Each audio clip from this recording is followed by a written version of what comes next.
Kamera, nein. Oh, hallo. Guten Abend. Ich bin gerade meine Brille am Putzen. Wenn ich die vielleicht brauche.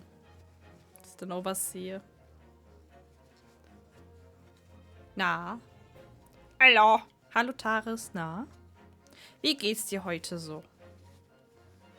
Heavy Briefing. Hallo, Melva.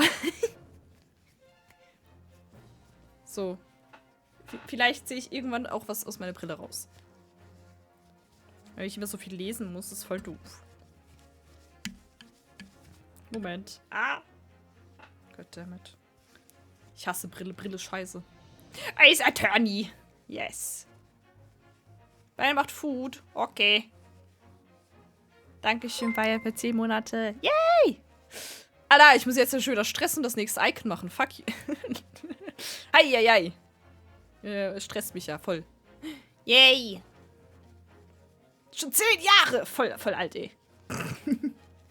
So. Mach mal hin! Hier. Ja, schon 10. Ja, ich habe schon seit 10 Monaten bin ich Affiliate, ne? Ist amazing. Nur einmal Kopfschmerzen, okay. Okay, immerhin. Das klingt doch schon mal gut, Taris. So. Ich kann meine Brille aufsetzen und dann sehe ich vielleicht auch irgendwas, was ich tue. Hallo. So. Wie geht das Spiel? Wo waren wir? Wo haben wir aufgehört? Ich weiß es nicht mehr. Boy, I'm a tyrant. Oh no. So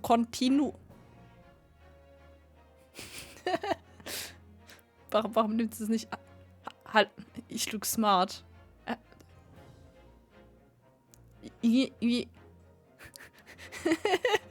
Warum? Okay. Okay. Melva hat das Gründerabzeichen. Ne? Gerade, aber Alarm will nicht. Hallo? Alarm sagt nichts dazu. What the fuck? Ich look smart. Nee, Melva? Nee, der existiert nicht. Melva hat nicht gesagt. Trotzdem danke für den Sub. Emotes! Ich muss mehr Emotes zeichnen. Ich bin voll hinterher. Ich muss mal Bonky-Mode fertig machen, aber ich prokrastiniere. So, ganz viel. Ja, genau, das möchte ich spielen. Dankeschön. So, warte. Ich leg mal wieder den Controller vor mir hin, weil... Wand. Bisschen Geist. Ich muss mehr Emotes zeichnen. Ja, zwar kein... Ich muss vor allem die Animated Emotes machen. Was haben wir das letzte Mal gemacht? Mehr Emotionen zeichnen.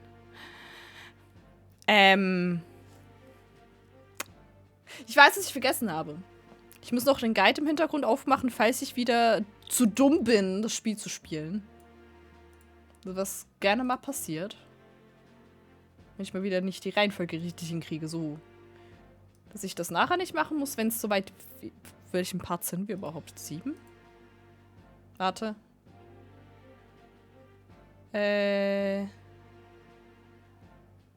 Ich glaube 7. Warte, ich muss kurz... Ne, müsste 7 sein. Ne, wir sind 8. Ne, 7.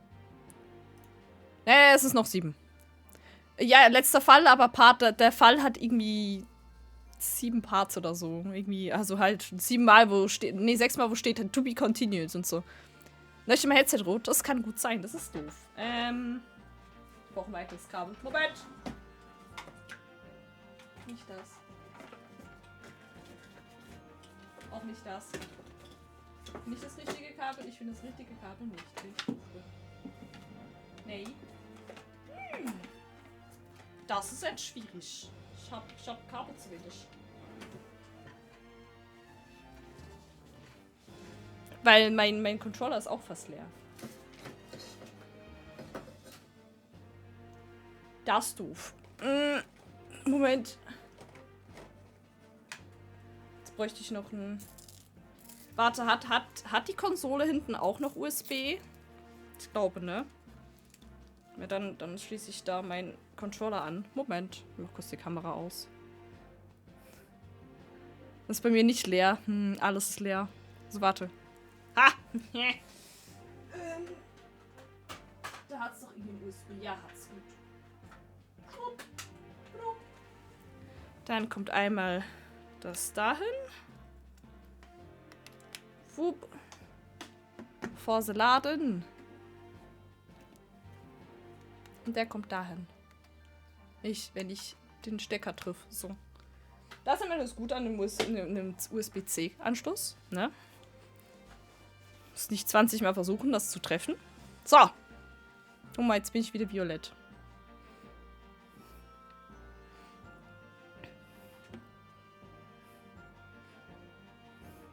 Da. Oh no, Bayern. So, ich weiß immer noch nicht, was wir letztens getan haben. Wir haben es geschafft, die Leute zu überreden, dass wir Gina einen Zeugenstand holen, ich glaube. Ich weiß es nicht mehr. Ich habe legit keine Ahnung. Kann ich im History gucken? Was haben wir gemacht? Guck mal, ich gehe mal kurz in die History gucken gehen. Was haben wir gemacht? Stimmt, wir wollen Gina haben, um die Wahrheit zu erfahren. Even though, das könnte für uns scheiße enden. Wir wollen, dass Gina testified, betreffend die Nachtaussagen. Die History ist ein super Feature, ja. Vor allem, wenn es mir halt mal zwischendurch passiert, dass ich aus Versehen weiterdrücke und bin so, fuck, ich konnte nicht lesen. Wir haben das gemacht. Wegen der Box. Genau. Es geht um die Box. Stimmt, die Box. Wir wollen wissen, was in der Box war.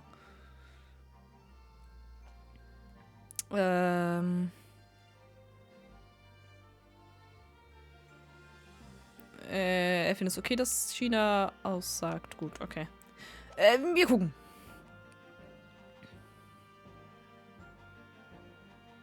Ja, dass sie halt erzählt, was genau passiert ist. The articles that Mr. McGilted had deposited in Windy Bank's pawnbrokery are intimately related with the omnibus case, the trial of which was heard in a courtroom 2 months ago. Okay, ja, es geht auch um den Omnibus. Omnibus! Yes, and I remember this young lady being brought before me in that trial as well.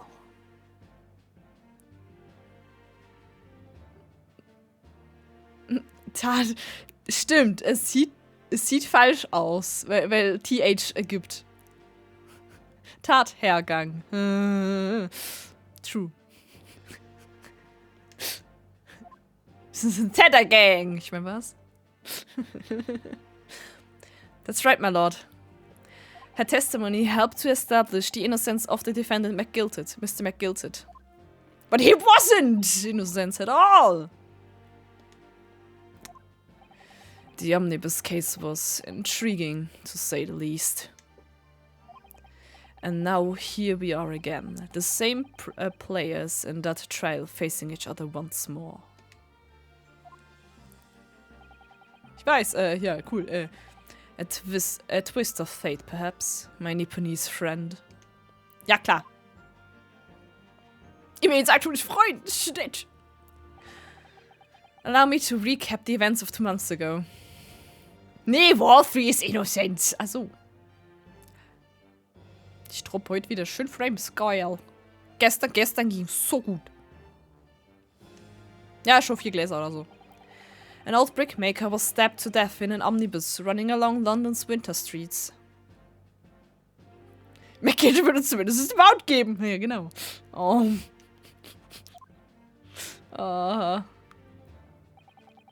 Apart from the victim, there was only one other person in the carriage, Mr. McGilted. Naturally, he was the prime suspect to the murder. Too soon. Oh.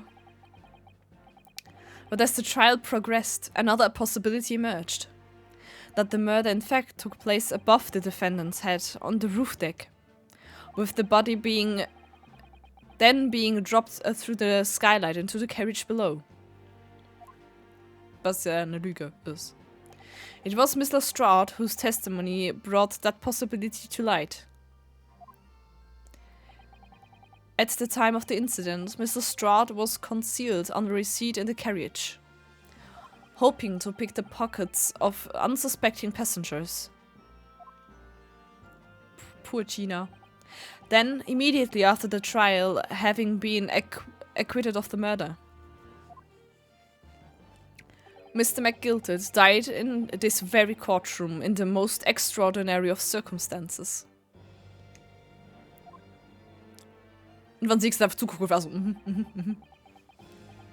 Lestrade is a deep? Yes. Gina is a deep. A mystery that remains unsolved even now, 2 months on. As indeed, does the Omnibus murder itself. Gut. Eigentlich Omnibus ist geklärt. Haben wir geklärt. Be that it may, I recall neither the disc nor this small box being mentioned in the course of those proceedings. Miss Lestrade. I'm sorry, Gina. Would you tell the court now, please?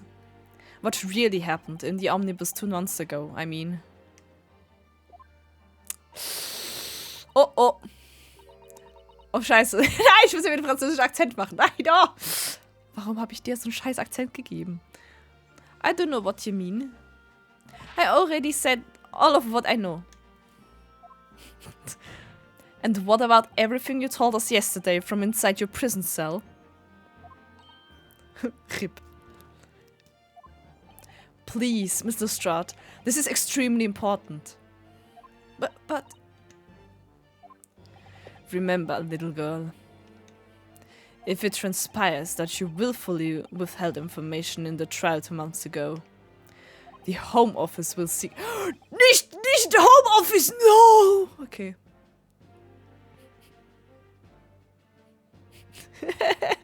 Ja. Nicht Home Office. Ah ja. Ich druck schon Frames heute. The Home Office will seek to prosecute you for perjury. Too soon. Yes. And naturally, you will lose all credibility as a witness. Although, let's face facts. You have little credibility to lose. Ah, ja gut, okay. Jetzt vertraut dir schon niemand, das ist okay. We know. Ginny, don't listen to him! Please, you have to trust Bruno now. Iris? We're on your side. Let's go. Alright then. I'll talk. It's the right choice, Gina. Ja, it's rude. Well, it would seem that my learned friend is hell-bent on bringing the entire courtroom down about his ears. So be it. Ja! I must confess that I'm struggling to understand what on earth is happening here. Hallo, Seppo, na? Geht's? However, it would appear that Mr. McGilded's pawn articles and that extraordinary case of the omnibus harbor secrets of which we have been... Worte? What? Hiffert? God damn it! Benutzt mal einfache Worte. Holy shit. Hitherto unaware. Benutzt mal normale Worte. Endlich Freitag, ja! True. Finde ich auch. So, Miss Lestrade, you will now give your testimony before the court about the events of 2 months ago. You will reveal the truth, a commodity sorely lacking in your original statements. Ist das ein Pokémon? Dachte ich mir auch, ne? This is it then. Everything's going to come out. Like Van Ziek said. This could bring the whole courtroom down about my ears, but as a lawyer, I'm prepared to take that risk. Let's go! Witness testimony. The real truth of the omnibus case. truth is that Brickmaker was in the cabin or the omnibus the old time. When the Irishman dragged me out from under the seat, I saw the disc on the floor. All of a sudden, I heard a scream from over me and that pair on the roof deck went off to call the slops. The slops? Present Badge! Nein! Ich habe nicht mal ein Badge, ich habe ein Armband. Das war so gut, den Badge. That's when Mr. McGilted slipped the driver something to do a run to the pawn shop roundabout. He goddammit! Ich krieg es nicht hin. Ha! Badge! He threatened me not to snitch, not to say nothing to no one about what I'd seen or heard. Good grief! This is outrageous! What you just told the court bears almost no resemblance to your testimony 2 months ago. Akzente, Schmackzente. Ach, die Musik! Warte, ich muss sie mal lauter machen. Ist sie zu leise? Goddammit, Stream-Deck, nein! Dings hat mal wieder nicht geladen, ich hasse es. Why you no loading? Hello? Stream-Deck, aber mein Wavelink funktioniert doch. Ist dann noch vom letzten Spiel, ne? Goddammit, muss ich halt so umstellen. Ah, gute Musik. Suspense theme good. Yes. As you say, my lord. Then there's every chance I may have adjudicated an error in McGilded's trial. It sounds very much to me as if the man deliberately deceived his court, in an effort to cover up the most wicked of schemes. Without doubt, your lordship is correct. A great injustice was done in this courtroom 2 months ago. The actions of the accused in that trial, of this witness, and of my learned friend are incredibly inexcusable. I'm sorry. I'm sorry! Schemes! Ja, jetzt mal gekickt. You're wrong. The Lord, yeah. Mr. Nara Odo, yeah. The lawyer there, he didn't know nothing about it. Humbug! Oh, es ist Scrooge! Ich meine was? I don't think so. Are we really expected to believe that? Naruto? He really stitched everyone up, didn't he? What an operation to get the man off scot-free. Naruto Makiono. Ist das jetzt sein neuer Charakter in Final Fantasy oder so? Oh no. Ich kann es mir halt legit vorstellen. Unforgivable. Stop. The lies have to stop. Stop. Stop. Great. Yes, the defense made a terrible error of judgment. Believe. Ja, der Lord Chief Justice hat uns den Fall gegeben und hat gesagt, wir müssen einen not guilty erzielen. Ja. Aber das war... ich habe von Anfang an gedacht, der ist sass. Der ist immer noch sass. Ja, der Irishman got off scot-free. Kein Scott für dich. Oh. I intended to take full responsibility and suffer whatever consequences are deemed appropriate. However, it's imperative that the court allows the witness to elaborate on her testimony. Because the true significance of Mr. McGilded's pawned articles must be brought to light. Hey! Very well, my learned student friend. Van Siegs! Oh. Ah. Er will uns tatsächlich zuhören, wie schön. Given the depths of calamity you have just plunged yourself into, this may well be worth hearing. Wir haben alles richtig gemacht. Wir wurden, ja, wir haben alles getan, was wir konnten.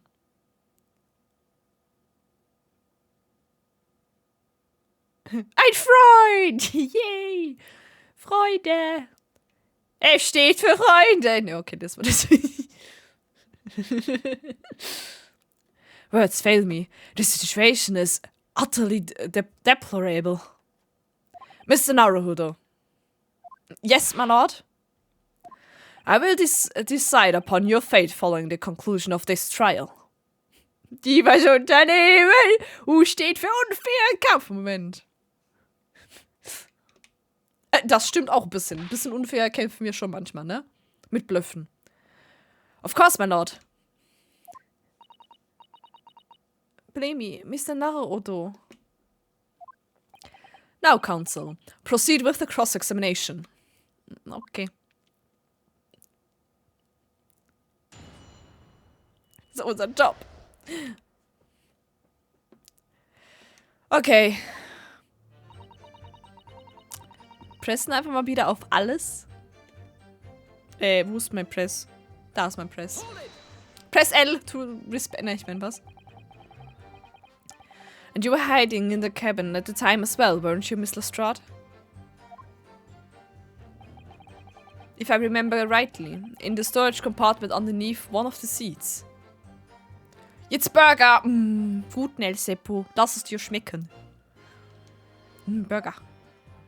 Hamburger. Yeah, that's right. It's pitch black under there, so you can't see nothing at all. Now, in your testimony 2 months ago, I feel certain that you claimed Mr. McGilted was the sole passenger, did you not? False testimony, my lord. Oiga!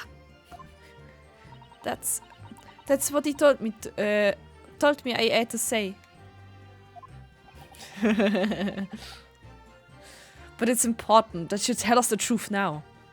Were Mr. McGildet and the victim acquaintanced? I don't know. But I did hear him talk a lot. What were they talking about? Well, I couldn't hear too well, but if I had to say... I think it was about money or something. They kept talking about the buying and not buying. Perhaps business dealings of some kind. Well, anyway, they got louder and louder. It started to sound like a proper fight. I was pretty scared by then. I hardly dared to breathe, and then, all of a sudden, I heard a noise like someone kneeling over on the floor. It was booming, loud and all. And I believe you let out an involuntary scream. Yeah. That's what gave me away. So, der Teil hat gestummt. So the disc on the floor. Hat sie die aufgegeben oder wie? Was the disc you saw this disc? Yeah, I reckon it probably was. It was right next to the cough lying on the floor. Ich finde übrigens sehr interessant. Guck, achtet mal auf. Was machen die da? What the fuck are you doing? Okay, Whisper. Could this disc have belonged to the victim, perhaps? I don't know, but McGildet picked it up pretty smartish. Sass. And then he set the cough with the knife in his belly up on the seat. Tuscheln? Ja, die lästern da hinten. Über Van Siegs. Ich mein, was? What did he say to you at the time? Nicht sass. Ja, gar nicht. He told me not to say a word about what I'd seen or heard to no one. About the disc and all. I was that scared. The way he was looking at me, I thought if I didn't go along with it, I'd get stuck with that knife too. Then he started asking me a lot of questions. Like what my name was and where I lived and all that. He asked me about being a diver too. But after a while, what had happened in the carriage was noticed. But after a while, what had happened in the carriage was noted. Was? Ich kann gerade den Satz nicht richtig lesen.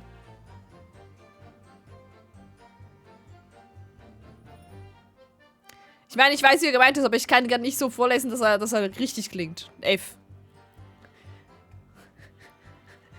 Ich weiß, was es sagen will. What had happened in the... But after a while, what had happened in the carriage was noticed. Also die oben dran haben ja gemerkt, was passiert ist da drin. Ich kann nur den Satz nicht richtig vorlesen. Egal, whatever. You know, things. Yeah, that's right. First there was a kind of rapping noise. Rapping? Yo, yo, yo, yo, yo! Ich meine, was? Nicht rappen? Nicht rappen. I'm a rap god, rap god. Ich meine, was? Ich kann nicht rappen. Dann kommt der Stream von oben.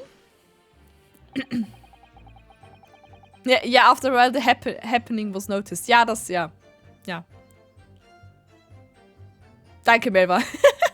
Das ist, was der Satz aussagen soll. Rap battle, oh no. There were 2 gentlemen occupying the seats on the roof deck, I believe. That's right. First the lady! Yes, name. They must have looked down through the skylight and noticed the calf with the knife in his guts. When they screamed, the driver pulled up the horses and McGilda got me out of sight.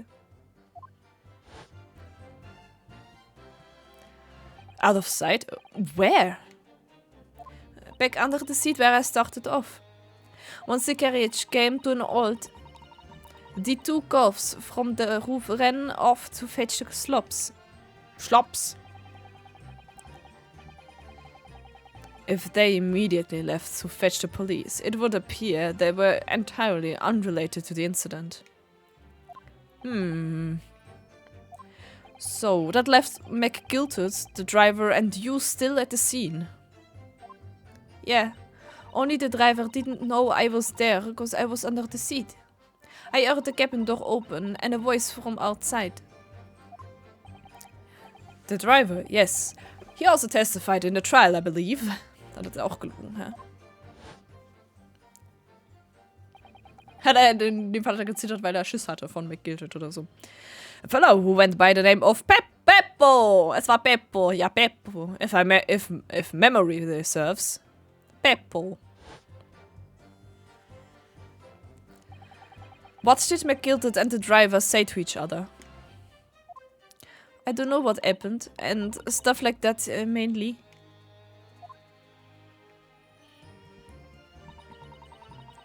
We slipped the driver something. That pawn shop obviously being Windy Banks on Baker Street. Food? Food. Was hast du für Food? Just a moment, Counsel. Do you mean to tell me that the driver gave false testimony in that trial as well? Perhaps the exclusion on the pawnbrokery slipped his mind when he was in the stand. Indeed, Lord Vasix. McGiltert took off his coat and gave it to the driver. Country potatoes. Nice. Automatensalat noise. He folded it up all carefully like before adding it over. When I saw him do that, I remember thinking, that coat and what's in it has gotta be worthy a few bob. Okay, what?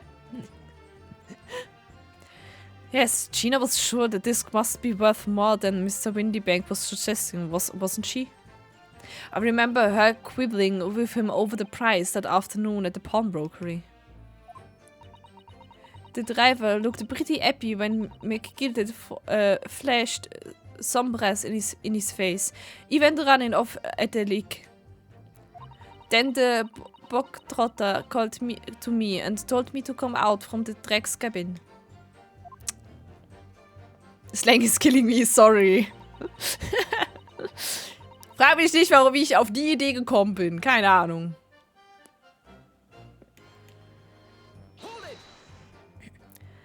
Threatened you? How exactly? He told me I'd only be able to scrap her if I did exactly what he said. Which included giving false testimony in court 2 months ago? Yeah, that's it. And there was no other thing he said. Which was? He told me I'd have to hang on to the ticket from the pawn shop and make sure not to lose it. The ticket? Well, I never... Ja, den Holz gehe ich konsequent zu Ende. I said that if he didn't show up to get the ticket off me before the 2 months passed. Ich finde es halt auch mega schwer. Viele der Leute haben so eine Line, die sie dann sagen. Also zum Beispiel, ich meine, die ganzen Leute im Stand vorne sagen halt ihr guilty oder so. Aber bis sie das sagt, ich habe eigentlich keine Ahnung, wie sie klingen. Es ist halt, keine Ahnung, ich mache irgendwas und dann hoffe ich für das Beste. 90% der Zeit ist falsch, aber das ist egal. I had to go to the pawn shop and pay the money to keep it in luck, to stop it being forfeited. He left me with some brass to pay for it. But really, why on earth would Mr. McGilted have done such a thing? Depositing his overcoat with a pawnbroker before the arrival of the police. It makes no sense at all. There would seem to be only one logical explanation, my lord. Ups, falscher Knopf.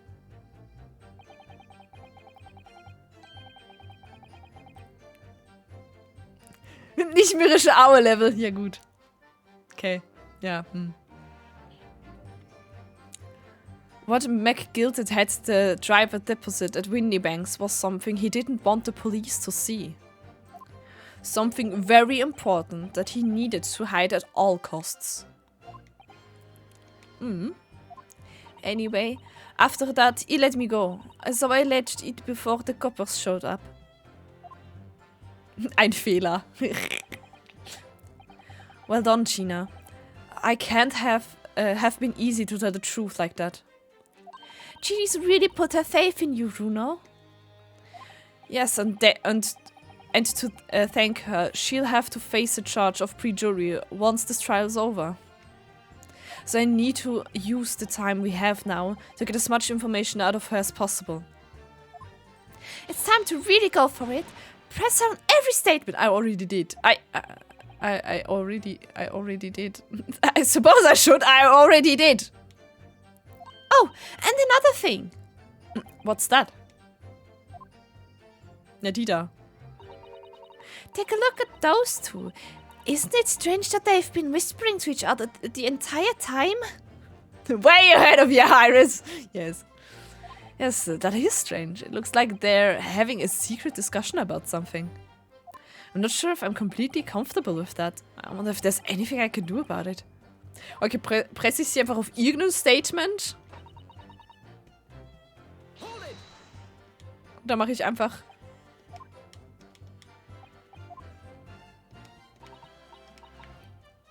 Oh. Ja, lass mal. Ja, lass mal. Sich einfach ihn anreden?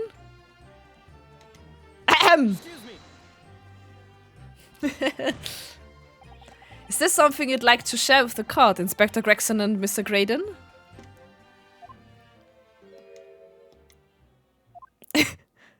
Inspector! Mr. Graydon! Nicht anschreien! Ah! Believe you're trying to give me a heart attack! Sorry? Tut mir leid, I guess. You have been whispering to each other for quite some time now. Tell us, what is the discussion about? Discussion? With this fella? Pull the other one, Sunshine. Oh, das ist immer so süß, dass er irgendwie noch Sunshine nennt. Finger! You think I've got anything to talk about with a shady gent like this? Du hast es offensichtlich getan. Wie habe ich den geredet? Ich hab's vergessen. Scheiße. And I have nothing to say to this uncouth detective after he deprived me of that disc that was rightfully mine. Oh, okay, guess, sure. But they've clearly been talking the entire time I've been cross-examining Gina. It's as if they've been negotiating. Ja, gut. Oh, okay, es war schon richtig, so zu tun. Thank you, Miss Lestrade. Thank you, Counsel. I've heard enough. Okay, man muss auf jedes gepresst haben. Okay, muss. Ist das die EF? I believe we now have a reasonable understanding of what actually transpired on the omnibus. It would appear on that night 2 months ago, a negotiation was taking place on the omnibus. A negotiation concerning this disc. However, matters did not run smoothly. When the parties involved began to quarrel over price, McGilder took what he wanted by force, at the expense of the other man's life. Which proves my point. The disc is clearly extremely valuable in some way. Das heißt, vermutlich die Box in der Box war vermutlich das Abspielgerät für die da. Das ist meine Vermutung. Although I don't understand why as yet. And 2 days ago, precisely 2 months after the omnibus incident, McGilted's code and its contents were due to be forfeited. Ich weiß nicht, ob es eine zweite Disc hat. Keine Ahnung.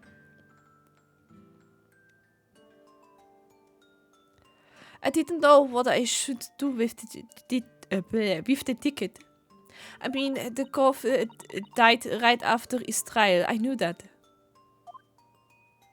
So you decided you would try to claim the articles as your own. Well, why not, eh? They were only gonna be forfeited. Why shouldn't I have got them? Anyway, you can't blame me for thinking about it. Thinking ain't no crime. Wow. Mr. Lestrade, it would appear Mr. McGilted was prepared to kill in order to take possession of this disc. Ja, stimmt, Grayson hat über eine zweite geredet. Do you know why that would be? Eh? I ain't got a clue. But I reckon it must be worth a fair bit of brass. He was probably gonna sell it. And you can't blame me for thinking that. Thinking ain't no crime. Damn it, Gina! Wer war das jetzt? Ah! But out! The evidence your lordship requested has been located and is ready for the court's inspection, sir. Danke. Lishukev!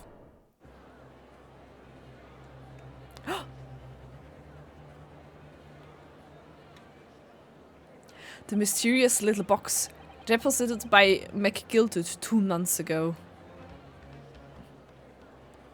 Ich habe das Gefühl, dass Denken keine Straftat ist. Ach so. There's no doubt in my mind that it's a key piece in this far-reaching puzzle. Puzzle? Puzzle game. Puzzle. Let's go. Siehst du, ich glaube, jetzt kommen wir in den letzten Part des Trials tatsächlich. Ja, wir speichern. Den speichern wir. Ups. Schön geseift. Safte. Gesaftet. Ich meine, was? Oh, das ist eine schöne Box. Darf ich sie angucken? So, this is the article in question, is it? The small box deposited by the pawnbroker by Mr. McGilted 2 months ago. And on the night of Mr. Windybank's murder. The only item on the shelves that was touched by whoever broke into the shop. Schatulle der Pandora! Was? Oh no. Ist das jetzt Layton oder wie? Quick, quick! Let's open it and see what's inside. Es ist eine Musikbox. Es ist eine Musikbox! Voll smart! I call it! I called it! Music Man! Ich meine, was? Ich war eine falsche Person. Ich musste gerade auch dran denken, weil I called it! Oh no. Good gracious. This is no ordinary box, it seems. Danke, Taris. 5 Picarat. Oh, geil. Oh, wow. Although in truth, I had an inkling that might be the case. Same, Junosuke, same. Ich auch. It would appear that the box houses a miniature music box movement. Ja. Können wir die Disc einlegen und hören, bitte? Ist es ein Morse-Code? Das wäre auch lustig. Then, is it too much to expect? I think it would be reasonable to assume that it is this device. Lesen. Device for the playback of this disc, my lord. Yeah, let's go. Einlegen. So, here we have the means to play back Mr. McGilted's disc, deposited at Windy Banks at much the same time. Holy shit, ich kann lesen gerade. Ich bin echt gerade amazing im Lesen. Holy man. Hi. Not strictly correct, my lord. It was not McGilted's disc. It was the disc of the victim in the omnibus. But why, for heaven's sake? Are we to understand that the brickmaker was trying to sell this music box disc to Mr. McGilted? Ich meine, stand drauf vor McGilted, zu dem her ja. Ich hab was zu sagen! Hallo hier, ich! Okay, Ryunosuke. Not McGilted's disc. Oh. I believe the answer will become clear if you listen to the music on the disc, my lord. Ja, wir dürfen sie hören. Yes, very well. Let the court now listen to this curious disc at last. Okay. Jackson will ich. Wait, my lord! Good grief! What is the meaning of this, Inspector? The music box and the disc are, well, they're unrelated to the case. You're so sus. No need to spoil the somber atmosphere in the courtroom with some silly bit of music. Objection. Somebody once told me. Ich meine, was? Das ist bestimmt drauf, ja. This disc may very well have motivated the culprit in the case to commit murder. Gregson, stop. Ich mag dich, Gregson, aber hör auf! Clearly, there's every chance that it's fundamentally important to understanding what happened. The prosecution has no objection. Haha! Danke, Wanny Siegs. But no! That piece of evidence is police. Clearly, Scotland Yard has some vested interest here. Danke. Ich finde gut, dass Van Siegs hier auf unserer Seite ist. Luigi G. Oh. But it is policy of this prosecutor to leave no avenues unexplored. Nice. And you, Inspector, have no jurisdiction here to prevent that from happening.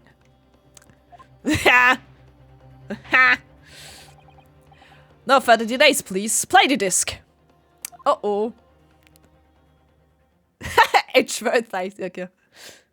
Okay.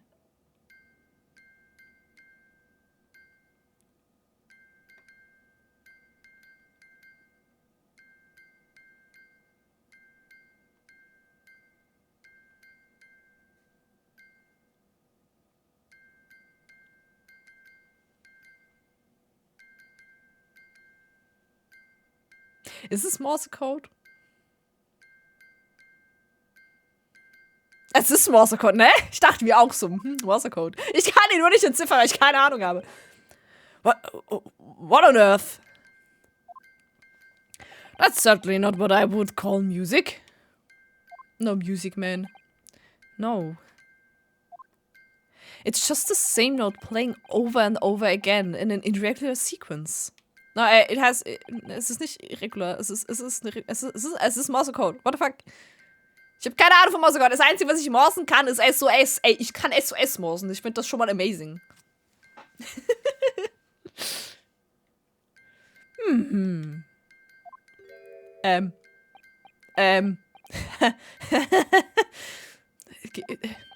Mr. Graydon.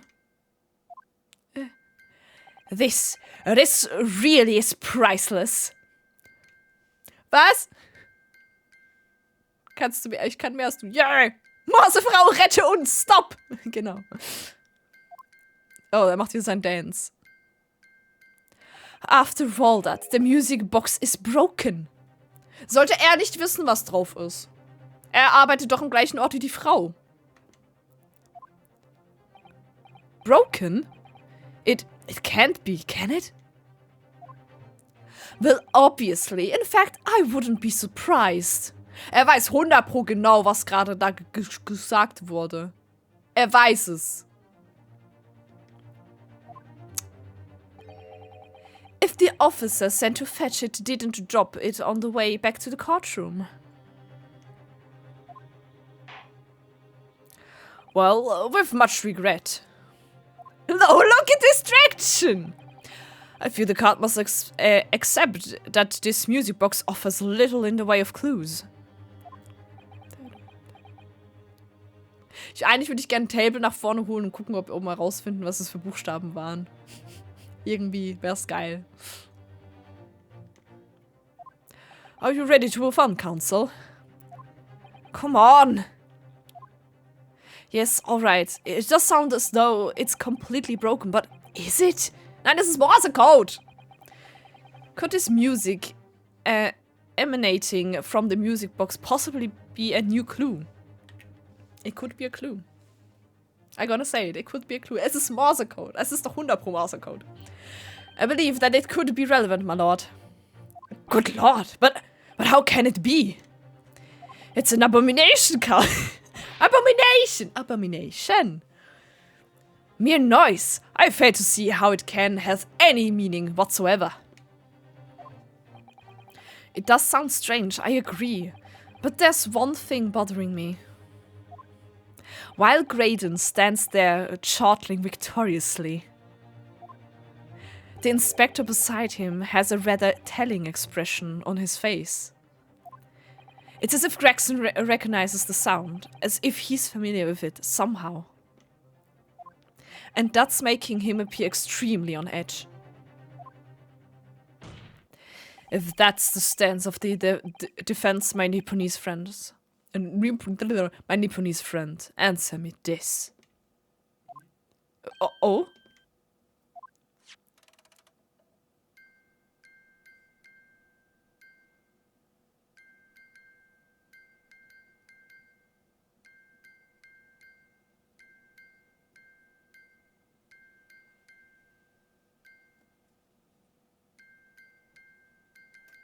So, wer holt sich ein Tape nach vorne? Ich gehe jetzt gucken, was das bedeutet. Ich möchte jetzt so cool sein. So, please. Wie geht der Morse-Code? Sorry. Morse-Code. Translator.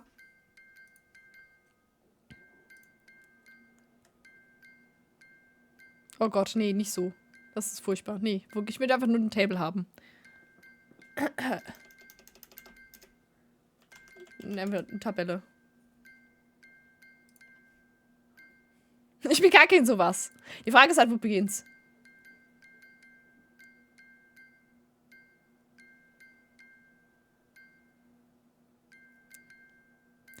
Ja, es sind 2 Töne.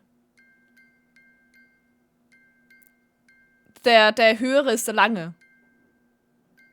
Oh Gott. Es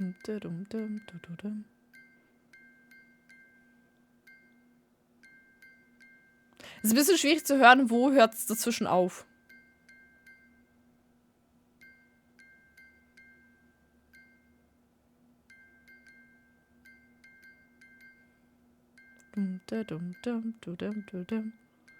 Es ist mega schwer, okay. Das ist ganz einfach, fuck.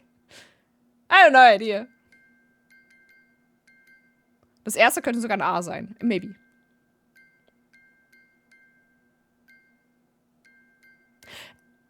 Sick Beat! Ja, okay, es ist ein bisschen, ich weiß nicht, wo sind die Pausen dazwischen. Das finde ich sehr schwer.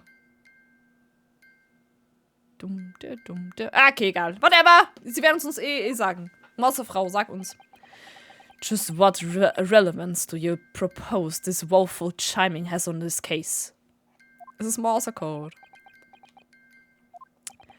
It's the defense belief that the sound emanating from this music box is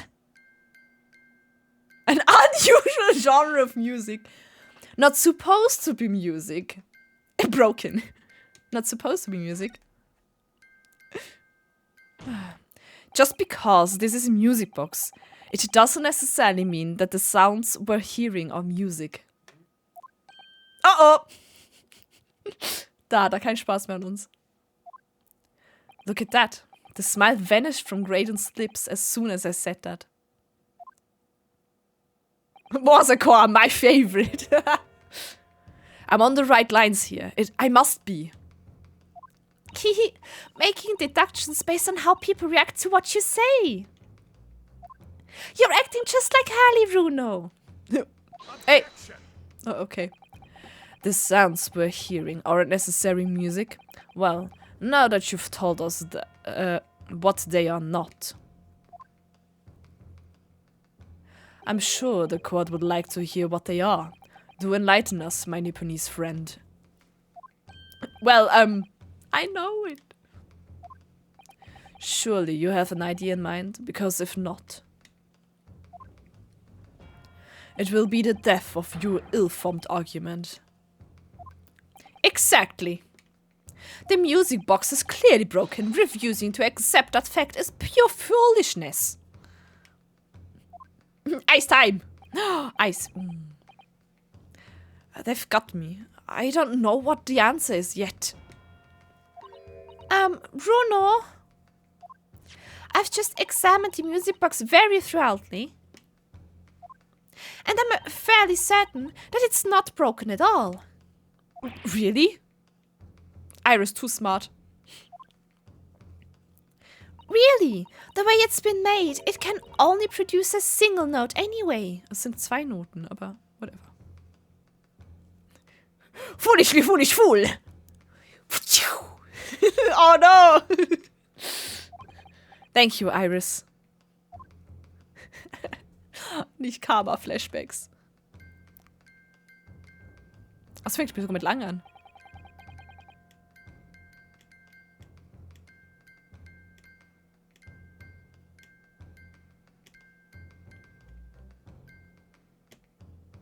Dum, dum, dum, dum.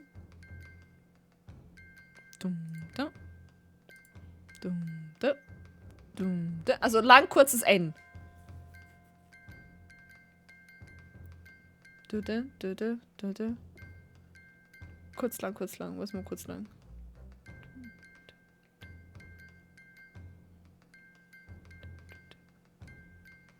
Goddammit, das ist so schwer zu entziffern. Holy shit. Zahlen sind sehr lustig. Naja, okay, lassen wir das. Ich werde es nicht rausfinden. Okay, alright, if it's not broken. It must mean that the sounds it's producing have some significance that isn't musical. Hä?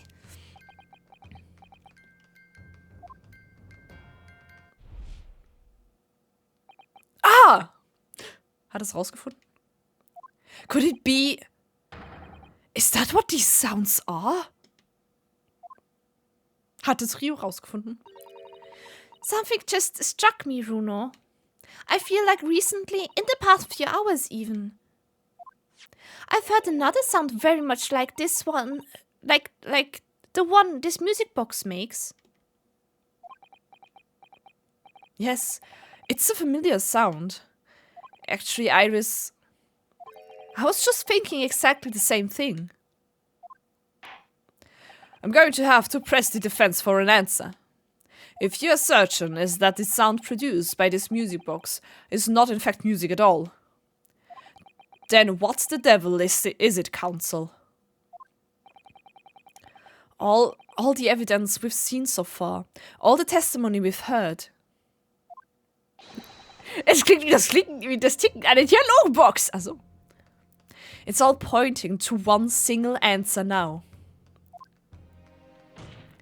The prosecution demands that my learned Imponese friend present proof now. Tangible proof of this latest wild speculation. Okay. Was? Die Funken kriegen das mit Absicht den Fall? Krass, ne? Alright then. This could be the best chance I'm going to get to fight back in this trial. And if I'm right, it's going to join all the dots together. The evidence that explains the true nature of the sounds on this music box disc is... Mit was soll ich das beweisen, was?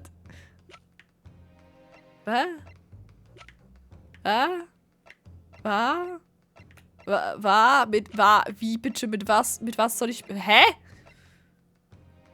Was? Mit was soll ich das... Hä? Bitte was? Batch! Batch! Hä?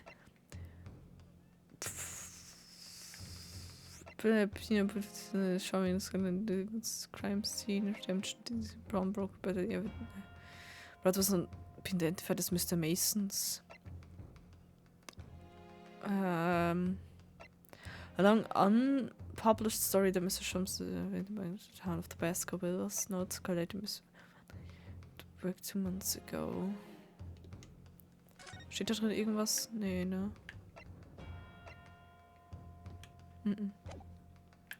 Hä? Oh! Die Zeitung? Nein, die haben keine Profile. Ich darf aber auch gar kein Profil angeben, falls du es nicht unten siehst. Ich kann nicht zu den Personen wechseln. Könnte es das Paper sein?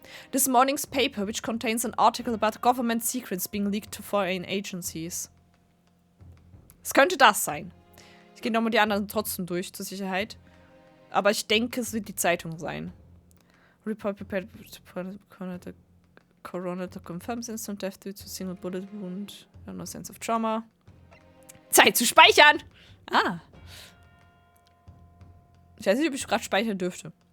Photograph of the victim found murdered in a storm shows single bullet wound. Plan of leaving his pawnbrokery, scene of the crime, relative position to the main shop and the rear storeroom.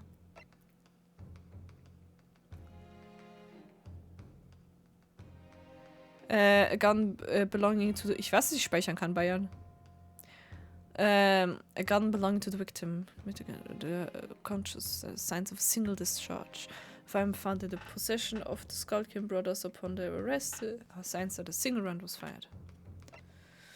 Photograph taken automatically by the red-handed recorder showing the scene of a short time before the murder took place. Photograph taken automatically by the red-handed recorder showing the scene after the murder had taken place. Photograph lost anybody see 3 dimensions simply by looking through the eyepiece. Also die Disk muss ich nicht zeigen, das ergibt keinen Sinn. One of the glass files smashed. Projectiles von Mr. Scholms Dings getroffen hat. Ich denke, es wird die Zeitung sein. Was muss ich den Sound noch lauter machen? Warte. Es geht wieder nicht. Ich hasse es. So. Bin ich so frech? Ich bin so frech.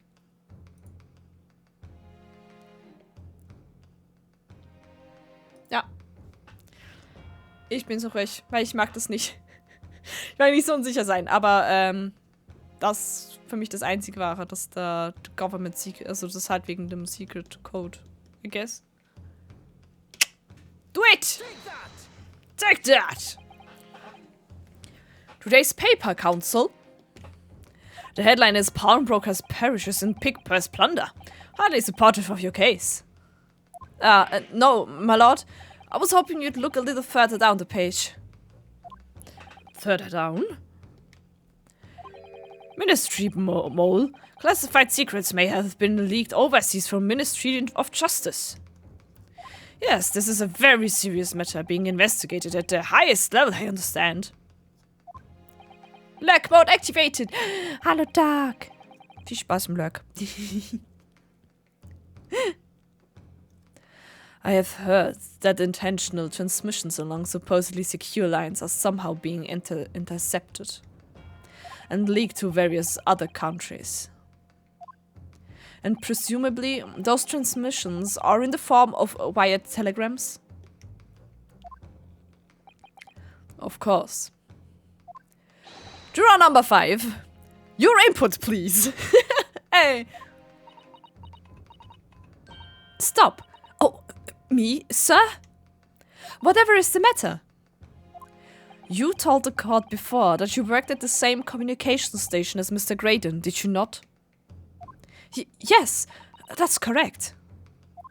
And the particular station where you work deals with government communications and newspaper reports? Uh-oh. Oh yes, we're not your run-of-the-mill communication station at all. Our work is extremely important.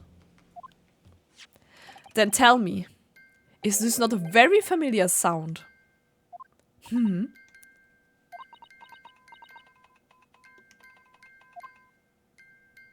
You don't mean to say, is it? That's right, madam. It bears more than a passing resemblance to the sound made by your telegraph machine as you tap it. I believe it's called Morsecode. Mausecode, wie Bayern sagen würde. I don't believe it. Now, correct me if I'm wrong, but when it comes to leaking telegrams from government departments, there could be nobody more perfectly placed than a highly skilled communications officer. Hey! Mäuse! Or are you suggesting that the music box disc contains stolen government secrets in Morse code? Yes, I do.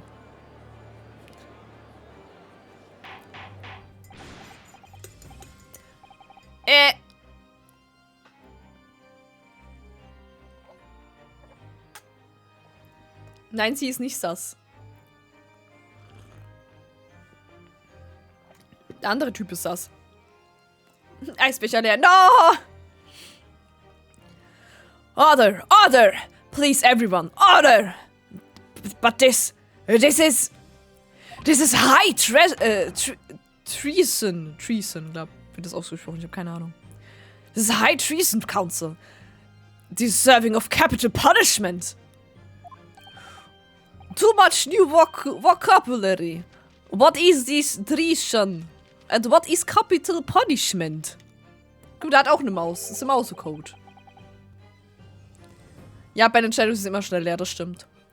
The sorts of word I'd half expected you to know. For our foreign government's confidential information, hostile nations would surely pay almost any price. Yes, and on that night 2 months ago, that was the very negotiation that was taking place inside the omnibus.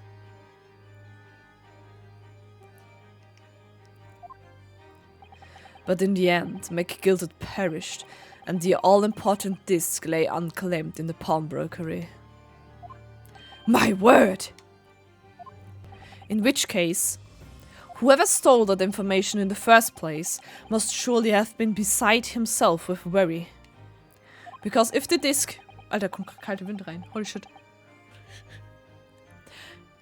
Because if the disc were to be discovered before it found its way out of the country, it would reveal an act of high treason, punishable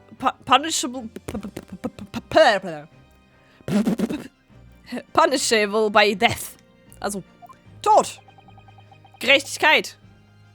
So the culprit had no choice but to retrieve it.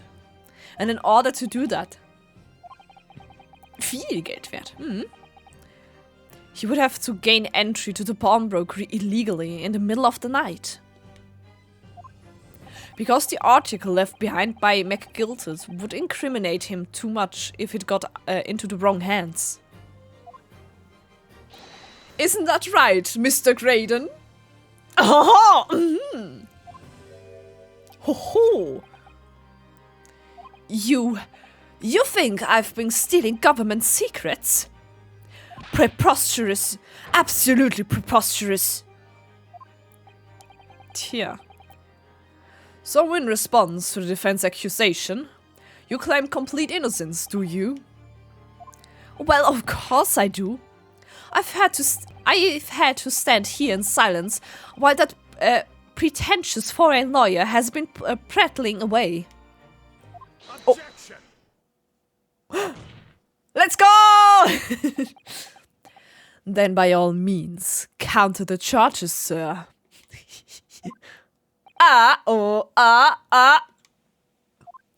The prosecution demands that the witnesses testifies in response to the accusations brought by the defense.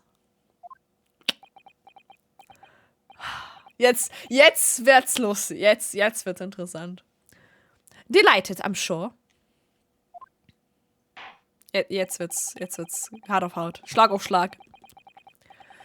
The witness is reminded that the crime under scrutiny in this trial is the murder of the pawnbroker, Mr. Windybank. That's being a most... Oh Gott, was benutzt du für Worte? Flagitious? I don't know. Flagitious offense, for which the law of this land sanctions a capital punishment. Aber immer noch kein Pursuit-Team. Ja, Theme. Flagitious. Nein, never, no! Stop, no. No. I hate this. Oh, no. Ach, nee, jetzt habe ich das im Ohr. Melba, warum? I hate this. Schnell ein besseres Lied. Pink, Fluffy und ich... Okay, das war das. The heinous act of high treason is no less serious a crime. I urge you to bear that in mind as you testify, Mr. Graydon. Ich hab dich lieb. Oh. Oh. So then, let us proceed. You may... Ist es? Wer war das jetzt? Warum seid ihr schon wieder hier? Was ist hier los? You're gonna let us have Rabbit and Pokey, Governor. We got things to say. I beg your pardon. Who do you think you are? Name's Nash Skulkin. Occupation is professional baddie. I did not see that coming. Name's Ringo Skulking, but we ain't baddies enough to sell out our motherland. Also. That's right. With what they call the Three Skulking Brothers. No. Not again. They doing it again. Bad time, fellas. Bad. Very bad timing. Nice one. Sehr gut. Ist herrlich, ey. Ich liebe es. Und es sind einfach 4 Leute. A mere communications officer wouldn't possibly steal confidential government information. Besides, the sounds produced by that music box aren't even Morse code. It was some low-class brickmakers negotiating with McGilted anyway, was it not? I've no relation to the man. Nein, ist er nicht. Aber die 2 behaupten das. Er steht nur da, also lass mich in Ruhe. Ich finde es so herrlich. Look, we all done it is breaking into the gaff the other night, like what he told us to do. Die müssen Gegenpol zu Graydon sein. If we'd known there was dodgy government secrets involved, we wouldn't have touched it. Oh, Ryu. Herrlich. Aha. Mr. Skulkin. Oh, Mr. Governor. What's up? What's up? What's up? Do I take it that you now admit to the crime? That on the night in question, you did indeed gain entry to the premises illegally?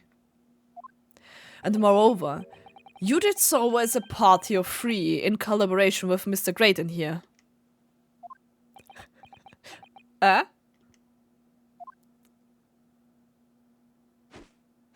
We did, Governor, we did! Small guy. Quieten down, please. What say you to that, Mr. Graydon? I have no idea what these two ruffians are referring to. You little rutter, getting us mixed up in all this monkey business. Monkey! You never said nothing about government secrets. It was supposed to be straight up chop. And what about Jesus, whose shop it was, eh? Paul Brook didn't have to die, did he? Nice to know who your friends are. Whatever these men say, I deny the accusations. Indeed. Well, I certainly wasn't expecting this little music box to become so significant to the proceedings. However, as it has, I will admit it into the court record as evidence. Kann ich es jetzt entziffern?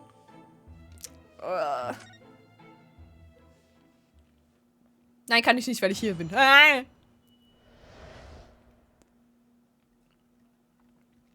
Doch, ich kann doch ins Court Record. Da!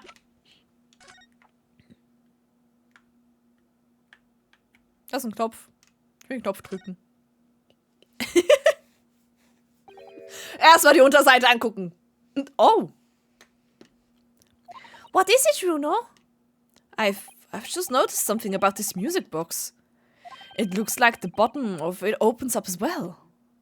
Ah, you're right.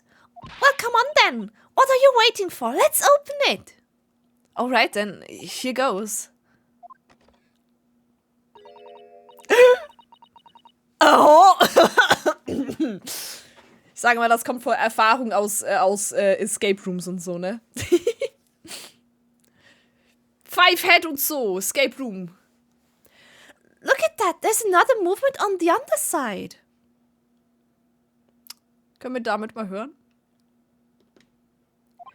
So, does that mean you can set another disc to play back on this side? Yes, I think so. And looks like the two movements are linked together. They're linked? 6 head is not enough. So if you had two discs, they would both play back at the same time. Oh, okay, man kann es gar nicht entziffern, wenn es nur eine ist.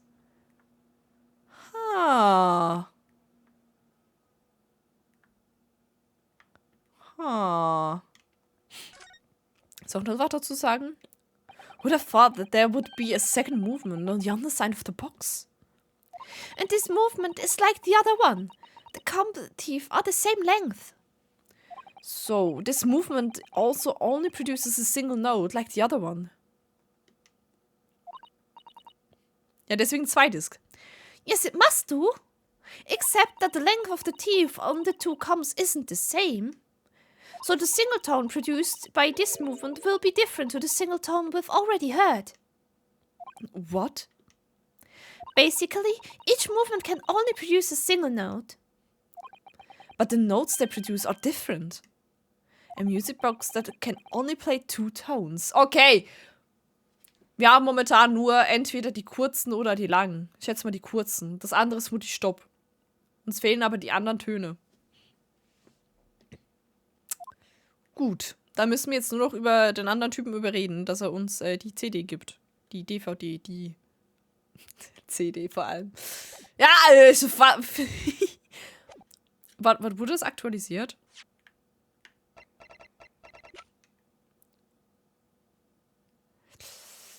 Nee, wurde nicht aktualisiert. Okay, wir müssen erst die zweite Disc bekommen, irgendwie. Die Blu-ray! Genau. Blu-ray-Disc. Ich meine, was? Okay. Wir pressen einfach mal wieder. Die Capture Card! Nein.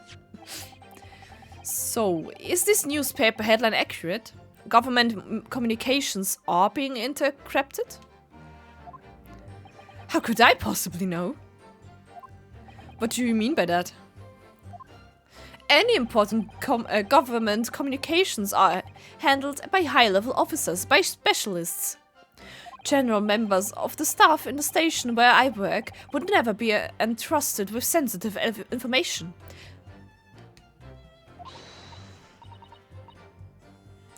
Oh no, stop. Must say something. Stop.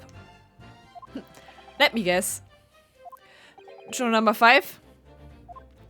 We regular communication station officers aren't as lowly as you're being led to believe. A team of us are responsible for setting up and testing the telegraphs used by the ministry. And Mr. Graydon is the team leader. Oops! Ha! Ah! Sehr laut. That's fascinating. Really, thank you. F. Oh, Graydon is highly skilled operator. Stop. Currently in present of idle. Stop. Oh no. So you had access to the equipment used for this confidential communications, Mr. Graydon. Well, what of it? The transmissions are always made behind closed doors, so they can't be heard. Ich bin ein kleines Licht. Nein, bist nicht. And in any case, all messages are sent enciphered. Normal employees wouldn't possibly understand them. Oh no, stop. Must say something. Stop. Mr. Graydon regularly attends meetings with ministry technicians and the ministry communications team. He assists them in ensuring that there are no errors in important international communications. Oh no, she's a fan. And he's received the top prize at the cipher cracking convention 5 years in a row now. That's fascinating, really. Graydon is highly skilled operator. Stop. Ja, okay, das hast du schon vorher gerade schon gesagt. Well, your idol would appreciate it if you keep your mouth shut.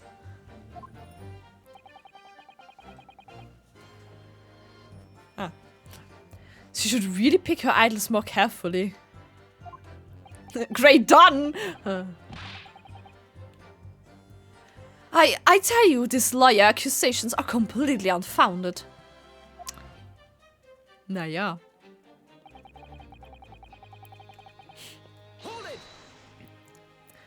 They're not? To anyone with a brain, that would be bluntly apparent on listening to the music box for even a few seconds. Ja, wir use für die zweite Disc. Of course. I don't know what you mean. Surely, it can't be that my learned friend is unfamiliar with Morse code. I am. Ouch. He looks genuinely shocked by my ignorance. Wer ist es? Aha! I would be more than happy to demonstrate the basics of for you, sir. Ah, a lesson. Here in court. Immer. Morse code is a continuous series of 2 distinct tones. Tones, you say? Yes, a short dot and a long dash. By combining those in different ways, you construct letters. I see. For example, this is A. And this is B. Können wir kurz überprüfen, ob sie das richtig gemacht haben? Ja. Kurz lang ist A und lang, kurz ist B.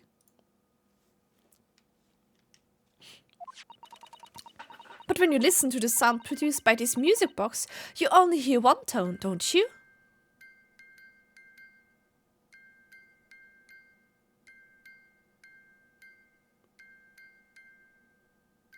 Ich höre 2, aber es... But it sounds so similar. The rhythm of it is the same in everything. But there's no discernible meaning to this apparently random sequence of sounds. So your assertion is fundamentally flawed. This is no Morse code.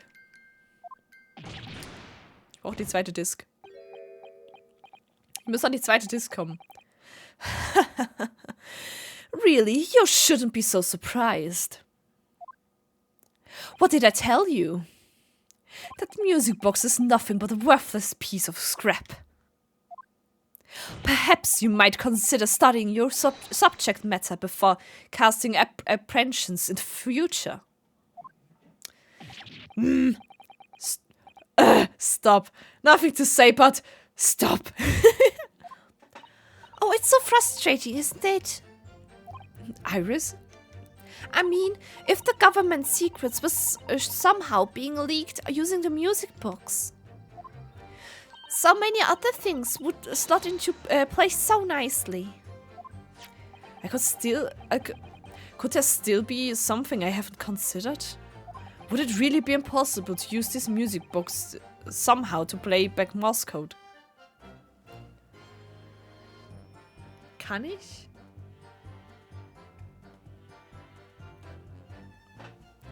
Das ist einfach ein 50 Pickerad-Puzzle. Ah. Bräuchte ich erst die Disk, die zweite.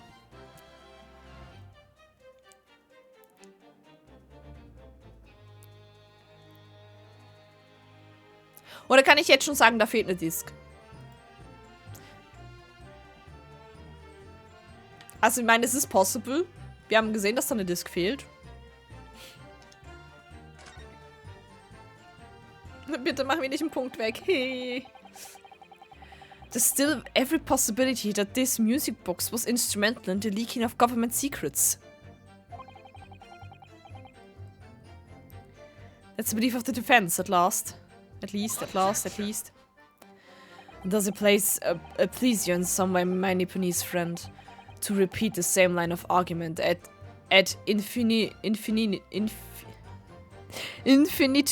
infinitum? Ja, ich hab Punktesbuffer, aber ich mag das nicht. It's already been established that the Morse code 2 tones are required, dots and dashes. Yes, I'm well aware of that. Then what? Infinini. Panini! Ist Pazuzu ab, Panini ab, ist... Okay. Well, it would appear the defense has a hypothesis to put forward. You had better present your idea at once, Counsel. Oh. How do you propose that this music box, which appears to produce only a single tone, could have been used to decipher secret messages into Morse code? Yes! Yes, Queen.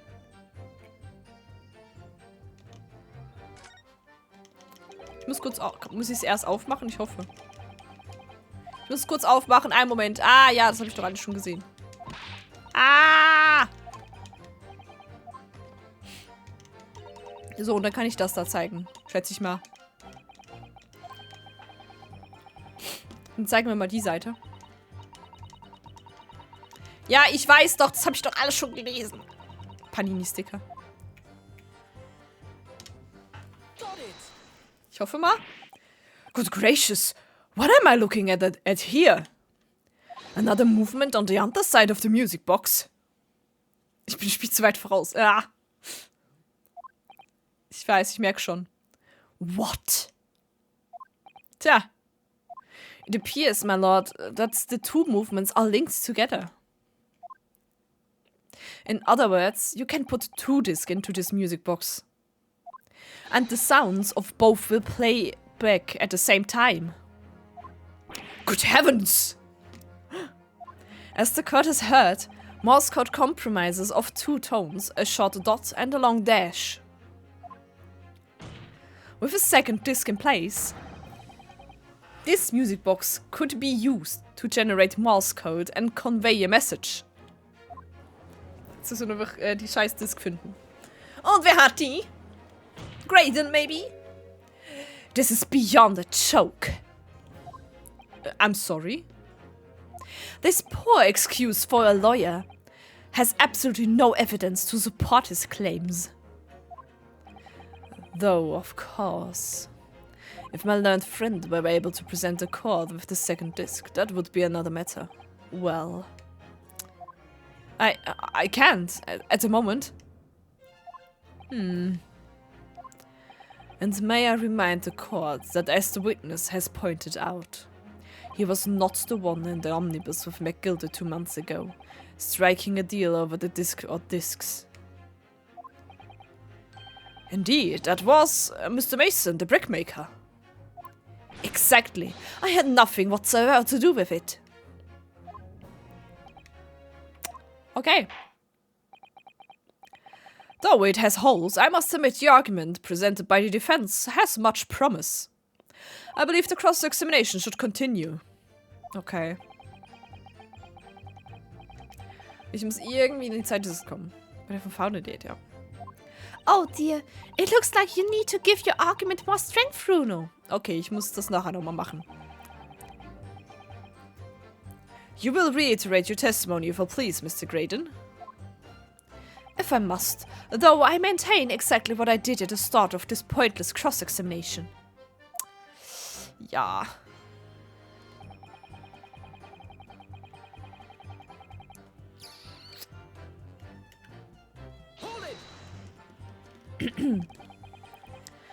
So, 2 months ago, in that omnibus, McGilder killed the brickmaker and stole the disc. Mr. Mason was a single man with almost nothing to his name. It seems he lived in an artisan quarter some years ago, but people there remember little about him. That doesn't make much sense though, does it? How would a humble brickmaker come to acquire secret government information? How indeed? There must have been somebody else involved behind the scenes in all of this. Somebody who acquired the disc and gave it to Mr. Mason, in order to take it to the meeting with McGilder and negotiate a deal. Dear me. You may have it in for me, sir, but I assure you, I have far more class than that. An old brickmaker from an artisan quarter and this well-to-do communications officer. Freimacherhaus heißen auf Englisch Masons. Oh. Ah, oh. Das wusste ich nicht.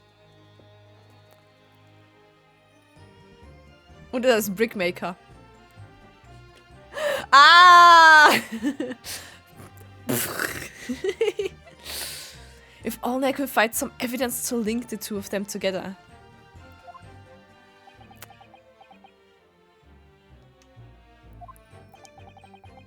If you have nothing more to add in that note, let us return to the witness testimony.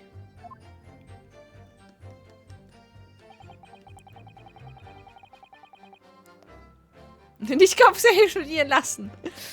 Ah, ich wusste das nicht mal.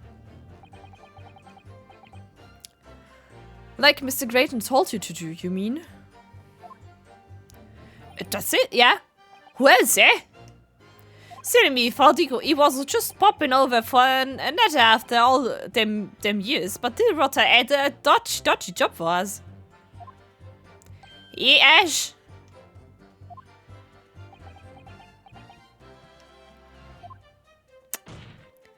Let me stop you there, Mr. Skulkin. After all them years, you say? Uh-oh. Uh-huh. Do you mean to tell me that Mr. Graydon is an acquaintance of yours? We're the social kind of baddies, you know. Sure, let's say Graydon's an old China. Ja. Bitte? Is something wrong, Mr. Skulkin? Eh? No, the other Mr. Skulkin. What, me? When your brother was testifying just now, he said something that seemed to cause you to react. Altes Porzellan, yep. Oh, it's just remembering the old days, that's all. We used to have a right old laugh together way back there when... Together. With Mr. Graydon, you mean? Every fucking time, yes. Yeah, with Ash, I mean. You look at him now in his fancy whistle and flute, and you wouldn't Adam and Eve it. But when he was younger, he was from the poor part of town, just like us. Is that so? Very interesting.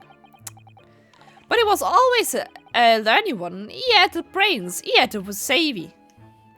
Always coming up with smart ideas, like what would never have gone through our heads.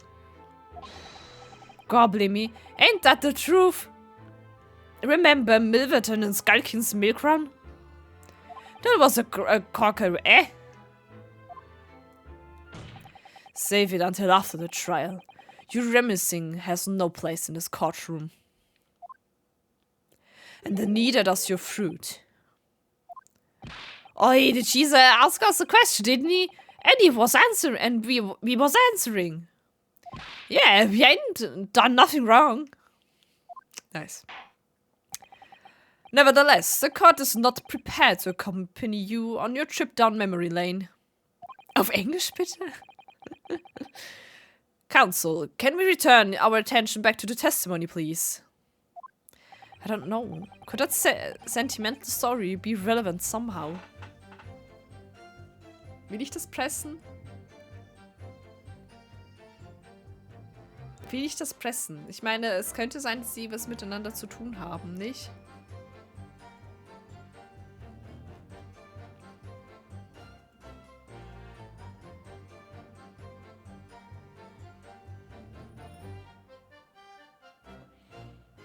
But still, yes.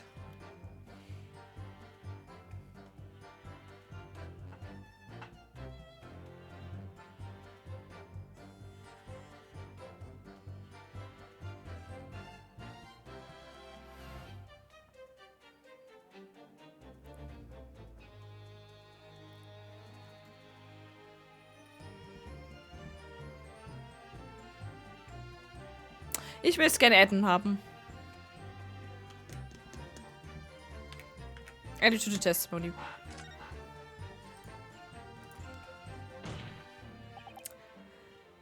Weil wenn sie sich gekannt haben, habe ich nachher, wie kann ich beweisen, dass er doch Mason gekannt haben könnte. You know? My Lord. Milord. Milady. Milady. D. Yes, counsel. The brother's last sentimental statement could hold vital information relating to this case. Very well, counsel.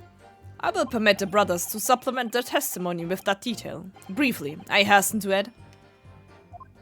Okay. Ich durfte das adden, das ist schon mal gut. Say no more, a skulking is never skulking. Ja, ist okay. Murder. Murderer. Oh.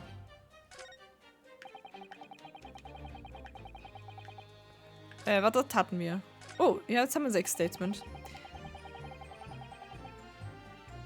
We wouldn't have touched it, but was touched? So did you know nothing about these music books? We didn't know nothing. We still don't know nothing. And we ain't planning on knowing nothing about it either. Okay. But 2 nights ago, you did indeed break into Windybank's pawnbrokery, didn't you? In your original testimony, you said that the door of the shop was ajar, and that it was like some kind of a sign begging you to go in. But the truth is, you were planning to break into Windybanks all along, weren't you? We were, Guff. We were right there. Because that's what he told us to do. It was his plan. And why was it Mr. Graydon's plan to break into Windybanks that night? Did you not ask the reason? Well, he said the place was full of stuff worth nicking. That's what he told us beforehand, anyway.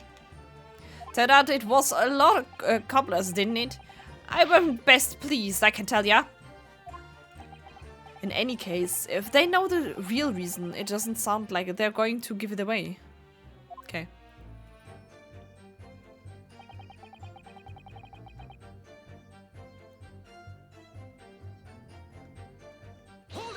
Einfach mal pressen. I'm sure I'm going to regret asking, but what exactly was that? Some kind of business? Just a little shame we had going back when we was youngsters. A bit of fun, really. Delivering fresh milk to the locals. That's what it was all about. That sounds alarmingly legitimate. There must be a catch. I suppose since we're here, I should ask them to elaborate. But on what? Name? Milverton. Auf dem Namen?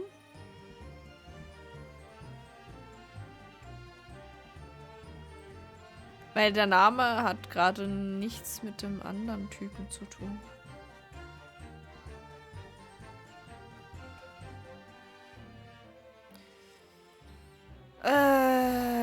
My name. So this business was just a bit of fun, you say? And it was just yourselves and Mr. Graydon involved? Yeah, that's it. Milverton and Skulkin Milk Run, was it? Yeah, that's it. And where did the Milverton part come from? Beides. Alright, I thought the clever clocks like you have worked it. Oh, enough of this. How much longer are we expected to listen to this drivel? Ich glaube, das war richtig. Let me guess, you don't accept anything these two witnesses are saying. Tell me, why is it that it was only at the mention of the name Milverton that you decided to interject? Because well... It weren't the happiest of homes that one came from. Yeah, his old man was struggling for money so much, his wife walked out on him. She took the name Graydon then, see? Da was! Graydon is actually Milverton. Milverton. But Ash will always be Milverton to us. Milverton. So that used to be your surname, did it? Of course not. This is all Buncombe. Buncombe? Buncombe. Buncombe! I've been a Graydon since I was born.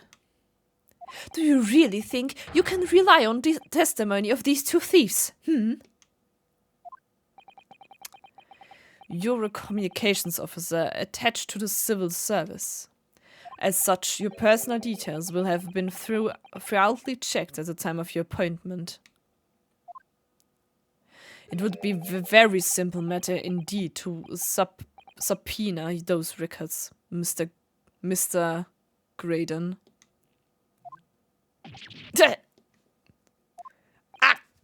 So, oder so, keine Ahnung, wie das sound. Well, it would appear that Mr. and Mr. Skulkin's testimony has been reliable for once. You were born Ashley Milverton, then? Ilverton. Is that correct? Jetzt haben wir 3 Namen für den Typen schon. Very well, yes. Zum Beispiel mit einer Sache. Hey, wir haben schon da.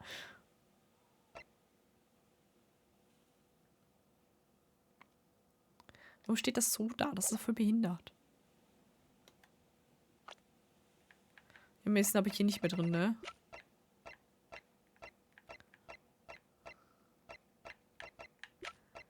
He is so sus. Nee, wir haben nicht mehr drin. Okay. Schade. So, Ashley Graydon was once Ashley Milverton. That information could change things and could turn out to be extremely important. Ja.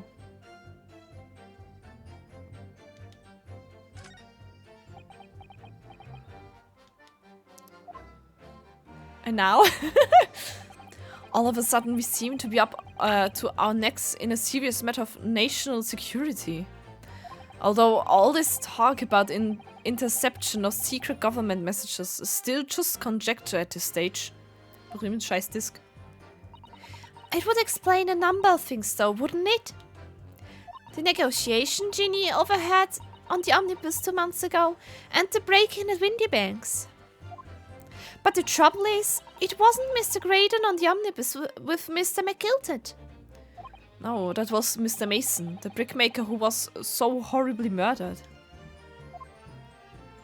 If only there was some link between the two men somehow. Ja, durch den Judge verärgere ich trotzdem Gina darauf, das schon. I know, but Mr. Graydon's testimony seemed to be as watertight as ever. I wonder if the key to us making headway with the cross-examination here could be those two brothers. Also eigentlich habe ich mit denen, glaube ich, alles gemacht.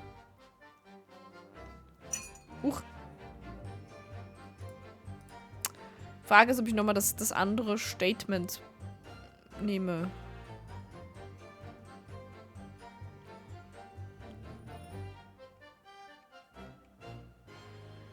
Oh, warte. Warte. Ich habe vergessen, dass wir die Notizen von Susato hatten. Guck mal den Namen! Mason Milverton. Okay, ich kann das präsentieren. Sodass er keine Connection hat. Was war das? Mason Milverton. Ich habe voll vergessen, dass ich das habe. Ich war so, scheiße, wo steht sein Name? Wo steht sein Name? Goddammit. Manchmal. Ja, ich weiß, es ist nicht 7-Head. Ich habe zu lange gebraucht, daran zu erinnern. Ich war so, irgendwo muss doch der Name stehen. Okay, den Teil haben wir schon durch. Das heißt,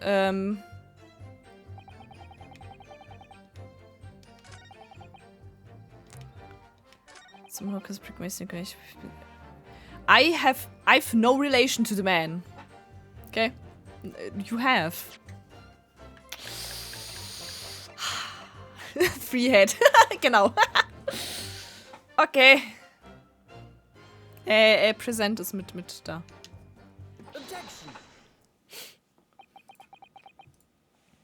WBL Seppo.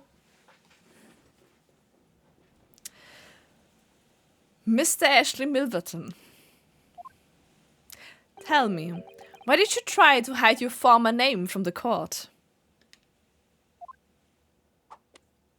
Because I haven't gone by that name for years. It means nothing to me. Steht nicht auf seinem Stock AM?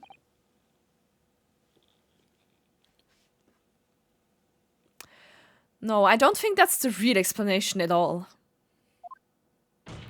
The truth is, you had a reason to hide that name. Oh. EM? War doch EM? EM ergibt aber keinen Sinn. Wer wäre denn EM? EM. Explain yourself, please, counsel. I have here the notes from the omnibus case, my lord. And as we all know, the victim, the man who we now understand to have been negotiating with McGilted. AG. Na, stimmt, ja, okay. Ja, AG könnte auch sein. Yes, Mr. Mason, the brickmaker. Sind wir ja bei Fußball? Nein. That's right, only Mason wasn't his surname at all. It was his given name. His full name was Mason Milverton. Milverton? Do you mean to say Saints alive? Mr. Ashley Milverton. Is it not the case that the brickmaker, Mr. Mason Milverton, was your father? I am your father!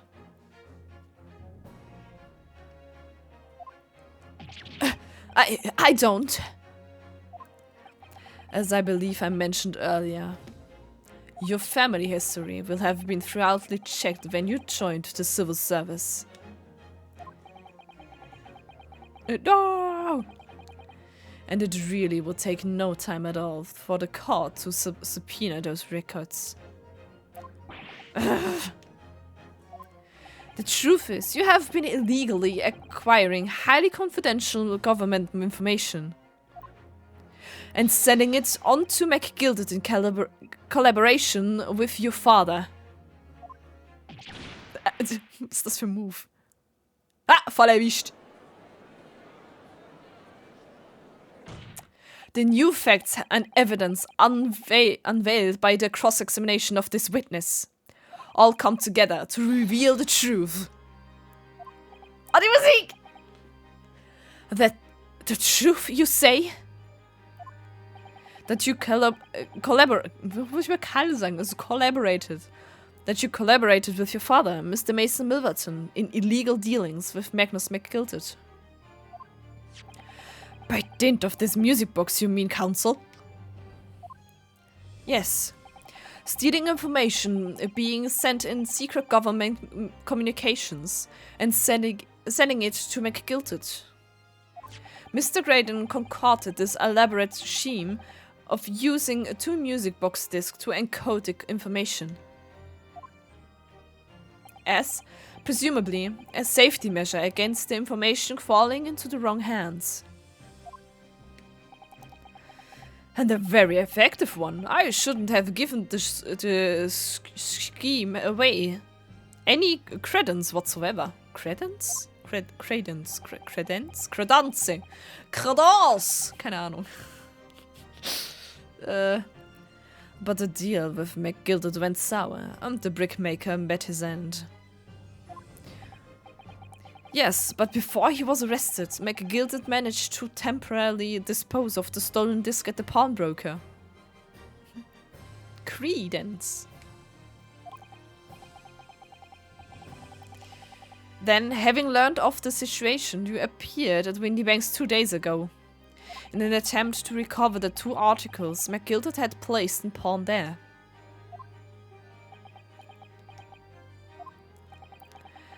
But that attempt failed. One of the discs was seized by the police and the other you never found.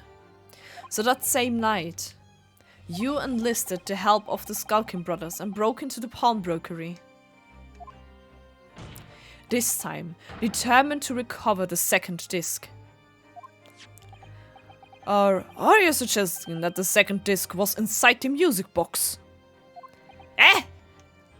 We never knew nothing about that. On the night that Mr. Windybank was killed. Ja, die Box wurde verschoben. We know. The intruder to the pawnbrokery touched one item. And one item alone. The music box. As rather ingeniously demonstrated using the 2 prints from the security camera indeed. So, the question that naturally begs answering is this. Why was only that one article disturbed? Yeah, oh yeah, it's all coming together. Yes. The answer is obvious, because it contained the second disc, which the intruder was desperate to retrieve. Since, if it were to fall into the hands of the police, it would be proof of high treason.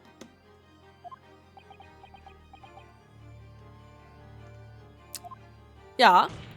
Well, Mr. Graydon? Do you deny that all of this actually began on that fateful night 2 months ago? I refuse to accept any of this nonsense. Of course. Why make it easy? Sir? There appears to be blood seeping through the sleeve of your jacket. Oh. Oh! Ja gut, also. Wie war das nochmal? Du warst nicht da? Du wurdest nicht verletzt? Nein? What? Oh. 2 nights ago, we know that 3 shots were fired at the scene of the crime in Windy Bank's pawnbrokery. Uh-oh! It all goes together. Unaufgerissen, ja. 1 took the life of the pawnbroker himself. Oh no, Sholmes. My poor boy. 1 struck the pouch around Mr. Sholmes' waist. And the final bullet struck the calendar on the wall of the shop, having first pierced the arm of 1 of the intruders. Ja, der Ballettmove war nicht so schlau. Mr. Graydon, that wound on your arm that you seem to be trying to hide, it's a bullet wound, isn't it? So smug, ey. It's got you now, me old China. Time to call it quits and croak, I reckon.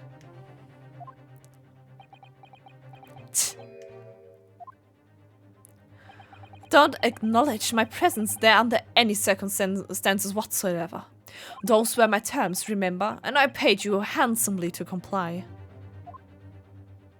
Clearly, I was a fool to think I could trust some common back slum thieves.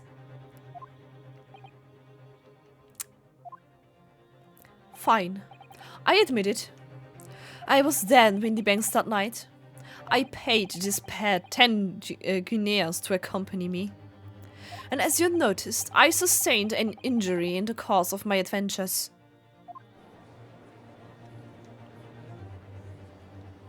But that is all. I admit to nothing more. Stealing government secrets, negotiation with Mr. McGilted. You should stop moving around so much. As God is my witness, I am sure I recall nothing of the sort. He's not going to go down without a fight. Not until I can show hard evidence, I suppose. Nevertheless, the defense has now established a crucial fact. Which is... Well, we know that 1 bullet was fired from each of the 2 firearms we have in evidence. The bullet from the Skulking Brothers' gun hit the pouch around Mr. Sholmes' waist. And the bullet from Mr. Windybank's gun clearly must have been the one that caught Mr. Graydon on the arm. Indeed, it must. We can't rule out the possibility that the man shot himself. Also muss seine Waffe. Es ist doch der Stock, die Waffe. Ist doch der... Weil hat er keine Metal-Chip, habe ich gehört, ne? Ist doch der Stock, die Waffe. Oh no. Das ist bestimmt der Stock, die Waffe. And that leads us to only one conclusion. Mr. Windybank was shot by a 3rd gun. Which can only have been fired by the 3rd intruder. Goodness! That's right, Mr. Graydon.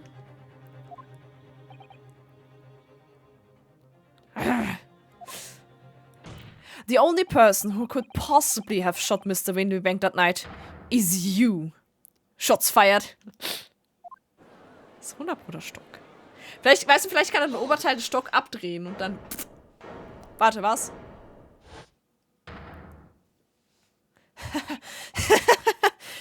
Crazy. You little upstart. You made a grave mistake when you summoned me here. What? What's that supposed to mean? Yes, as you rightly say, I was there at the pawnbrokers. I did my best to hide the fact naturally.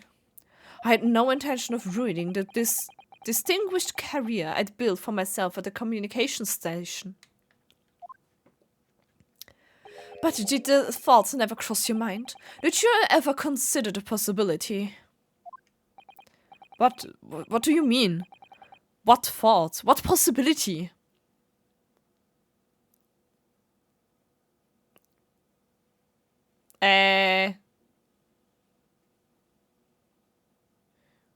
Also komplett nicht synchron oder also bin auch ich nicht synchron oder ist nur das Game nicht synchron? Weil für mich ist das Game zum Beispiel nicht synchron. Für mich ist es asynchron, weil ich höre den Sound erst, wenn ihr das Bild seht, das halt eine halbe Sekunde so Verspätung hat. Ich habe das Bild vor euch. Aber dann liegt es in dem Fall an der Seppo. I don't know. Nicht meine Schuld, ich habe nichts getan.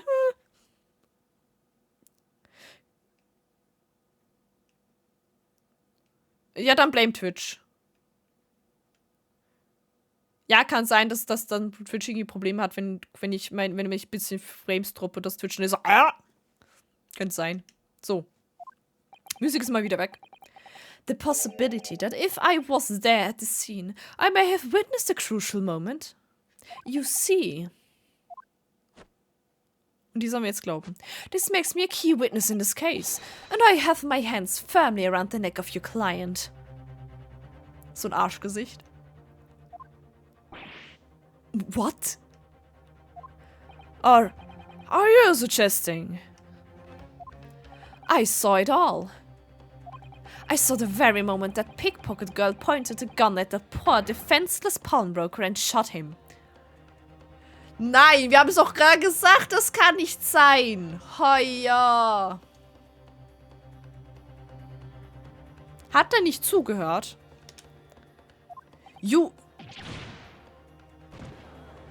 Das sollte dem keiner glauben. Wir wissen, dass die Skullkins auf Scholms geschossen haben. Also sag mir nicht, dass er sich selber angeschossen hat und Gina Windybank angeschossen hat. Das ergibt keinen Sinn.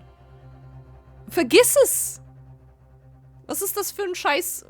Nein. Hei. Order!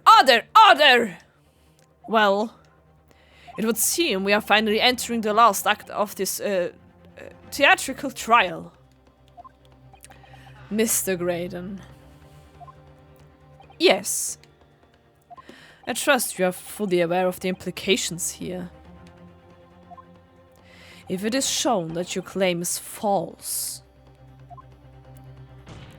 you will have incriminated yourself as the killer.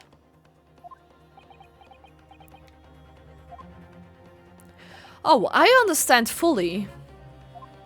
Na, anscheinend ja nicht. Then I must ask you to give your formal testimony once more. You will explain to the court precisely what you saw at the moment the defendant allegedly shot the victim. Ja.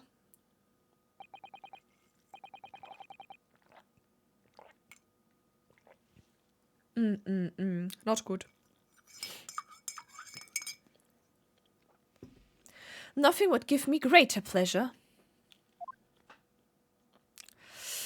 Es ist so mies, wenn die immer wieder ihren Scheiß aus dem Arsch ziehen, ne? Please judge no stupid. A judge is always stupid. Stupido! The moment of the shooting. While these ruffians were jostling with the broker, I was still near the entrance of the shop. When Windybank threw Nash over the counter, I felt a sharp pain in my arm. I pursued the man, but he shot himself in the storeroom. I could see him through the peephole in the door, though.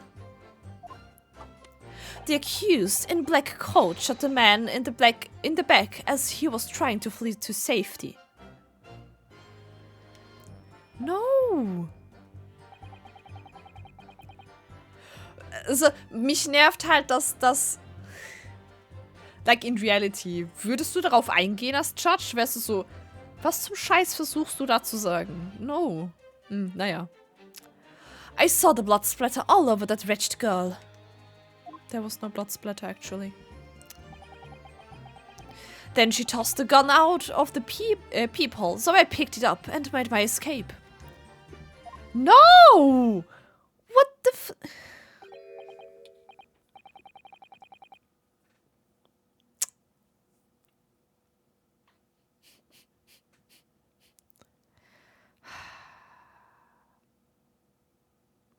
Ja gut, ja, der ist bei Video durch, stimmt schon. Good gracious, this is quite extraordinary testimony. No, it's not.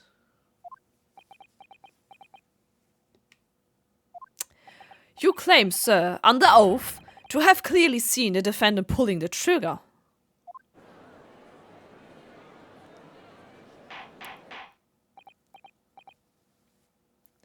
Aber sie hat die Waffe noch in der Hand gehabt. Ja. Order! Order! Order! Ja, du mit deinem Order. It wasn't my intention to testify this way. But neither is it my intention to be found guilty of a murder I didn't commit. But you did. So you see, my hand has been forced. I tell the truth now as an act of self-preservation. The truth? Until now, the prosecution was completely unaware of these details. Yes, well, sorry about that. Having shot me in the arm, the pawnbroker was then shot in the back of the by the accused. Ah, Hilfe, ich werf Sachen um. So.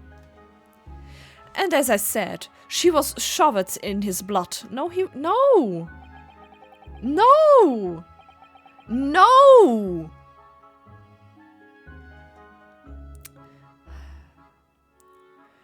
You say the blood splattered over the accused's coat. Are you sure on that point?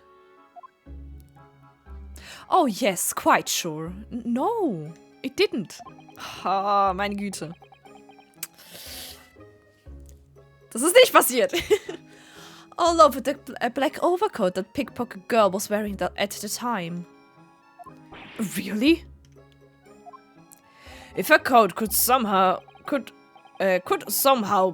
be shown to harbor vestings of blood, that would be conclusive evidence here. Das Buch von deinem eigenen Vater drauf, du Idiot. Such an investigation is entirely possible, my lord. What? Only very recently, a German scientist has developed a technique to identify human blood. So, here's to true science, not some amateurish detective's dubious foray into the world of chemistry. There's nothing dubious about Halley's work. His ideas are all around, are all sound. Ideas are no use to us here, and science, as in law, theories must be proven before they stand. Ja, aber wenigstens hat Van Siegner sein Bein, stimmt. Gut. In Germany, the technique has already been employed in the courtroom as the basis of evidence. Er trinkt ihn ja nicht, er hat ihn immer nur so in der Hand, so ja geil, und dann wirft das weg. Scotland Yard has a small quantity of the chemical reagent used, with your lordship's permission. Wie gesagt, as I said, we could shatter all vestiges of doubt within minutes. Dekowein. This doesn't look good, Bruno. Why not? Also, wir wissen, dass da Blut drauf ist. Well, we know, don't we, that there's blood all over the front of Ginny's coat. The Germans again! Genau. If they tested with their chemicals... Oh, help. You're right. I was forgetting that happened yesterday.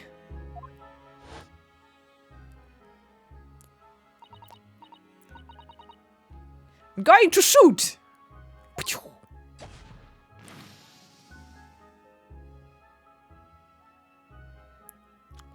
Und da war alles lila. But that's not Mr. Windybank's blood. That stain is from 2 months ago. That's Mr. Mason's blood, from when he was stabbed by McGilted, who was wearing the coat at the time.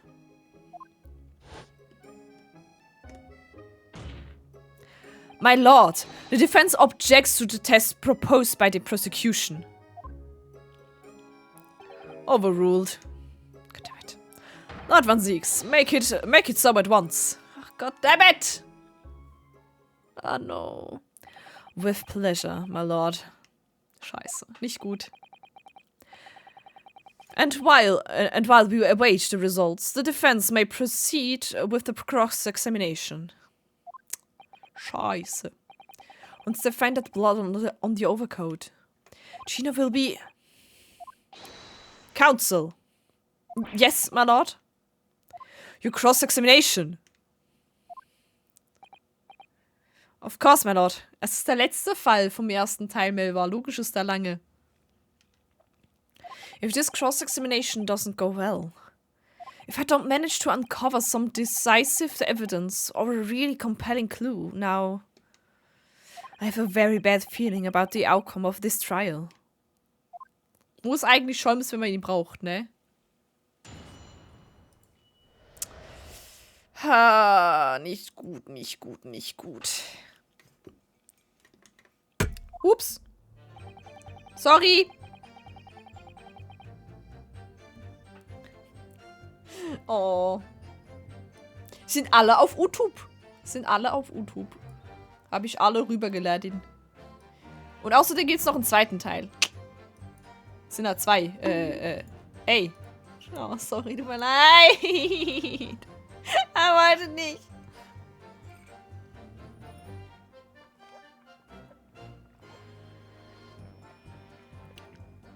Das nächste Mal bocke ich dich direkt auf den Kopf. So nämlich. Oh, Twitch ist auch mal wieder lustig. Ich kann mal wieder keine Badges anzeigen, ne?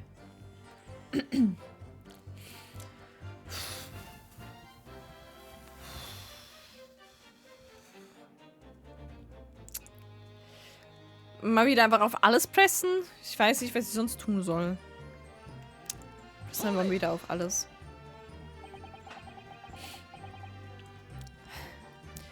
Mr. Windybang emerged from the storeroom, I believe.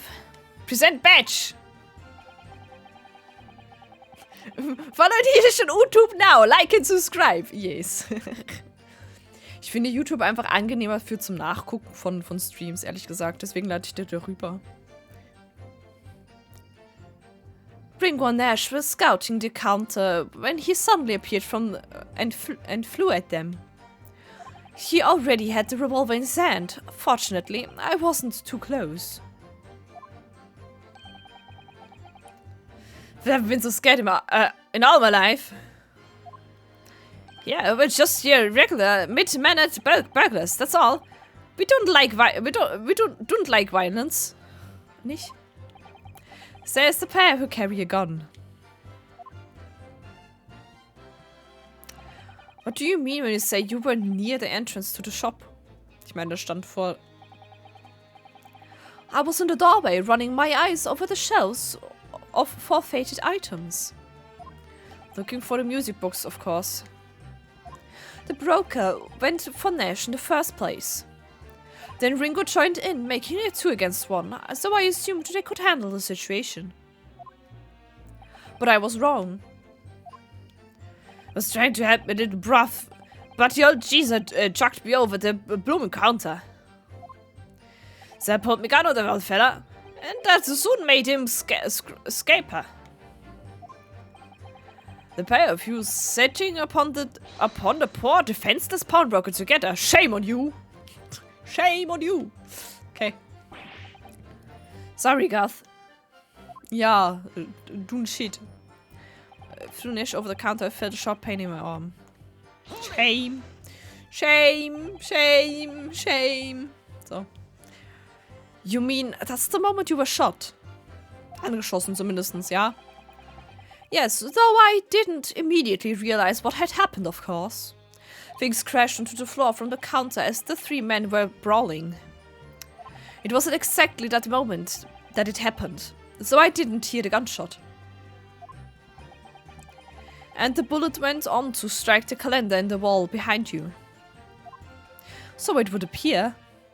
When I looked at my arm, I saw that it was bleeding badly, so I wrapped my handkerchief around it. Seeing as I couldn't explain what had happened to a doctor, Couldn't explain what had happened to a doctor. I had no choice but to wait for it to heal. Hast du ja gut gemacht. Da blutest du. Eieiei. I didn't imagine it would still be bleeding 2 days later. Haha. Did Mr. Windybank intend to shoot you, do you think? Nö. Well, now, I don't imagine he even noticed I was there, to be honest. Perhaps the gun went off accidentally. Anyway, I didn't quite strike home. When I pulled my gun on him, he tried to shove me out the way. And then he scampered through that door out the back. Die scheiß Äpfel und Birnen. At which point, what did you do? No, nächster Punkt, okay. I pursued the man, but he shot himself in the storeroom.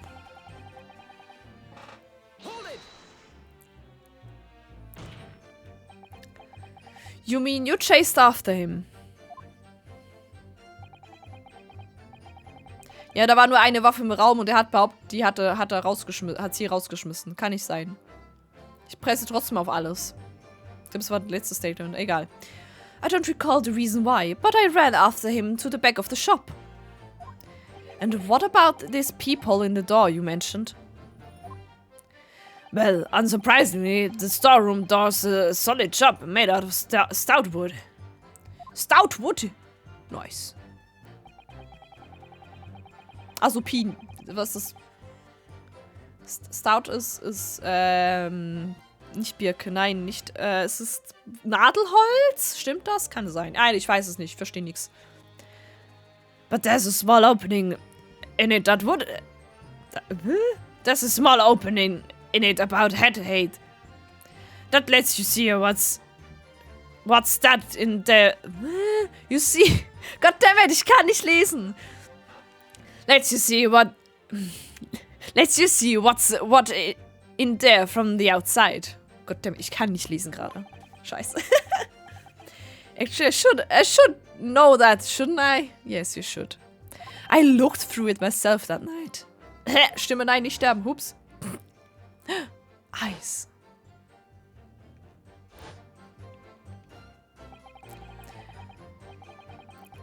And what about you burgling brothers? Did you see what went on through this peephole as well? Unlikely, Gav! Den sie der Finger des Arts, Gav! Ja, gut. I doubt these two buffoons. Oh, ich liebe das Wort. Buffoons ist so ein gutes Wort, ne? I doubt these two buffoons were even aware of the peephole's existence. So, the Skulking brothers were there, but they didn't see the killing of Mr. Windybank take place. Inside the storeroom, I could see the broker and that young girl standing there. The defendant? Yes, though neither of them noticed that I was looking. The girl raised her gun and pointed it straight at the man. Tomfoolery. Gutes Wort. Ich weiß, Buffoon finde ich aber so ein gutes Wort. Ich mag Buffoon, das Wort. Buffoon! Oh. And then? What did you see next? Excuse the back shot the man in the back as was trying to flee safety. Ganz ehrlich, kann ich einfach da pressen, wo... Das ist nämlich das, was ich... Nein. Did I hear you correctly? She threw the gun out of the room? That's right. After the broker fell to the floor, she started walking over. Over where exactly? In the direction of the storeroom door, to where I was watching. Of course, I quickly retreated, and then the girl dropped the gun through the peephole onto the floor on my side of the door. But why on earth would she do such a thing? I couldn't tell you. Perhaps she was hoping to distance herself from the murder weapon. Nine? Oh, without thinking, I went and picked it up. I suppose I was worried about just leaving it there, in case any more tragedies took place. Okay. So it was you, in fact, who took the third gun from the scene of the crime. Yes, it was yours truly. I left the clear up to my lackeys.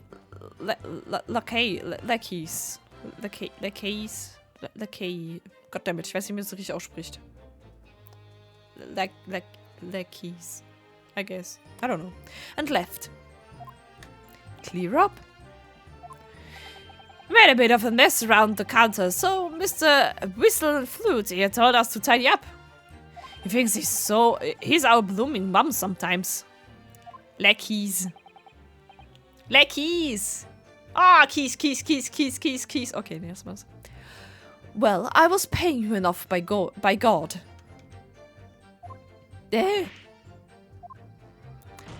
Tell me, Mr. Creighton, when you left the pawnbrokery that night, was it by any chance with the second disc in your jacket pocket? You're like a bull at... Okay, da hat jemand reacted.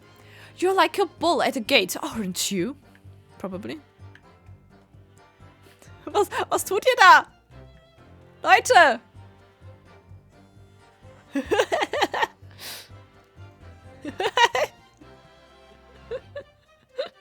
Oh, I love this. Hallo. Excuse me. Warum schüttelst du den? Gentleman.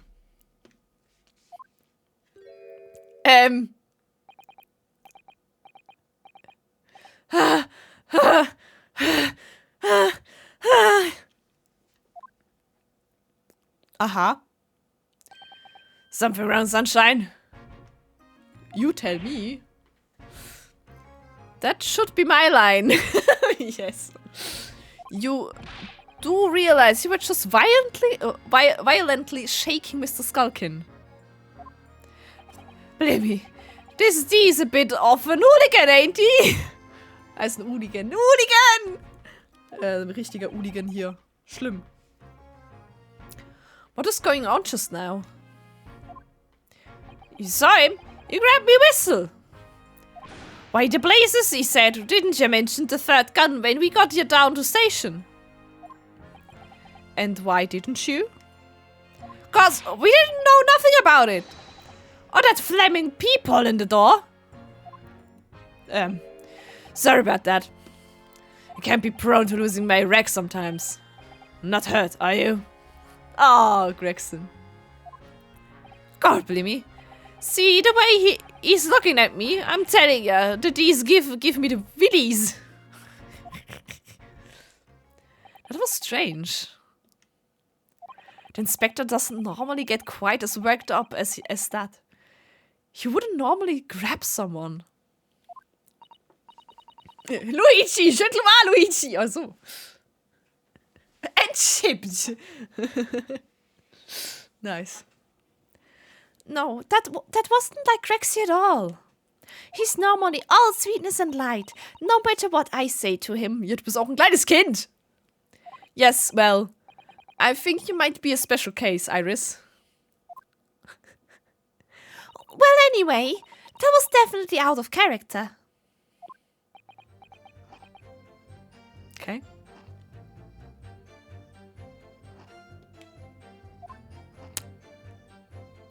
What's your feeling, Runo? As much as I hate to admit it, I don't see any obvious holes in his testimony at the moment. But you have to find a way to break this man. And quickly too, because once they discovered the blood on the overcoat Sheena was wearing. It's a bit strange that he's so sure of himself about seeing the blood splatter over Ginny's coat. It doesn't strike me as the sort of thing you'd claim if you hadn't genuinely seen it happen. Fish and chips? Oh, yes. But we know that Sheena didn't shoot Mr. Winniebank, so what's going on? All I know is that it's very unfair. Why should some German scientist's test be acceptable as evidence when mine and Hurley's wasn't? Detectives can use test tubes too. Never mind that. I have to find a really stark inconsistency in this testimony somewhere. And I have to find it before the prosecution discovers the bloodstain on Gina's coat.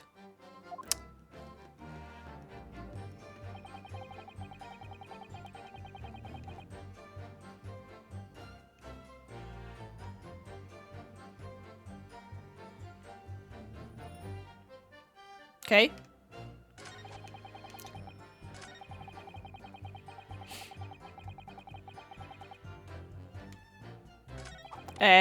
Was habe ich übersehen?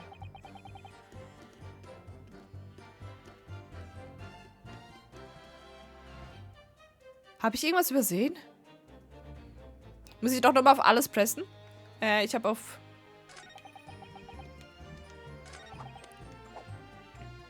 Habe ich darauf gepresst? Nicht, oder? Ich presse halt für die anderen 2 Sachen, die ich nicht gemacht habe, ich glaube. Yes, when the crime was discovered, the defendant was found with a gun in her hand. But that was Mr. Windybank's gun, from which only a single bullet had been fired. And as we've already established, Mr. Graydon, that bullet was fired at you. Ah, but no. It was the broker's gun that the pickpocket girl had when I saw her. Yes, the bullet from Windybank's gun grazed my arm, and yes, the skulking guns grounded the detective. But this was another gun entirely, a third gun. Erzähl kein Scheiß. The broker's gun was not the murder weapon, so clearly there had to be a third firearm involved. In other words, the accused must have had her own gun with her at the time. No. Ay, ay, ay. But no other gun was found at the scene. Ja, lach nur. Calm yourself, counsel. Sorry? You must consider the events in order. At first, I saw the broker and the girl glaring at each other, and then, all of a sudden, the broker turned to run. And it was in that moment that the little gutter rat shot him in the back. A chilling image, I must say. Das ist doch... Wie nehme ich das auseinander? Ich weiß es nicht. Scheiße. Kacke.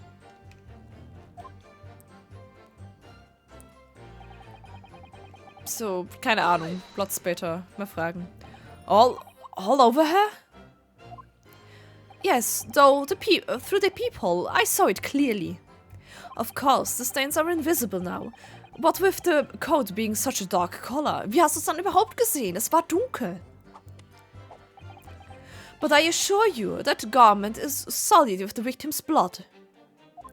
Well, it is solid with blood, that's for sure. But it's not Mr. Windybank's blood, is it? No, that's right. Mr. Mason Milverton's blood from when McGilded stabbed him 2 months ago. It's so annoying.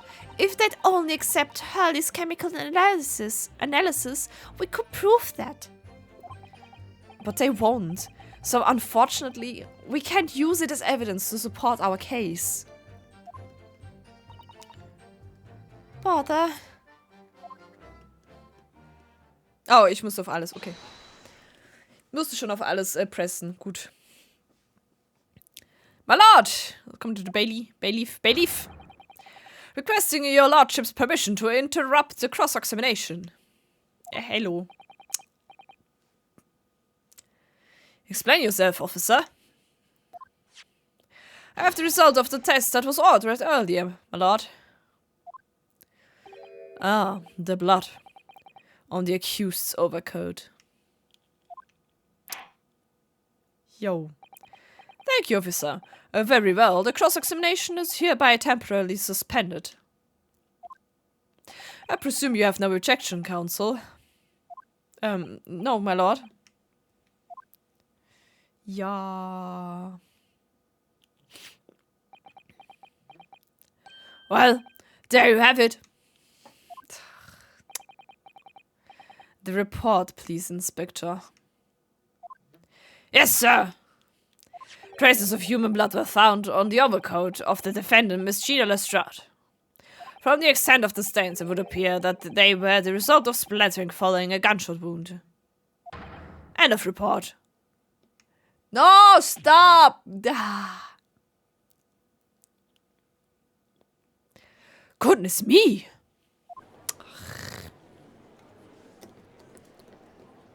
Ja, das ist nicht so geil. Stop moving so much. See, what did I tell you? No, the blood on that coat is not Mr. Windybanks. What on earth makes you say that, Counsel? The coat originally belonged to Magnus McGilted. Just before his coat was deposited at Windybanks, McGilted had fatally stabbed Mr. Mason Milverton. So the blood on that overcoat is the blood of the brickmaker from the omnibus case. Objection! Well, the dead cannot speak, isn't that right, my Nipponese friend? Sorry? 2 months ago, in this very courtroom, did you not argue fervently for McGilted's innocence?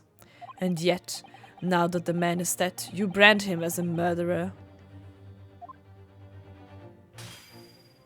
Your conduct shatters any shred of respect you may have earned for yourself in this country.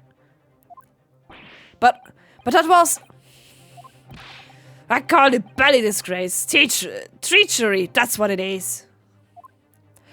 Now to determine whether the blood on that coat is 2 months old or not. Even a stereoscope couldn't help the answer to that problem pop out. It can't be done. But... We used Mr. Sholmes' specially formulated... Mr. Sholmes is not a detective, not a chemist. Damn it. Would you put such faith in a chemical formula devised by me, for example, when I am a communications officer? I held out... What the fuck? Piroski. I held out Piroski to starving boy, and he ran away crying. Was hat das bitte damit zu tun? Was? Was? Bitte was? Was? Hä? Okay, sure. Sherlock Sholmes is barely more than a figment of the public's imagination. His name carries no weight in this courtroom. No weight at all. Fuck. How could you say that? No context! Victory is sweet indeed. This proves that my testimony is the whole truth from start to finish. How do you arrive at such a conclusion, sir? As the witness said, the accused's coat was splattered with blood of the victim. The only way McGraden could possibly have known the fact is if he saw it happen. In other words, his testimony is solid and the conclusion is singular. It was the accused who shot the victim in this case. That is the whole truth. No! It's not! God damn it. Wer ist jetzt schon wieder? My lord, it's been a long battle this one, but this old war horse has something to say now, if you please. God damn it. Mr. Foreman. As of this moment, sir, the squadron has reached its final decision. Not again. Ready, men, all for one now. Sir! Guilty. Guilty. Guilty. Guilty. Guilty. Guilty.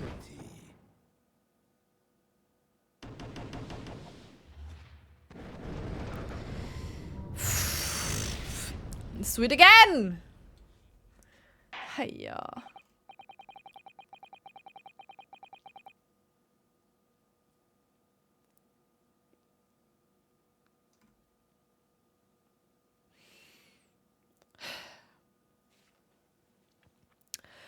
Well, it would appear the ladies and gentlemen of the jury have reached an unanimous verdict. Summation examination! The defense has consistently failed to unpick this witness's testimony.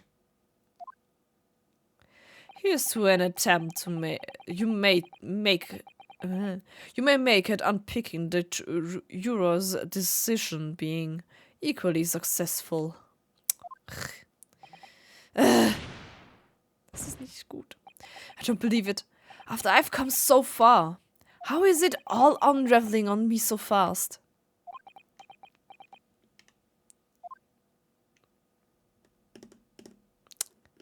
Yo. How very distressing. Distressing. Scholms? Is it Scholms? To be held in such low esteem. It is Scholms. It must be.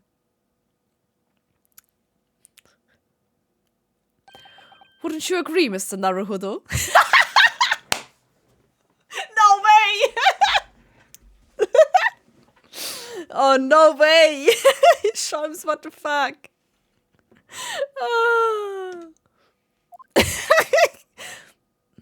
Officer, you've delivered the report now. That will be all, thank you.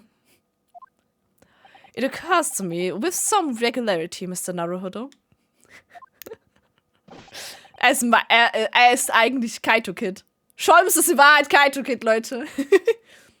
That scientific truths are determined not by science, but by none other than the human mind. I know that voice. Am I going mad? Ah! Look at him. Hello! It's my boy! Gut. Mach den Schnurrbart weg, ey. Ist so scheiße. Mr. Scholms! What is the meaning of this? Hier da steht. Alter Scholms, what the fuck? Order! Order! Order! What business do you have here, detective? The last I heard, you were recuperating in hospital. As well I would be, had I not been set upon an errand. What errand? Hurley, it's really you. You're awake at last. Yes, good day, Iris. I appear to be rather late to rise. My apologies. Zieh den scheiß Hut aus, bitte. Now, my lord, if you will humor me. In what manner, sir? I have something of great importance I wish to give to the young lawyer over there. I need no more than 5 minutes. Would you be so kind as to spare us the time? What say you to this, Lord Von Zieks? This trial has taken many hours of the court's time, having spent so long already. Exactly! Having spent so long already, we don't want to go wasting any more precious time. As I was saying, having spent so long already, it would seem churlish to deny the defense a mere 5 minutes. Ha! Ha! Very well then. Counsel, you have 5 minutes. Oh, danke. Ganze 5 Minuten. Amazing. Hey! Gregson is a saucy baka. Yes. My dear fellow, I apologize for my tardy arrival. Mr. Scholms, are you alright now? Aye. Alright. I'm all wrong. Sorry? I've only just managed to summon the strength to stand, man. I asked the judge for 5 minutes. Und dann hampel nicht so rum. He is so handsome, yes. Da ist nicht mal ohne Mantel gesehen, das ist viel besser. But I fear even that may prove too much for me. Pray forgive me should I pass out. Don't? Let's make this discussion as short as possible. Hurley, this place is full of idiots. True. None of them can see how wonderful your chemical blood analysis is. Oh, well, that concoction of mine was really just a bit of sport to assist me in my investigations. I've never took the trouble to refine it for appraisal by the scientific community. An oversight on my part. Right. Modesty? Surely not. Ah, Scholz. Du bist mir einer. But enough of that.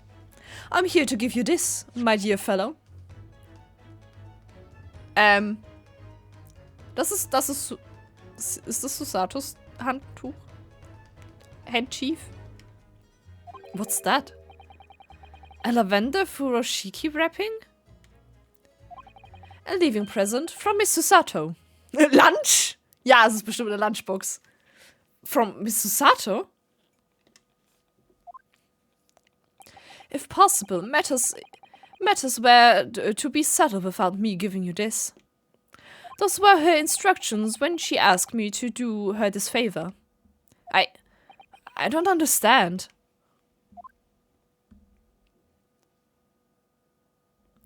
Miss Susato foresaw today's events, I believe.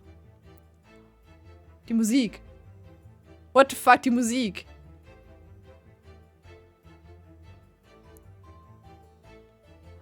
Alter, die Musik ist voll geil. What the fuck? Stop. Damn. Das ist neue Musik. Die haben wir bisher nicht gehört. Was ist das für Musik? Hallo? Was ist hier los? She knew that the culprit would attempt to escape justice by means both devious and underhand. Damn. And that you, Mr. Naruhodo, fighting fairly as you are wont to do it, would find yourself in considerable peril. At that very moment of crisis, you were to be given this small parcel. Those were the dear lady's instructions. Yeah, shit is really going real theme. A leaving present from Susato's son? Whatever could it be?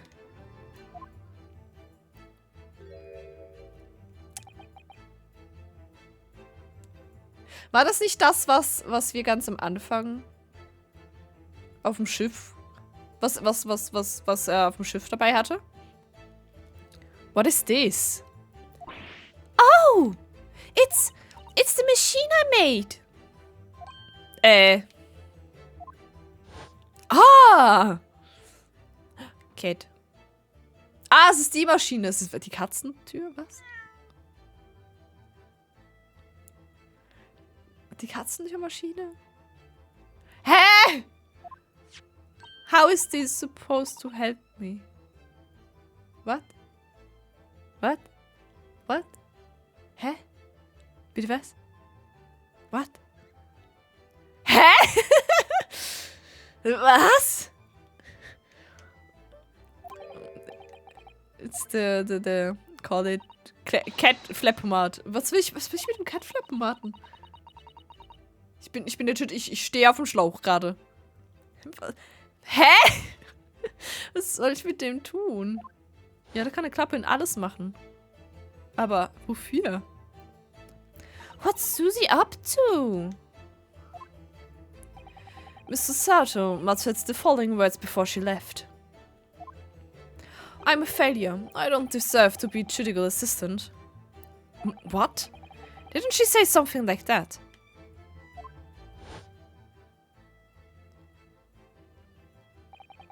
The best judicial assistants in the world. That's extremely flattering. I'm sorry to say. But I've been a complete failure. Aber warum? Hä? Ich bin verwirrt. Whatever did she mean by that, Mr. Sholmes? That night, when you left Windybanks in pursuit of the thieves. Mr. Sato made use of this contraption for a certain purpose. Oh! Oh! Die Klappe in der Tür. Die war da vorher gar nicht.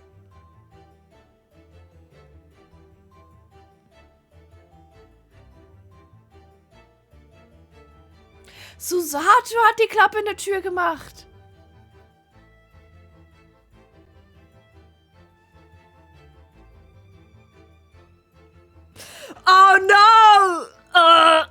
Okay, nice, gut.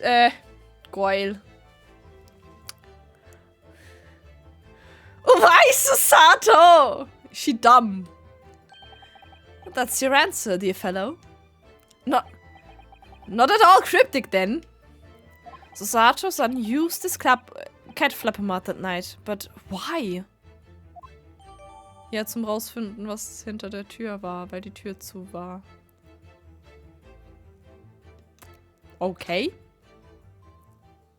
Da trinkt er seinen Alkohol. Der hat auch keinen Bock mehr. Nein, oh.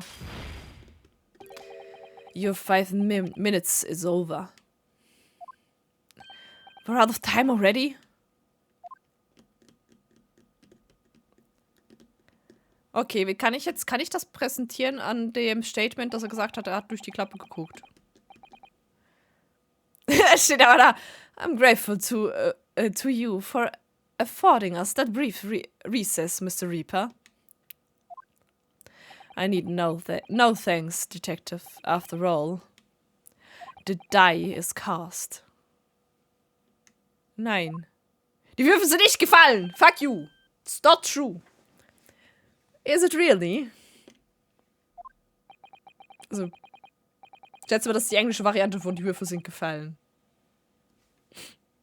Ich habe auch casted die. Wo steht das? We win. The Euros are unanimous.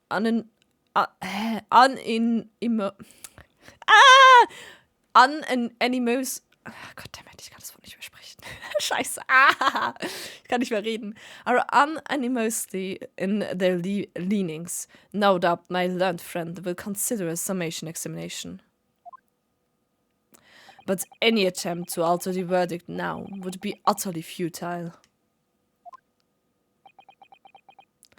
I wonder. Mr. Naruhodo? Yes? The rest is down to you, dear fellow. What is your plan? The rest is down to me. I need to be careful here. If I make the wrong move, the trial will end badly. My lord, the defense requests. Oh. Time to think! Cross-Examination. Wir haben einen Beweis, dass die Klappe nicht da sein kann. Ich glaube, mit den anderen Leuten können wir gerade nicht viel machen.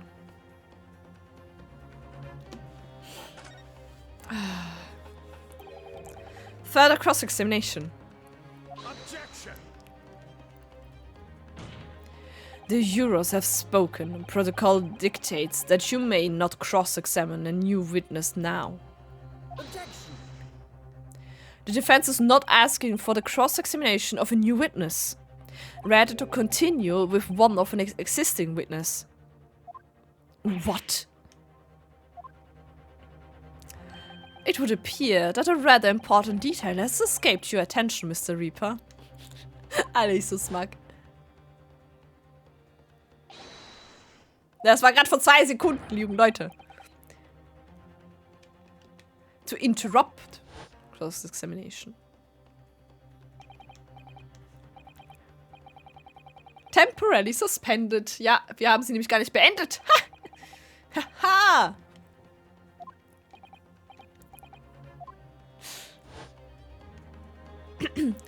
So nobody can say anything then. If Runo asked to resume his cross-examination of Mr. Graydon. The court is obliged to allow it. This is absurd. Ich dachte, das wäre so. Alter, er ist so ein Poser, ne? Schlimm. Wann siegst du? Ist einfach ein Poser. Das ist mega krass. I would remind those present that this is my courtroom. I concur that the defense is entirely within its rights to request the continuation of the cross-examination. Das Regeln durchziehen ist sehr. However, I will not permit an unremitting protraction of these proceedings. Okay, Mr. Reaper. Therefore, I have decided to afford the defense one final opportunity, und du bist rude, in concluding the cross-examination. Ich muss das richtige Statement finden. Counsel, you must choose but one statement from the witness's testimony and but one piece of evidence to present in support of your argument against it. A single chance to present evidence. Ich meine, wenn ich das Richtige finde, ist okay. Bei irgendeinem, wo... Ist die Frage, ist es dann bei... Müsste bei dem sein, also er gesagt hat, er hat gesehen, was dahinter passiert ist, hinter der Tür, weil das kann er nicht. Wenn ich da sagen kann, er hat das schon nicht gesehen, die Waffe kann er ja auch nicht raus dann. If, following that, the situation remains unchanged, I shall move to adjudication. Kein Druck oder so, nee. Is that clear, counsels? You will not press the witness any further. My lord. Yes, my lord. A single statement and a single piece of evidence. Most generous. Most generous, yes. Well then, Mr. Naruhodo, it's high time. I fell in a dead faint. Please don't! I leave this in your capable hands. Nein! Sholmes, what the fuck?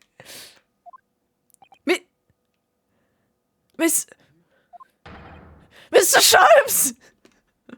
He dead, man. Sehen wir jetzt seine Füße? Das wäre lustig. Nee, nicht mal. Hi, ja. Zero HP, ja. To stand so insufficiency. What the fuck ist das für Worte, Judge? Benutzt normale Worte. Ich lese es nicht. Before the court in a state of such high fever. Oh, und jetzt hat er auch noch Fieber. Geil. Either the man has extraordinary strength of mind or an extraordinary lack of feeling. Both. Noch nie gelesen. Ja, ich habe auch keine Ahnung. I imagine he's feeling very little now. The detective is sleeping soundly in one of the antechambers. Strike a man when he's down, why don't you? Well then, counsel, are you fully prepared? I believe. I think so. I hope so. I do so. Yes. One statement, one piece of evidence. I won't let Mr. Sholmes down, or Iris, or Gina, or Susato.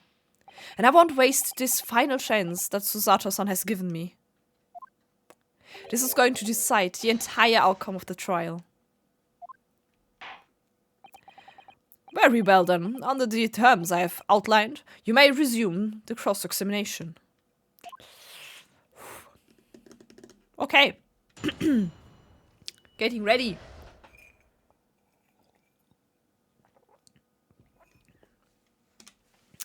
Again. I was nicht stated. Okay, das hat nichts damit zu tun, wenn die Bank durch auf die Kante für den Shop in meinem Arm. I could see him through the peephole in the door, though. No, you couldn't. You could not. Die Musik ist mega geil. Fuck you. Fuck you. You lying. So nämlich. So sieht's aus. Bam. Hey. What on earth is that eccentric contraption, counsel? Oh, it's my cat flapper-mat. My lord, it makes a way for cats to get in and out of a room. It can cut through any door you can think of and make a new little door in the middle of it. Finish him! Yes, I'm trying. That's right, my lord. It's a device for creating so-called cat flaps. Small doors for cats to come and go as they please.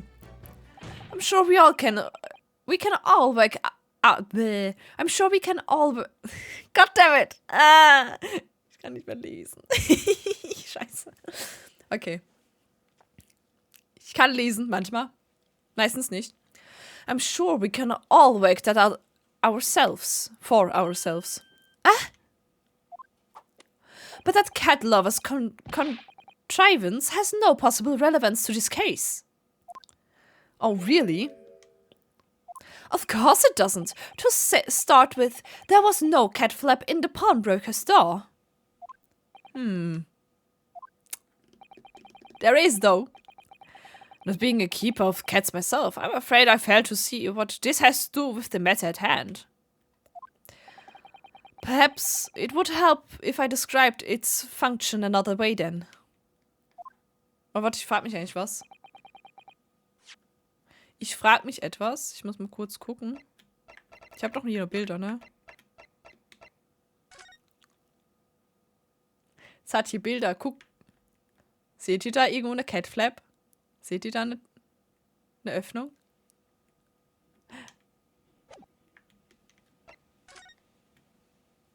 Und jetzt? Da hat's keins. Und da hat's auf einmal eins. Wir sind so smart! Ich habe sogar noch 2 Bilder zum Beweisen. Haha! Wie so blind. Ja, manchmal schon, ne? This contraption is able to create a peephole in any door you can imagine, in particular in no time at all. I beg your pardon. A peephole, you say? 2 nights ago, we arrived at the scene only minutes after the murder of Mr. Windybank had taken place. That's right. According to the paperwork at the yard, it was you, your Japanese assistant in Cholmes. Yes, the 3 of us were together, and it's recently come to my attention that my assistant made use of this device at the time. Your assistant did what?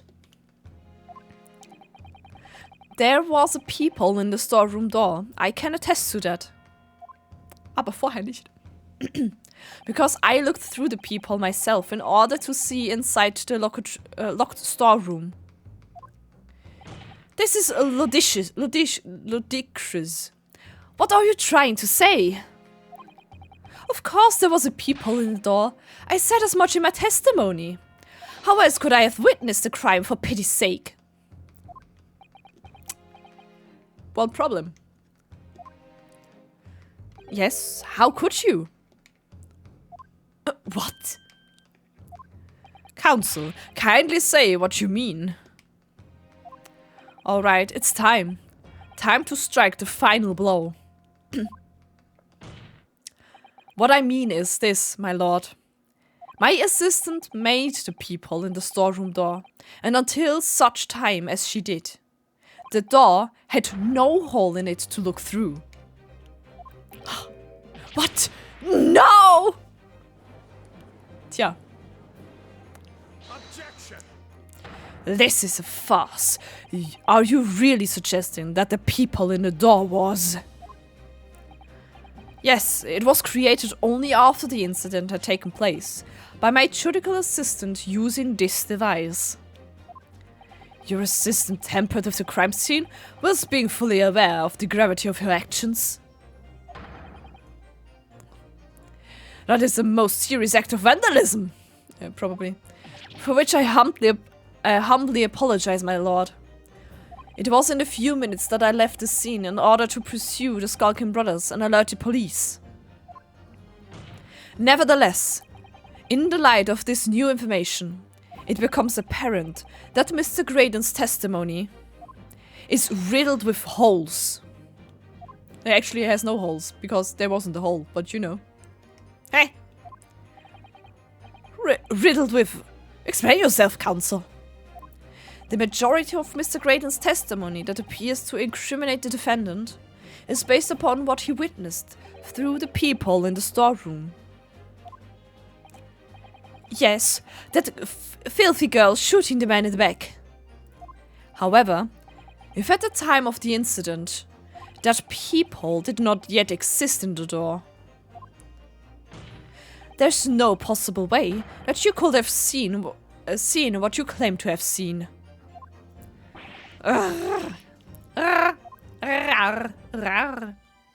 So, in short, your entire testimony is a pack of lies.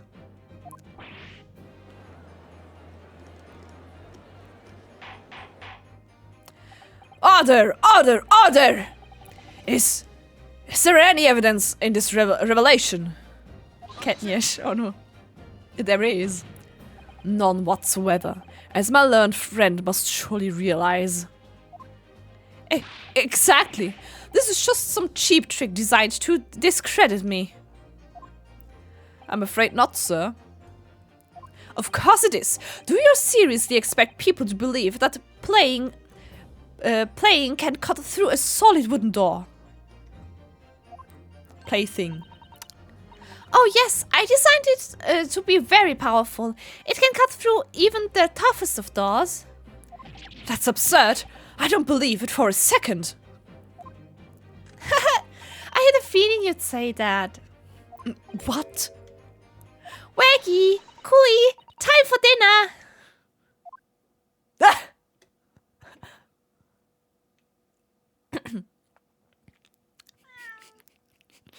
Hello, cat. Well, Young lady, this is the Old Bailey. One does not make cat flaps in oak paneling at the Old Bailey. One does not simply make cat flap. Best game. I'm not done yet, don't worry. This doesn't mean that the peephole in the storeroom door at Windybanks was made by your machine. And there's no way you can prove that it was. Oh, I can. no, but it's easy. What? The cat flaps my cat flap mat creates are all of a fixed size. And the dimensions of the peephole at Windybanks are an exact match. We have even more evidence. Hehe, Old Zeke is lost for words. Excellent work, Iris. Thank you. And now it's my learned student's friend's turn to be lost for words, I feel. I have evidence. I believe your judicial assistant has already left the country for your Eastern Island home. That may be true, but I have a picture. Ja, mir Stimme langsam.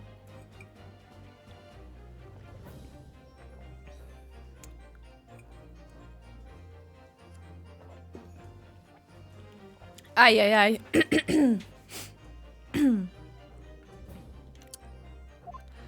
Then you may have some difficulty establishing all of the facts. No, I don't. For the sake of the argument, let us assume the people has dimensions that are a perfect fit for this contraption. In that case, when was the people cut? The prosecution demands proof of your answer. What is the purpose of your line of inquiry, Lord Van Zieks? It's very simple, my lord. The defense argues that the people was created after the incident using this device. But now that the perpetrator has returned to her native land, she cannot testify to the fact. There is no proof. There is proof. And for as long as the defense remains unable to prove when the people was made, my learned friend's claim amounts to nothing more than a baseless accusation. I have pictures. Indeed, that is so, Lord Van Zieks. Well, counsel. Don't give up now, Runo. This is the time to create your own opening and force your way through. Don't know if I can do this, but I do know one thing. Susato-san is the greatest judicial assistant in the world. Very well, the counsel for the defense will present evidence to support the claim made. Proof that the peephole in the door of Windybank's storeroom was created after the event and not before. Das Bild von vorher? Gut gesagt, Runo. Yes, she is the best. The bestest of the best. Ja. Bam. Würde ich sagen. What are you? A print from that detective's infernal cameras again. My judicial assistant, Miss Susato Mikotoba, is an extremely intelligent and capable. Genau. Ich kann das Wort gar nicht mehr aussprechen. Reden. God damn it. Ich rede heute einfach schon meine ganze Zeit. Ich rede seit 3 Stunden meinen Mund fusselig. So. Mir sei vergeben. Hups, tut mir leid. Ich hau schon wieder das Mikro. Tut mir leid, ich bin manchmal. Ich bin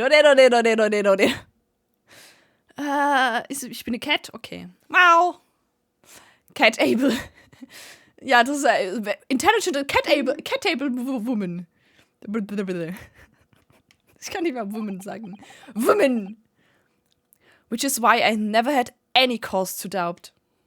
Ich fühle das nach nicht.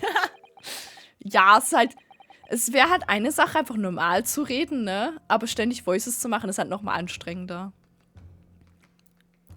That she would have considered this scenario and made sure I had the necessary proof. And the necessary proof is this photographic print, Counsel. Yes. This print shows a scene in the shop moments after the defendant entered the premises. Agreed. And it also shows the accused mercilessly wielding a gun in the direction of the defenseless broker. But more to the point, it pictures the storeroom door in the background. Let me see that print again. I don't believe it. This really is quite remarkable. The door to the storeroom is completely devoid of a peephole of any description. Tja. Mr. Graydon. You are fucked! That's okay. You couldn't possibly have witnessed the crime as you claim to have done. Because at the time it happened, there was no peephole in the door. In other words, your testimony is a catalogue of lies. Catalogue. Ha! Okay, lassen wir das.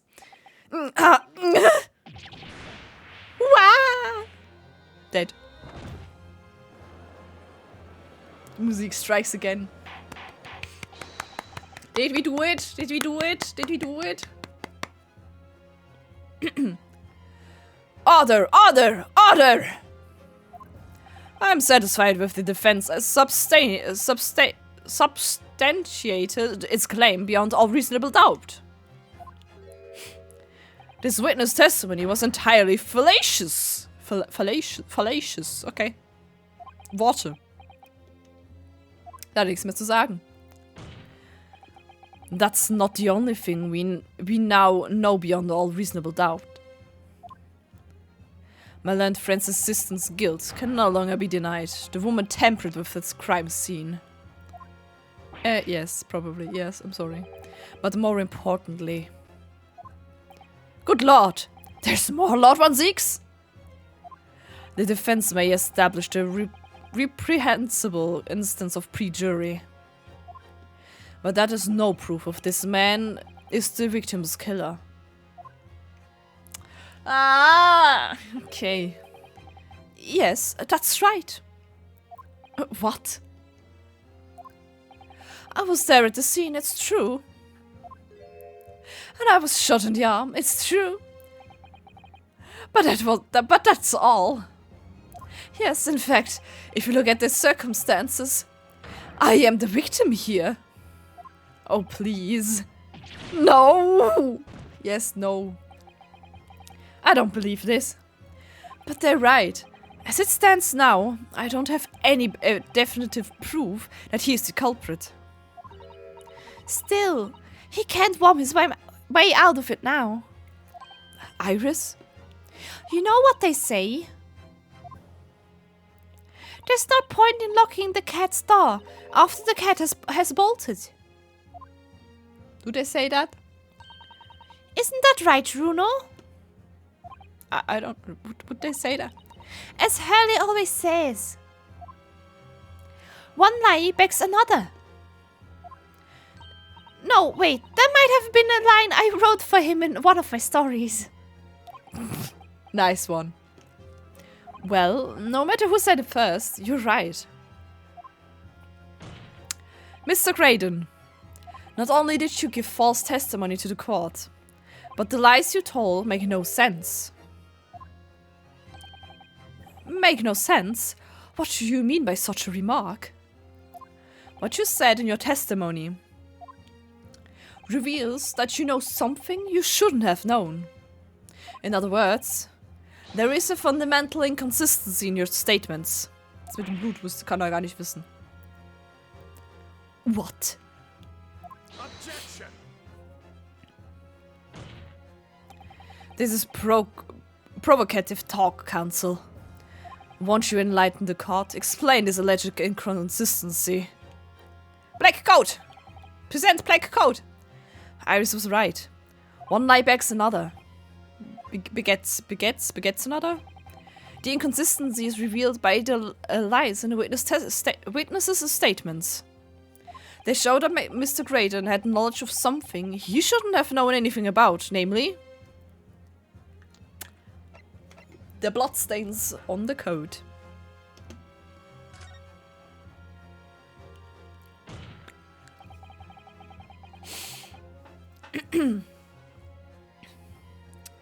The bloodstains that were present on Miss Lestrade's coat. That's right. The victim's blood splattered all over her when she shot him. But how could you possibly have known that? Obviously, because I saw her do it through the peephole in the... Ja. Erzähle weiter. Fahre fort. Idiot.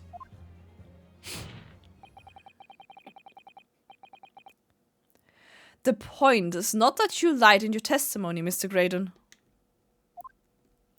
It's the nature of the lie you concocted that is so revealing. You're not making any sense. Then let me ask you a simple question. How is it, Mr. Graydon, that you knew of the existence of the people in the storeroom door? What? Well, obviously I...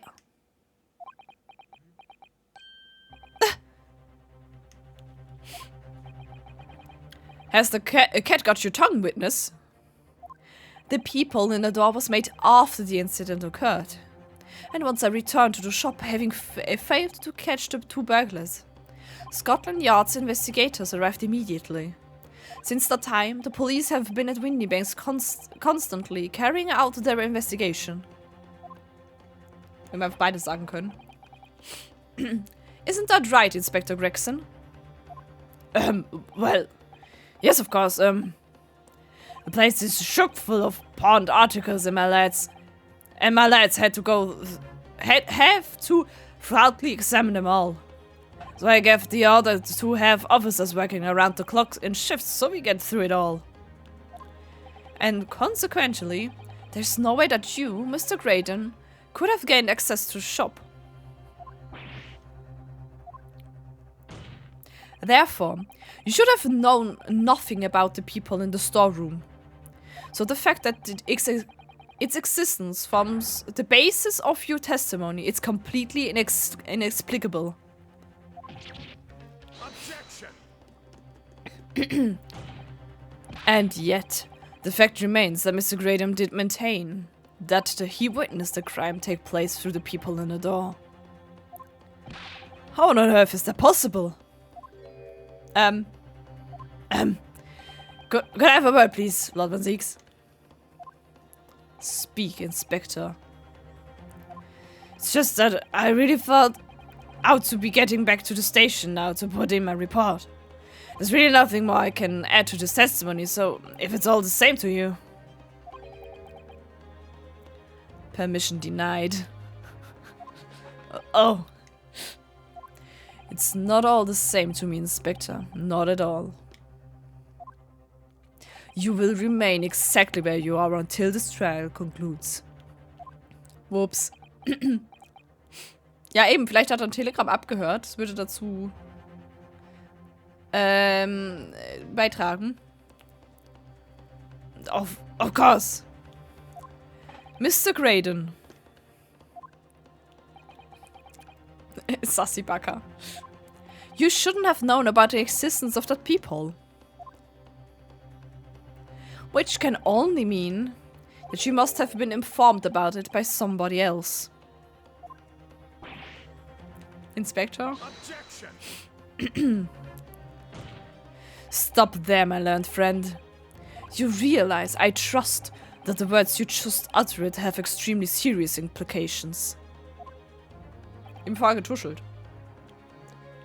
Yes. But the defense believes that the details about the case that Mr. Graydon claims to have seen must have been revealed to him by a certain person before his testimony. And in fact, considering a particular clue we have, there's really only one person that could be. Who is the person in question, Counsel?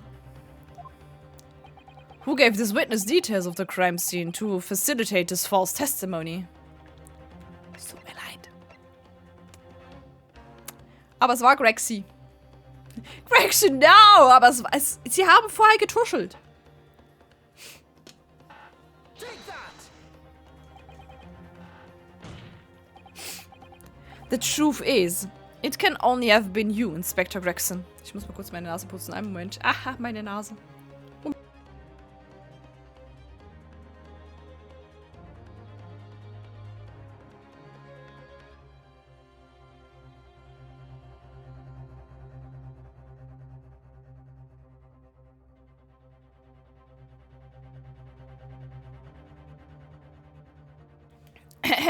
Nase, please. No blow nose no blow nose cam. No blow nose cam. Nee, sieht doch doof aus. Hä? Me? Objection. Disappointing. Oh, sorry. You had better have some proof to sustain such a rash claim, my learned friend. Consider the fact that we have only been aware of Mr. Ashley Graydon's identity for the last few hours. We learned of it only during the course of the trial today. Indeed, preparations for this testimony were made with great urgency during our long recess. Sag no blow nose cam. Zehnmal schnell hintereinander. No blow nose cam. No blow nose cam. No blow nose cam. No blow nose cam. No blow nose cam. No blow nose cam. No blow nose cam. No blow nose cam. No blow nose cam. War das Thema? Ich weiß es nicht. Bitteschön. Vielleicht waren auch nur 6-mal. I don't know.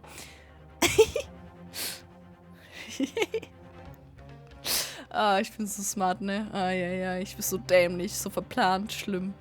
Es tut mir leid. Uff. Ey! Nö, nicht. Wie man bekloppt. While the police executed the subpoena and brought the man here from the communication station. Hallo Tracy, hey wo? Stop, no. Es war nur 6-mal. Okay, sorry. Naja. And until that time, Mr. Graydon would have had no idea. No inkling that he would suddenly be required to appear in court. Ah. Wie lange geht der Fall noch? Holy shit, ey. Are you suggesting that until such time as he was summoned? Yes, my lord. Until then, it's reasonable to assume he knew nothing of the peephole. It was only once Mr. Graydon was in the stand that he realized his position. That he would have to defend himself against his accusation that he was the third intruder. You're suggesting that it was while this trial was in progress that he received the information, so that he could commit perjury in order to save his skin. Ja, sie haben getuschelt! Hat das jeder vergessen, dass die getuschelt haben? Die haben getuschelt. Lester-Schwestern waren sie. Exactly. And the only person with knowledge of the investigation that he had any contact with is you, Inspector Gregson. This is a blooming outrage. Why would I be giving away details of our investigation to this fellow, eh?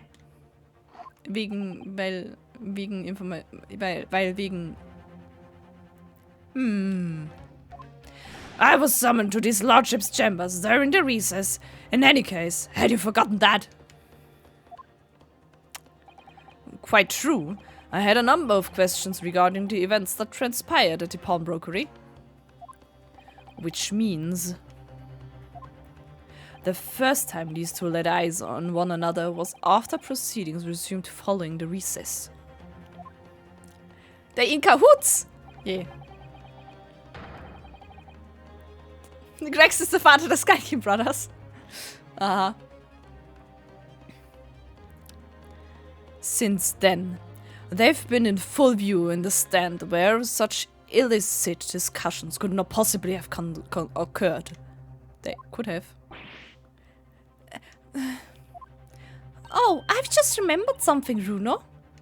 Darum der Bart. Ah. What is it, Iris? There was one time before, wasn't there? I think it was when Jeannie was testifying. Oh, yes, now that you mention it. When the bailiff was dispatched to retrieve McGillert's music box from the scene of the crime. That's it! It was during that testimony. Ja, Rios Gedächtnis ist schlechter als meins. Schlimm. I remember finding it strange at the time.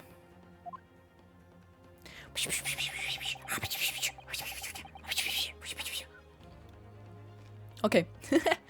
Mr. Graydon and the inspector seem to be having some kind of secret discussion.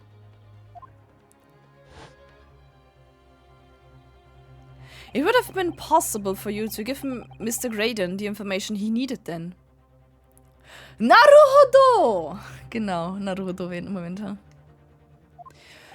You little Torag! You're making all this up. I'm a respectable Scotland Yard inspector, for crying out loud. Why would I do something like that? Why would I be giving away confidential details to the likes of this bloke? Admittedly, you wouldn't have had any reason to do something like that for no gain. But perhaps... Die zweite Disc. It was part of a deal of some kind. Then it starts to make more sense. What deal, Counsel? I wonder if perhaps in exchange for details about the peephole at the crime scene, Mr. Graydon agreed to give a certain something to the inspector. Zweite Disc. I'm sure I need not remind the inspector that, if found to be true, striking a deal of any kind with a witness would be considered a gross case of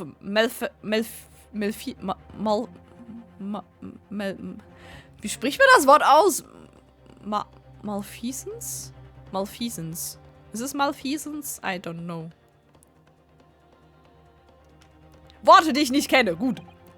Well, Objection. Ich habe keine Ahnung. Ich weiß nicht mehr, was das bedeutet. Was bedeutet das überhaupt? Internet, hilf mir. Übersetzer.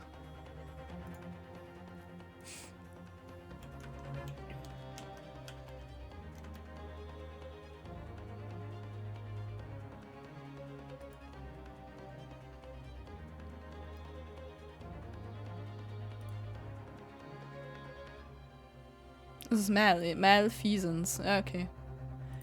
So ein War einfach gut, okay. Egal, whatever. It's becoming clear that jumping in with accusations is this Nipponese student's specialty. Ah ja, das kann ich gut. Es bedeutet, es ist ein Fehlverhalten, basically. Fehlverhalten. Ist ein Vergehen. Fehlverhalten, schrägstrich Vergehen. Irgendwie so war die Übersetzung. Also basically, ihr werdet dafür angeklagt. So. I don't do that. You do. You do. You actually do. But with this stakes so high, the prosecution is not prepared to listen to baseless charges. It is incumbent on the defense now to present evidence in support of this diabolical claim. Sorry, Paul intensifies. Evidence? Just what are you proposing that the inspector demanded of the witness in return? The court must see proof of this alleged deal. Ja, immer diese Urmenschen, die schwere Worte benutzen. Das ist mega schlimm, geht gar nicht. Ja, die haben im Deutschen schon Probleme. Gamschuh hätte das nie gemacht. If Inspector Gregson really did strike a deal with Mr. Graydon, then logically, there's only one thing he could have asked for. That must be it. Bruno, do you think it could be... Yes. It's the missing link that would join all the dots together in this puzzle. Musik, Disc, Music, Disc, Music, Man. Ich mein, was? I must press you for an answer now, Counsel. What evidence explains the nature of the alleged deal that Inspector Gregson made with the witness? This one. Take that!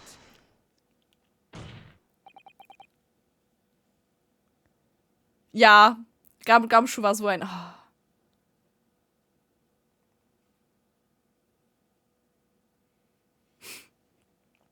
Inspector Gregson. Musik weg. Besides this murder, is it not true that you've been working on another very important case? What? Are you getting it now, Sunshine? Ja, Gregson hat das definitiv mit Absicht gemacht. Gamschuh war einfach zu doof, um es zu checken. It is possible that this other top-secret case is what's alluded to in this newspaper's article here. The classified secrets being leaked overseas from the Ministry of Justice. How the bleeding Nora could you? We discovered, during the course of this trial, the music box deposited at Windy Banks by Magnus McGilted. A special music box designed to play 2 discs at once. It would seem very likely now that encoded on the pair of discs. Holy shit, das ist schwer zu sagen. That were in McGilt's possessions. Er ist nur so groß, wie ein großes Herz hat, ja. Gamschuh. Pure of heart, dumb of ass, the perfect man. Mhm. Gamschuh ist herrlich. Are the leaked classified secrets?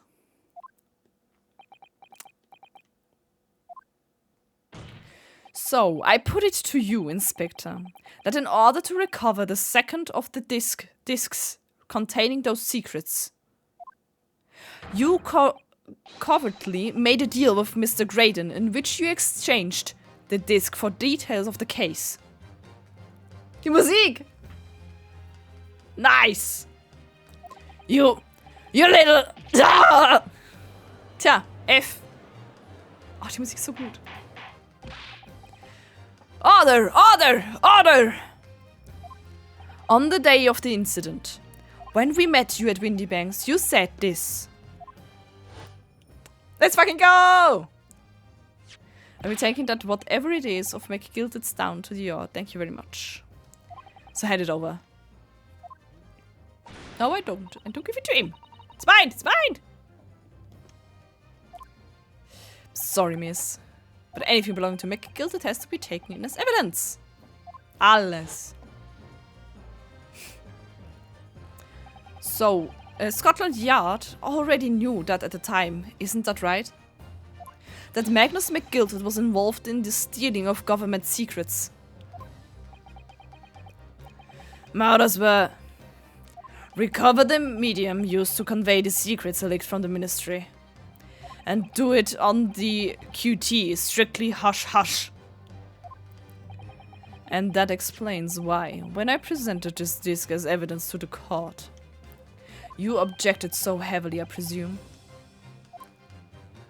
Because you knew that it contained highly confidential information. Believe me, not likely. I mean, I wasn't that sure of myself. I realized there was a possibility, that's all. Inspector, surely you're not saying that in order to acquire the second of these music box discs, you did indeed reveal confidential details of the crime scene to the witness? To aid and abet this man in giving false testimony? There's no other way that Mr. Graydon could have known of the existence of the peephole. It's the only explanation. A deal was struck between these two men. Tja. Haben wir gewonnen? Did we win? Not yet. Am I winning? If, and I stress if, this sobering assertion turns out to be founded in truth, it would mean that the second disc is, as we speak, here in this very courtroom. Wait, what? In this room? Bist du doof, Ryu? How could you possibly make that a claim like that? Because Inspector Gregson is a Scotland Yard detective. What? What's that supposed to mean, eh? As a seasoned policeman, the inspector will have approached his alleged deal with caution. Certainly, he would not have accepted a gentleman's agreement in this matter. No, he would have insisted on having the article agreed upon in the palm of his hand. Nismo Naruhodo. Good gracious, then, you mean to say Inspector Gregson already has the item in question in his possession? Hol den Metalldetektor! Moment. He has the second disc actually on his person. Yes. The defense demands that the inspector is searched at once. Definitely! They could only have struck a deal with each other when Ginny was testifying before.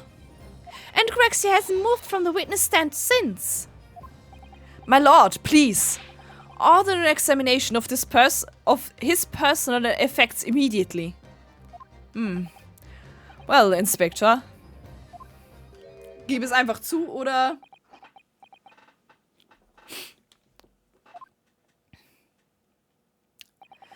This young lad wants to tone down his imagination. He's insulted me in my profession quite enough. Stop it! However, if we'll put this matter to bed and dispel any doubts about my involvement, then I'll happily submit to a body search. Oh no. Ja, jetzt einfach zwischengefuttert. What? He's going to agree to it? I presume you're aware of the precipice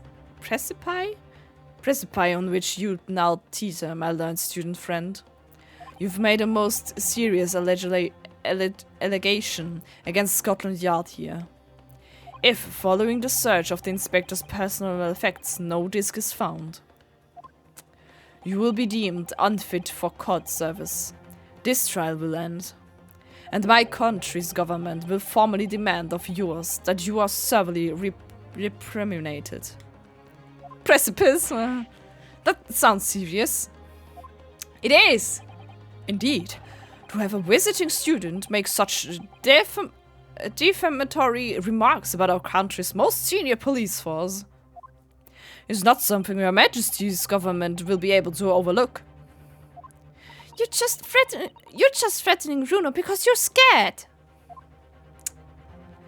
The accusation is beyond serious. You must be prepared for grave consequences. It's true. I can't imagine Gregson would have accepted a gentleman's agreement for something so critical. The disc must have physically changed hands, which means the inspector should have it. But somehow, something doesn't feel quite right here. Es ist spät, das Englisch leidet. Yes. Very well, Counsel. You know the implications, so let me ask you one final time. Yes, my lord? Do you still persist in formally requesting a search of the inspector's personal effects? Nash? Er hat Nash geschüttelt. Hat das Nash in die Tasche geschoben?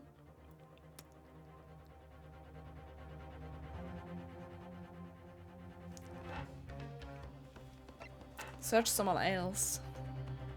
Nash. Er hat ja Nash hochgehoben und geschüttelt. Hat das Nash in die Taschen geschoben? Das könnte sein. Weil er ist so wenig, ja, untersucht mich halt.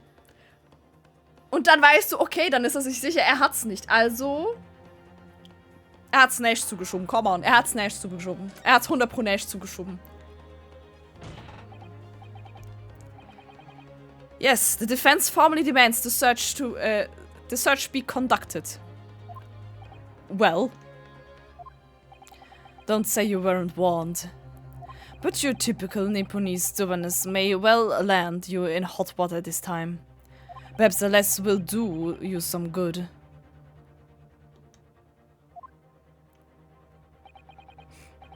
Ich hab doch gedrückt eine andere Person, oder? Fair enough, I've got nothing to hide. Habe ich nicht gesagt, eine andere Person? Very well then. Bailiff. Ah. Da ist es. But the defense demands a search, but not of Inspector Gregson. What? Now what's all this? Patch. I'm the one you're accusing, aren't I? I thought you wanted me to search me. No, Inspector, not you. Somebody else. What's the meaning of this, eh? Lost it at last, have you, sunshine? The court shouldn't have to put up with this nonsense. You're being completely rational. Patsche. Wer sagt das jetzt? Be quiet, all of you. Oh, be quiet, all of you! Runo's doing what you all told him to do and having the courage of his convictions. So you should respect that and listen to what he has to say in good faith. Because that's the British way. Achso. Fish and chips so bad. Yes. Well said, young lady. Indeed, this court is in awe of the defense counsel's conviction and eagerly awaits his next words. Iris being the most adult, yeah. You what? No, don't be hasty, my lord. You wanna be hasty? If I'm not mistaken about the things I've seen in court today, I'm fairly sure that I know who has the disc at that moment. There's only one person it can be. Counsel, of whom do you request this search now? Nash! Take that!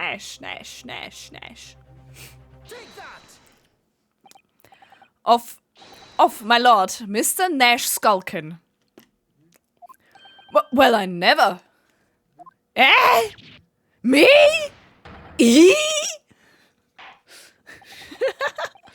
Oh, die Nashkin. Was? Bitte, was hab ich eingeschrieben? Nashkin. Was auch immer das bedeutet. Ich mag die beiden. Herrlich. Very well then, bailiff. Restrain the witness and conduct a thorough search of his personal effects. Hold it! Please, my lord. Inspector? Scotland Yard, has to object to this search. Objection! No way. Unfortunately for you, Inspector, your objections carry no weight here. In this courtroom, only the prosecution and the defense have the authority to object. Ja, auf einmal wieder das nicht. But Lord Van Zieks! I have no idea what forces are in play that might influence your actions. Strongheart. 100% Strongheart. Der ist doch böse. But personally, I have no intention of obscuring the cause of this trial. Sie wundern von Anime. Nice. Das ist ja alles Voice Training. Das ist alles, ich bin alles am Lernen für Voice Acting. Ja, ja, klar. Ich will Voice Acting. Hey. Bailiff, carry out the search. Es tut mir leid, du hast... Alles okay, Nash. Now I don't know. I don't know nothing. Nothing about no disc. Cut it out! Wer schreit da? Hier, my lord! In the witness pocket! I found this! Whoops! Good lord, that's... Another music box disc. I don't know nothing about it. Nothing! Gregson, hast du was dazu zu sagen? Ich glaube dir nicht. Ja, bitte, Bailiff-sama! Ja, bitte! Oh no. That is the second music box disc left behind by Magnus McGilted. It is not. Is it not, Inspector Gregson? Le Shukev! Bitteschön, wunderschöner Schrei. Order! Order! Order! Mr. Skulkin, what have you to say for yourself? Gordon Bennett, I mean just Gordon Fleming Bennett. I swear I know nothing about that disc. Honest to God. Counsel, would you please explain what exactly is going on here? The alleged deal that was struck was between this witness and this detective, no? Without question, my lord. Then, for pity's sake, why on earth was this man in possession of the disc that the inspector traded for information? Inspector Gregson is a shrewd, calculating man who rarely loses his composure. Damn! Hallo, Linko. Hey, wo? But at one particular point in this trial, he exhibited some unusual behavior for a brief moment. Come on! We can do it! Believe! I don't recall. What unusual behavior? Werden wir gleich einen Kompost verlieren. Ah! It was, yes, during my cross-examination of Mr. Graydon. Tell me, Mr. Graydon, when you left Palmbrook that night, was it by any chance with this second disc in your jacket pocket? Believe in yourself! Nice. Nothing of the sorts. Und hat ihn geschüttelt und ihn gepackt. While Mr. Graydon answered my question, the inspector appeared to have grabbed Nash Skulkin by his coat and was shaking him violently. Yeah, he did that. Though me noggin was gonna fall clean off, I did. I was wishing I'd been born as me brother I was. And what exactly happened to make the detective attack you like that? I ain't got no clue. He just suddenly turned and grabbed me, whistling like that, and started shaking me. Why the blazes didn't you mention the third gun when he got you down to station? That's what he said. Yelled it right down my ear hole. My ear hole, he did. Me head still throbbing now. The way the detective behaved then was extremely out of character. But looking back now, it must have been it must have been then that he did it. Shake him like he's caught. That was the opportunity Inspector Gregson created for himself in order to hide the disc. Well, bless my wig, he hid it? You! Ach, Gregson. But I'm afraid I failed to comprehend the motive here. If the detective had acquired the disc he was after, why on earth would he then proceed to hide it in another man's pocket? This is a court of law. He would have submitted the item as evidence. Nope. It would appear, my lord, that the inspector was not at liberty to do that. Why ever not? As the man himself revealed earlier, his current assignment has some special conditions. Come on, we can do it. My order were recover the medium used to convey the secrets leaked from the ministry.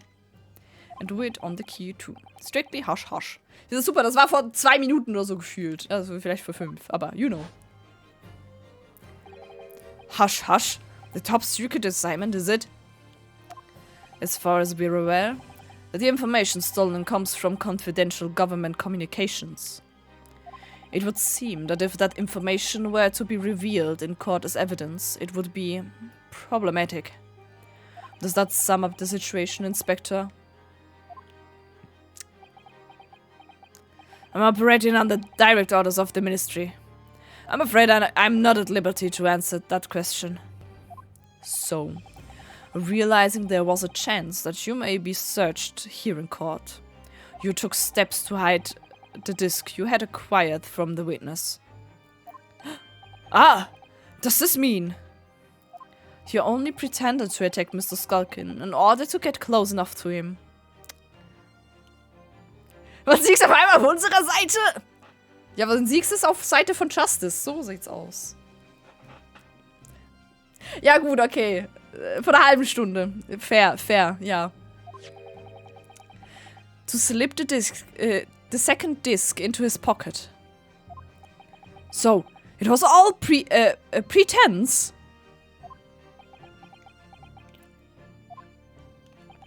Ja. Und? Well, now, Inspector Gregson. And you, Mr. Raiden. Are you prepared to admit to the accusation made against you of this alleged deal? Na? Please. Stop it! Holy. Admit to it, yours truly, please. Mr. Graydon! Clearly, our Eastern visitor has an uncommonly active imagination. Stop it! Der hat da Party. Der wollte unbedingt seine Wunde auf dem Arm aufreißen, deswegen macht er geile Posen. However, there's no proof that I passed that disc to the inspector. Objection. But then, how do you explain the reason why you knew about the peephole? I'm under no obligation to explain. Stop it! What? Yes, I lied in my testimony. That I admit. So sentence me accordingly. But that is all I admit. God damn it! Murder, leaking government secrets, striking a deal with the detective. All of it is this young Ethan's man's fancy. I have no idea what any of that is about. Letzte Fälle sind immer so schlimm, ne? Habe ich noch irgendwas, was ich beweisen kann? Gib mir mal die CD, die Disc, lass mal. Well, what about you then, Inspector Gregson? Do you admit to making a deal with Mr. Graydon in order to acquire the disc? Ladies and gents of the jury, as a Scotland Yard inspector, I will declare this and nothing more. I am acting in the best interest of the country. Whatever I've done, I've been in the name of justice. Ja, im Name of Lord Chief Justice, wenn dann, please. Pff. Jedes Mal bist du überrascht mit Tischen. Ja, also bist du, jetzt habe ich euch. Und sie so, haha. No. Und du bist so, shit. So, as a member of the public of this fine country, I'd like to think that justice will be your guiding light when you're making your decisions.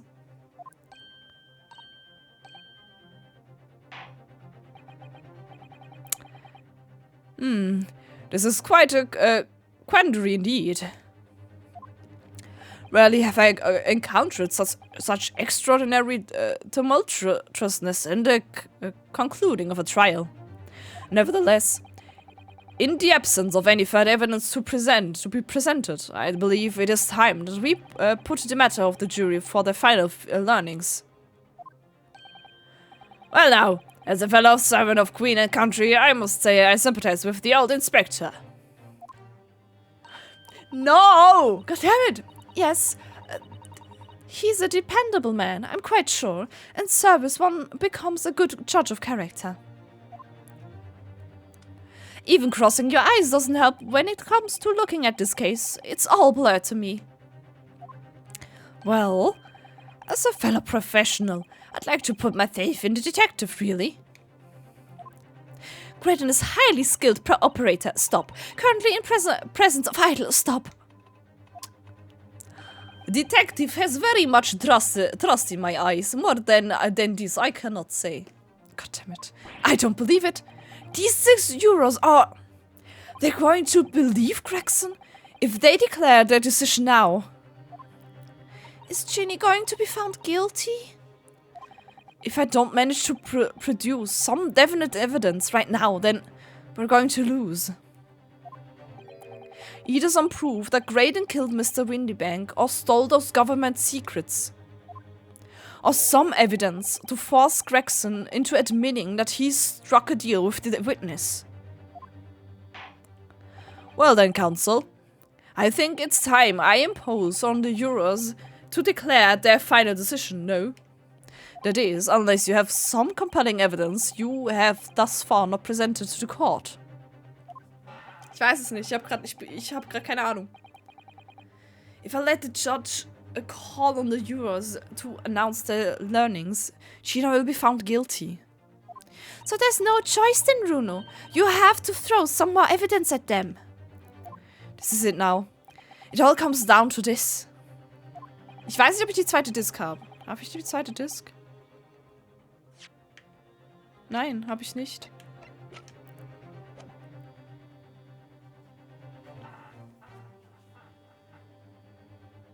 Kacke!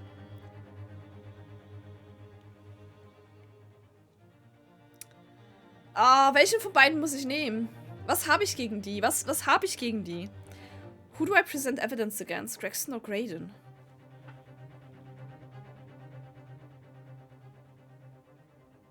Was habe ich? Was kann ich zeigen? Oh, fuck. Das ist... Oh, scheiße.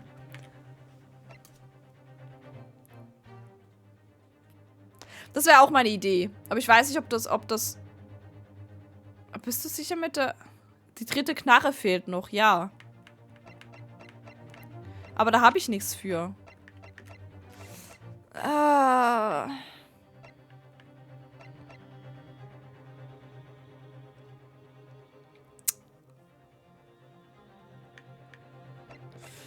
Die Autopsie-Report. Oh, scheiße. Was habe ich denn? Batch! Ich meine, was? Redemption ticket issued from the pawnbroker by the victim is to be the big photograph. Und da ist auch noch Blut drauf. Mr. Mason's blood, Sheena charged defense showing its threatening articles against use against the crime scene.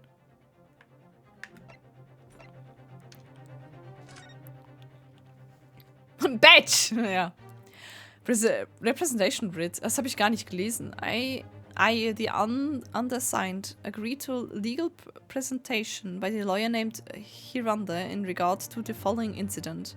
Defendant Gino Lestrade, alleged offense, murder of Baker Street pawnbroker. Date of trial 17th April, 10 a.m. Attorney-in-law, Reno Scannarodo. Das bringt mir nichts. Ah, scheiße. Ich weiß es nicht. Schwierig gerade. Ich habe theoretisch noch die Blutsamples.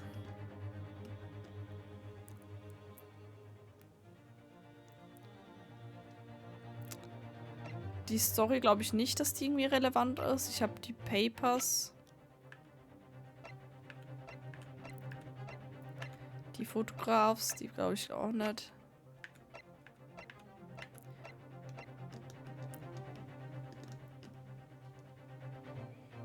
Nur der Gregson und sagen hier Musikbox. Weil bei Gregson die Musikbox, maybe?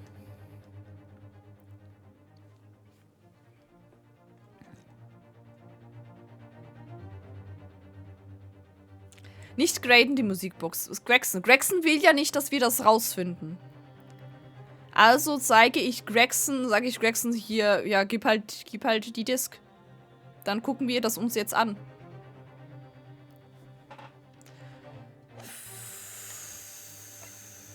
Okay. Gregson Musikbox.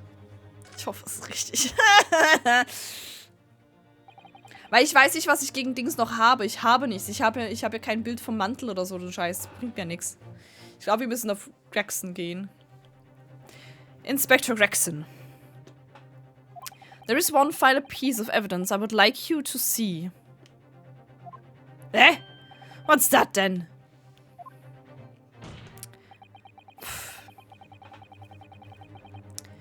If you refuse to acknowledge that you did in fact strike the deal with the witness here today, then you'll leave us no choice but to examine this piece of evidence thoroughly.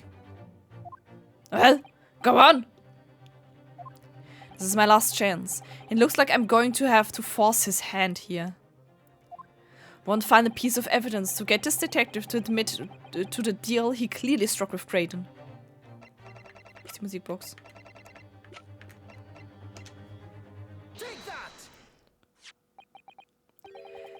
Is that the McGilded's peculiar music box, Counsel? Yes, with a disc already in place, ready to play. I think perhaps now would be a good time to listen to the sound produced by the music box again. Only this time, with the second disc we've just discovered set in place as well. Musik, ich glaube, es war richtig. Yes! Musik, das heißt ein gutes Zeichen. Goodness, the disc, Counsel? No, wait! I can't let you do that! Why not? But because, well... Because it's got nothing to do with this case, that's why. Objection. Not true, Inspector. The defense has already proposed that the sounds heard by the court earlier from this music box were part of a Morse code message. We know that Morse code comprises of two distinct tones. The defense believes that the second disc contains the second tone needed to complete the message. And now we have a chance to confirm that theory. For crying out loud, Sunshine! We're talking about state secrets here! If you go letting the whole courtroom heard confidential information like that, it's treason! Then, do you admit to charge? That in order to protect those state secrets, you engaged in all unlawful dealings with the witness? You're mad! If you let that secret information out to the public domain, You'll be making an enemy of the entire British government, you idiot! Objection. Let's not forget, Inspector, that you, a Scotland Yard officer, leak confidential case details to a witness. And you continue to lie to the court, and all because by fair means or foul you're determined to do your duty. Well, by fair means or foul, I'm prepared to do mine. Don't you dare! I will stop at nothing to protect my client. I don't care who I make an enemy of. Oh, you know, yes! Oh, damn! My lord, if you please, the court must hear the sounds made by the music box. Come on, Van Zieks. For Pete's sake, stop him! Objection. Oh no. Ah! The leg! Inspector, you should know my methods by now. I'm a prosecutor. I'm no Scotland Yard puppet. Nice! In this courtroom, my duty is to the law, so let me propose a toast. Nice! To uncovering the truth, by fair means or foul. Yes! Let's go! No! Danke, Mann Siegs. I love you, man. Very well, the defense stands here, and that of the prosecutions has been made very clear, I feel. Therefore, in accordance with the defense request, the court will now listen as this music box is set in operation once more. This time with the second disc in place and both discs playing simultaneously. Oh damn! Wir werden sowas mit an Kragen geraten mit Strongheart.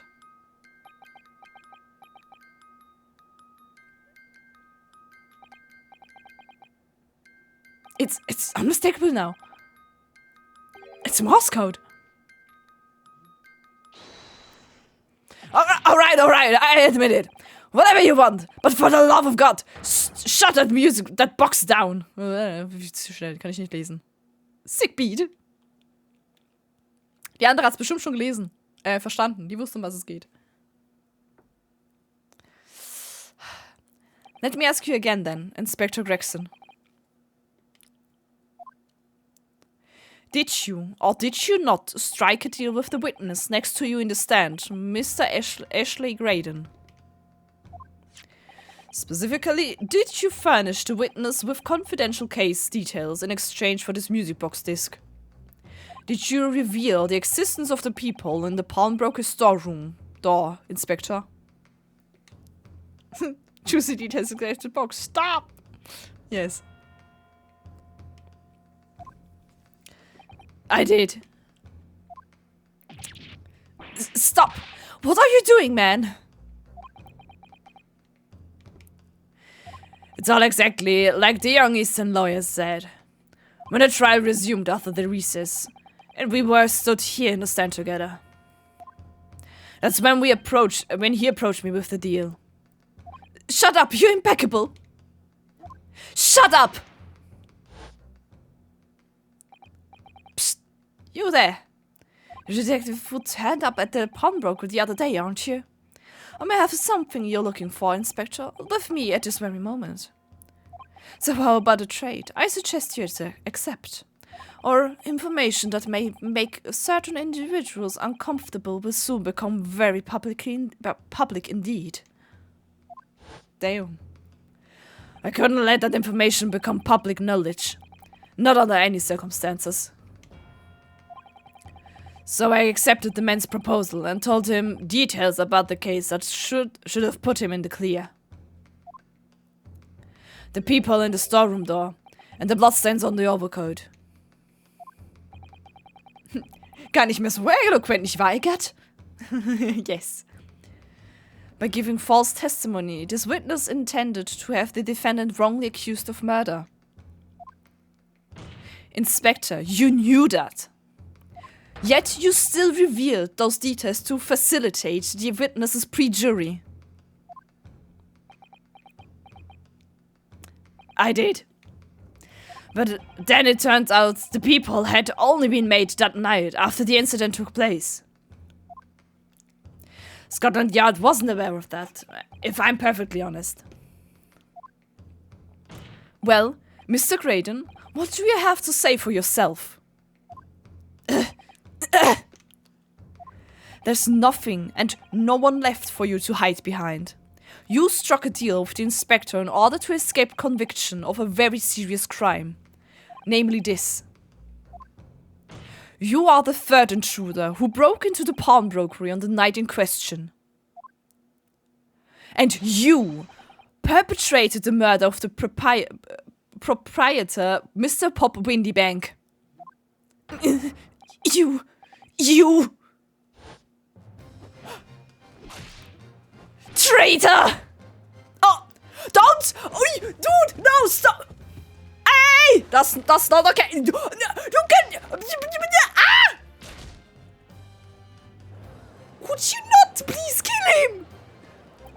Bailiff! Bailiff, restrain that man! Oh, shit. At once! Ah, kannst du nicht einfach Gregson killen? What the fuck? That's it then. It's all over. We won! Yay!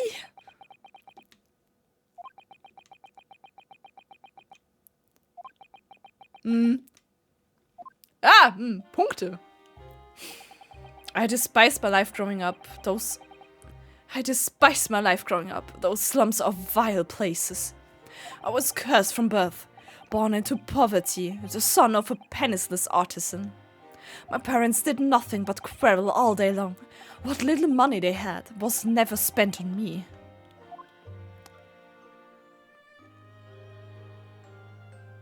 So I set about studying, to be better myself, to one day escape from that hellhole. And you eventually became a communications officer. I admire your determination.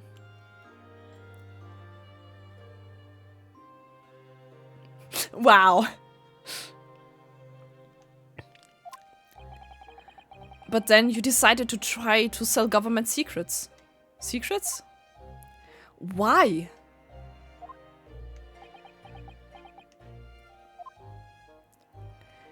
Isn't it obvious? Because I wanted money.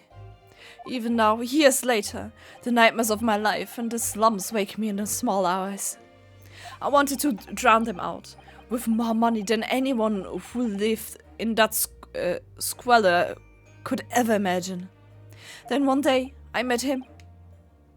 McGilted. Mr. Magnus McGilted. Natürlich. You're a fiend with a square talent, so you are.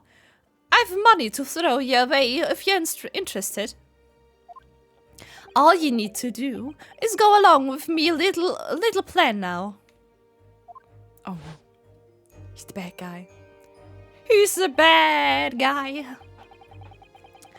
I was to steal the ministry's telegraphic message logs, and McGilted would buy them for a handsome sum. As I was responsible for inspections of the ministry's communications office, it was a simple enough task. The lure of the devil's offerings. How easy is it to succumb? This fucker McGilted. But you must surely have realized the seriousness of the crime you were committing. For that reason, I took great lengths to ensure that my actions were untraceable. By using the music box. Sorry! Again. Ich bin meine Hände zum Falten. Yeah. My father was a brickmaker, though my mother divorced him when I was still a child. Yes, Mr. Mason Milverton. That's right. He was very skilled with his hands. He'd once been a music box maker's apprentice. Sorry! I imagine his skill would be sufficient to create a machine that would generate Morse code. So I asked to my father again to employ his services.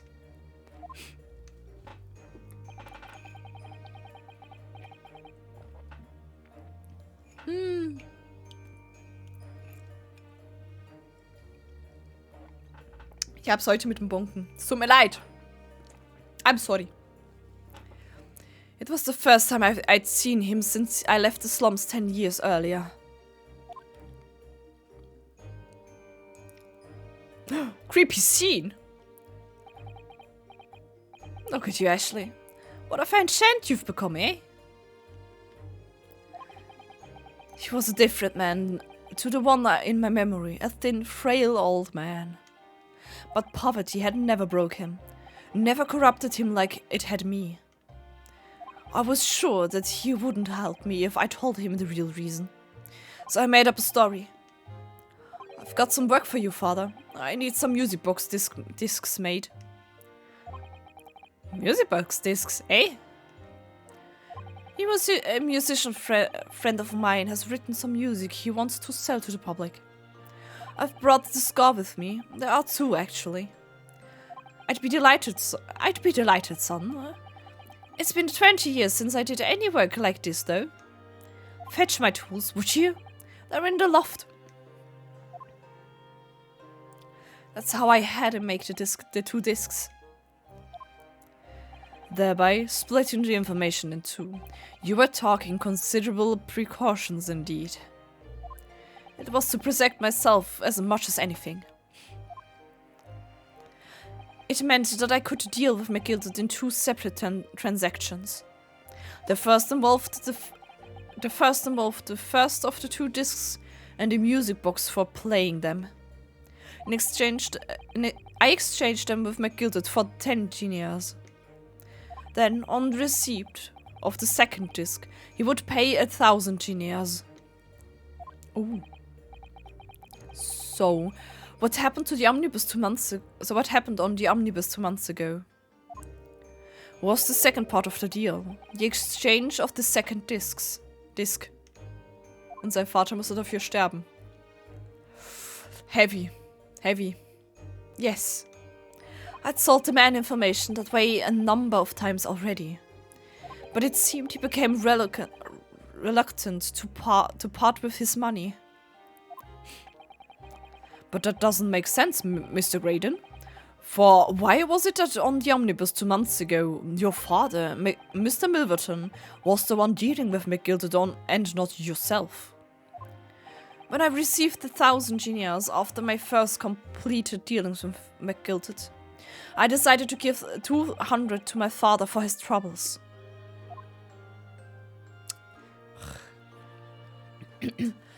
But my father realized something was amiss. In time, he worked out that I must be involved in something dubious.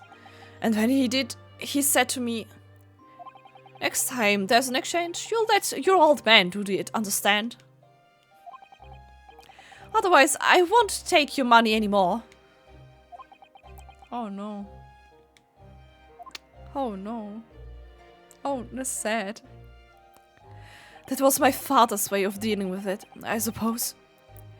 Climb into the omnibus, hand over the second disc, and take the money from McGilded, that is. That's it. He had no idea what was actually on the discs I asked him to make. He never knew. Just like I'll never know why everything went so horribly wrong that night. All I know is that the disc was taken from him, and he never returned home. Poverty is the true villain again. No, actually, it's greed, I guess. It's greed, and ich glaube halt, sein Vater wollte ihn so auch beschützen. It's my guess. Er wusste, dass es gefährlich ist, was er tut. Damn you, capitalism! Yes.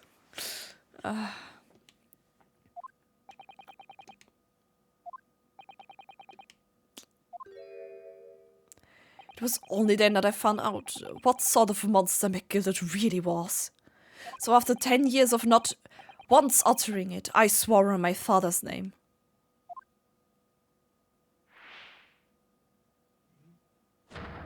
To exact revenge. Revenge? As anyone with even the remotest knowledge of the man who will no doubt be able to imagine. Nee, ist entschuldigt nicht im Wort. McGilded brought all his wealth and influence to bear in the most despicable of ways. To crush any semblance of justice in his trial. Ja, der macht das. Also er nimmt immer noch nur einen Schluck und dann zerstört er sein Glas, weil er Hobbys hat. I don't know. Das ist weird. 8! Ja, es ist das 8. Glas in dem Trial. Das gibt schöne Flecken. Ja! 8 zerbrochene Gläser. The crime scene was tampered with. Evidence was fixed and witnesses were bribed. That trial 2 months ago was a farce from start to finish. My feet had barely touched British soil back then. And I walked into that hornet's nest, completely unaware of the sinister background to it all. I made plenty of money out of my dealings with McGilded by then. So I spared nothing in my arrangements 2 months ago. I knew exactly who to hire. Seit wann ist dein Stock wieder ganz, was? If you're willing to pay the price, there are people in this city willing to do anything you ask. McGilded himself had shown me that. Bripped. Are you saying that? I think you have the picture now. After he twisted everything in his favor in this courtroom to ensure that he walked free. I took matters into my own hands and delivered this justice that monster deserved. Okay. That tragic accident following the trial here 2 months ago was planned and executed by yours truly. McGilded's death that day was caused by this man?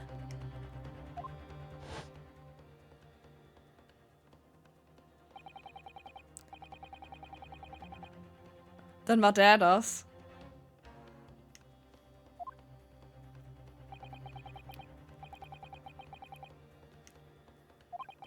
Ehrenmann? Ja, not really. Das ist, wie heißt das Wort, wenn man selber das Gesetz ausführt? Das darf man nicht, das ist auch verboten. Das darf man nicht. Aber das hat er gemacht. Er hat gesagt, das ist unfair, ich mach das jetzt selber. Punkt. Vigilant. Selbstjustiz, genau. Selbstjustiz. Er hat wirklich Selbstjustiz. Also halt, das war schlimmer als Vigilant. Nicht? Vigilant ist auch schon schlimm. Ja gut, je nachdem, was Vigilant du hast, ist es sehr schlimm, ja. Ja, okay, wenn wir so die neuen... nicht Deadpool. Ich kann nur Englisch! Also, ja, Vigilant. Ja, ich glaube, es gibt halt bestimmt auch ein englisches Wort dafür, so ein Gerichtwort, aber das kenne ich nicht. It's time for the inspection.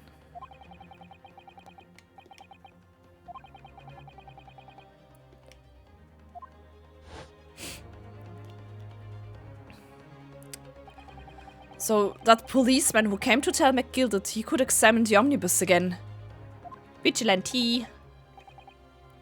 Tee. Hab ich keinen Tee, ich habe Kaffee. That's right, an imposter hired by me. McGilded used his wealth to manipulate the trial. He paid people to adulterate the omnibus with all manner of false evidence. He threatened witnesses to lie in their testimony.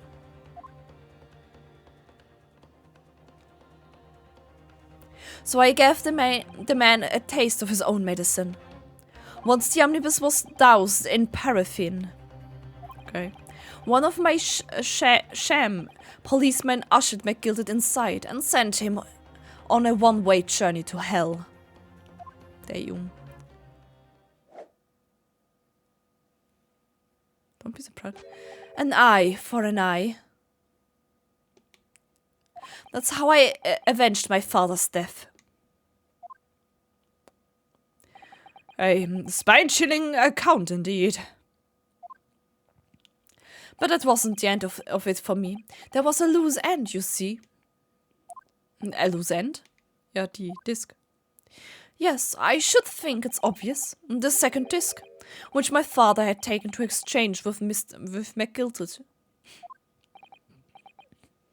Ja, aber würden die eigentlich auch ein Ei for ein Ei? Ja, nee, oh, nee, war nicht. Das war nicht ein Eye for an Eye, vergiss es. Ah, yes.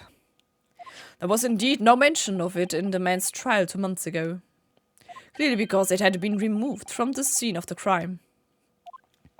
When I realized it was missing, I remembered something. Something from the first time I dealt with McGilded.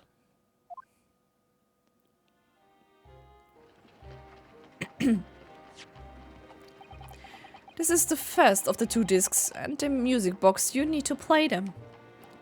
Well, look at that now. What an intentious little invention. So then, as promised, 10 genius for your young man. What's this? Windybank's pawnbrokery? Aye, 'tis a pawnbroker's ticket, so it is. You can use it to redeem an article I've deposited there for you. There's no need to give a name, just hand over the ticket and tell the fiend the watchword. I've put a jewel in part for you. I'll fetch a good 10 genius if you sell it, so it will. I've never heard of a pawnbrokery being used in quite that way before. Have you not, Mr. Graydon? London's pawnbrokeries are very useful places, you know. Each one is like an extremely secure vault.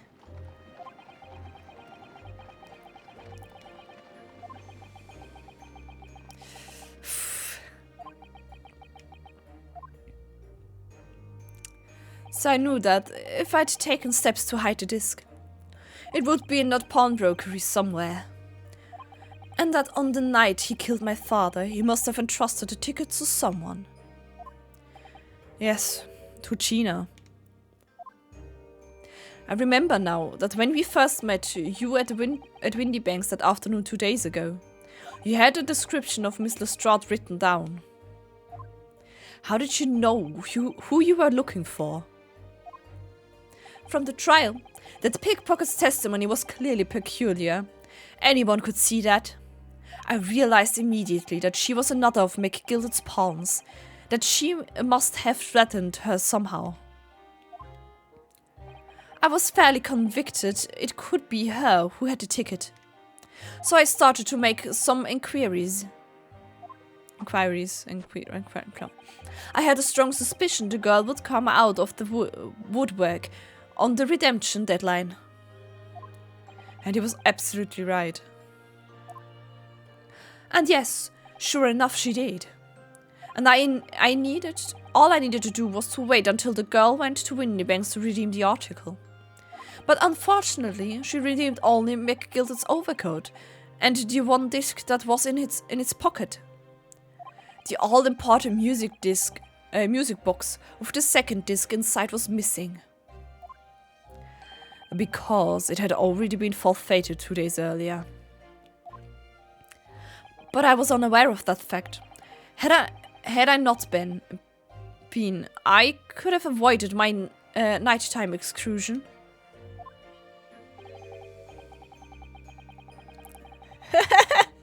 Ja, Alter, es ist langsam jetzt. Das ist so oder so, das Regen gerade eher schwierig. Aber ich will nicht jetzt aufhören, wenn ich weiß, das ist wirklich gerade das Ende des Falls. Das will ich nicht. Das ist doof. Meanwhile, as our investigation into the stolen government secrets was progressing, we'd pick up on the fact that McGilded was involved. Inspector! You've recovered fast. Might as well recover the stolen information as quickly as possible. So we started gathering the fella's possessions, nicht pro, das possessions, and examining whatever we could lay our hands on. We had a full-scale investigation going on at the yard, but we had to keep it as quiet as we could. Then, when the inspector here took the disc from me in the pawnbrokery that day, I became nervous. I was sure the music box and the 2nd disc were still there in the shop somewhere.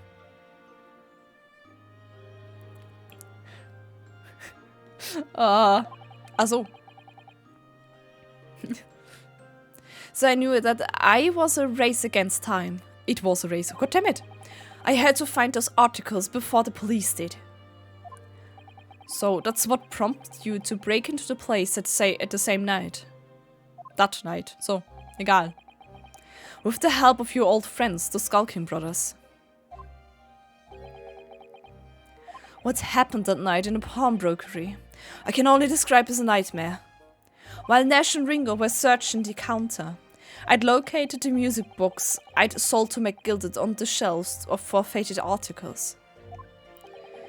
And the 2nd disc was inside.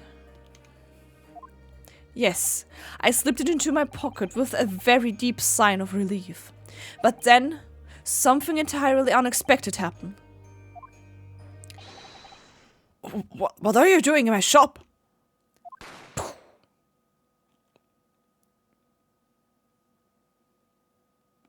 A gunshot rang out from the shop, and I felt a sharp pain in my left arm.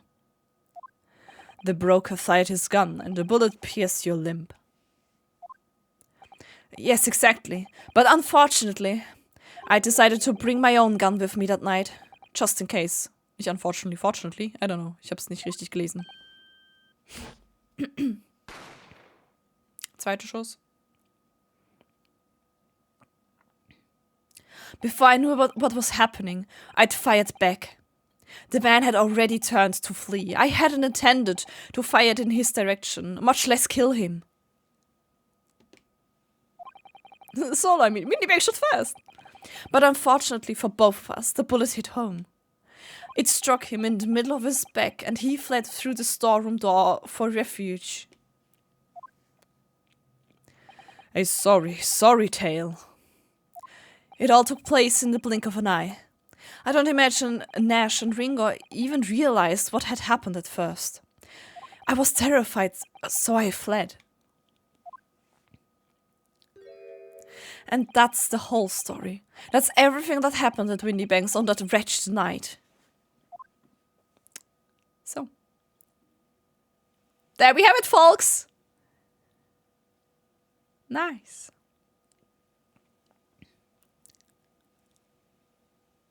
Kein Mordstotschlag, ja, es war nicht geplant. Es war Stille. I think we won.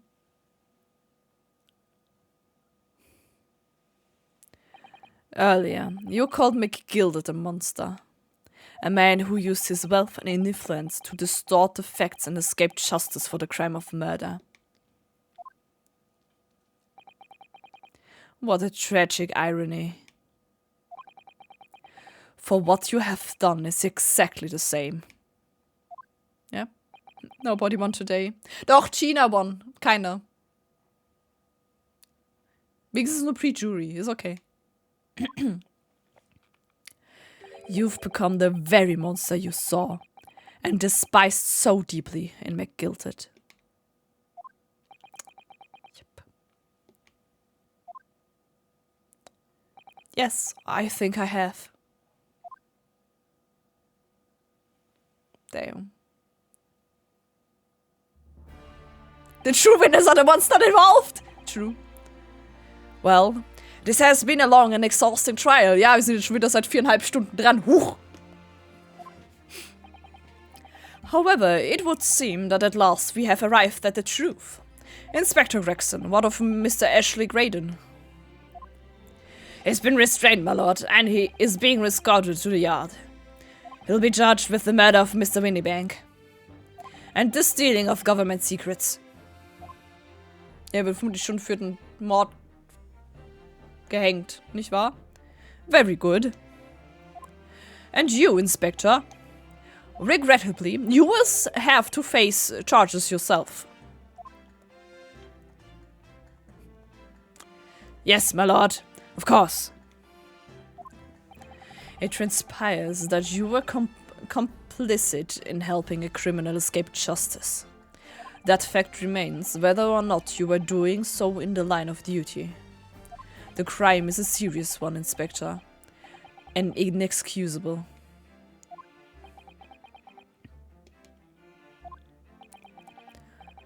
Now to the defendant, Miss Gina Lestrade. Yeah? It is time for the final adjudication.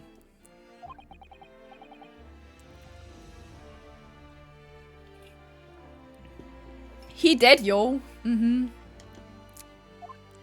Yes, sir. Gary Depp Squadron standing by, sir. This is really it now. Danke. The last push, the final call, the finishing whistle. My men are ready to deliver their verdicts. Danke, Gary Depp. Thank you, Mr. Foreman. Very well, ladies and gentlemen of the jury. You will now declare your final decisions to the court. Not guilty. Not guilty. Not guilty. Not guilty. Not guilty. Not guilty. Not guilty. We win! Ja. Not guilty. Es ist ein Yay. That's the stuff. I'm off the hook. Ja, fast. Nicht ganz. Finally, Runo, you finally managed to do it. Finally is the word. I really wasn't sure if we'd come out on top for a while there. Susie was right. You're the best lawyer in the world. Oh. Miss Lestrade, I am not finished with you yet. Eh? What are you looking at me like that for? Before you start enjoying your freedom, there are certain other crimes to consider. Eh? 2 months ago, in my courtroom no less, you gave false testimony, did you not? And in relation to the trial today, not only did you unlawfully enter Windybank's pawnbrokery, you also attempted to abscond with McGilted's property, it seems. Eh? Hat man auch schon zu Phoenix gesagt. Ja. Ach, Phoenix. I never done nothing of the sort. Of course not. It's not like you were gleefully wearing McGilted's coat in your cell yesterday or anything. Alles entschuldig. Oh, and just when I was getting excited about throwing a party for Ginny this evening. Rip Gina. And turning our attention to the defense. Determining that, when played together, the music box discs contained the message in Morse code was... Well, it was certainly a most unexpected revelation, Counsel. Jetzt kann sein Alkohol trinken, ist okay. Quite so, my lord. The prosecution was caught entirely off guard. In fact, I think we should applaud my learned friend's courage here today. I propose a toast. To demanding that government secrets be disseminated before the entire courtroom. Sehr gut.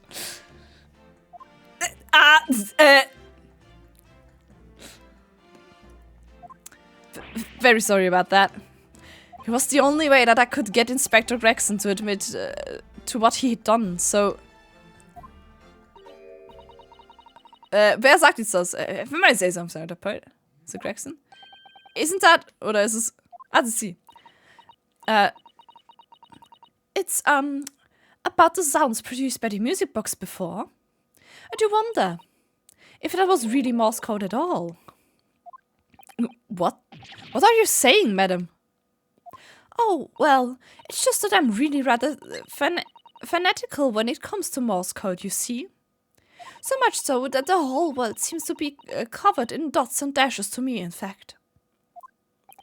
Goodness, madam, an unhealthy level of obsession one feels.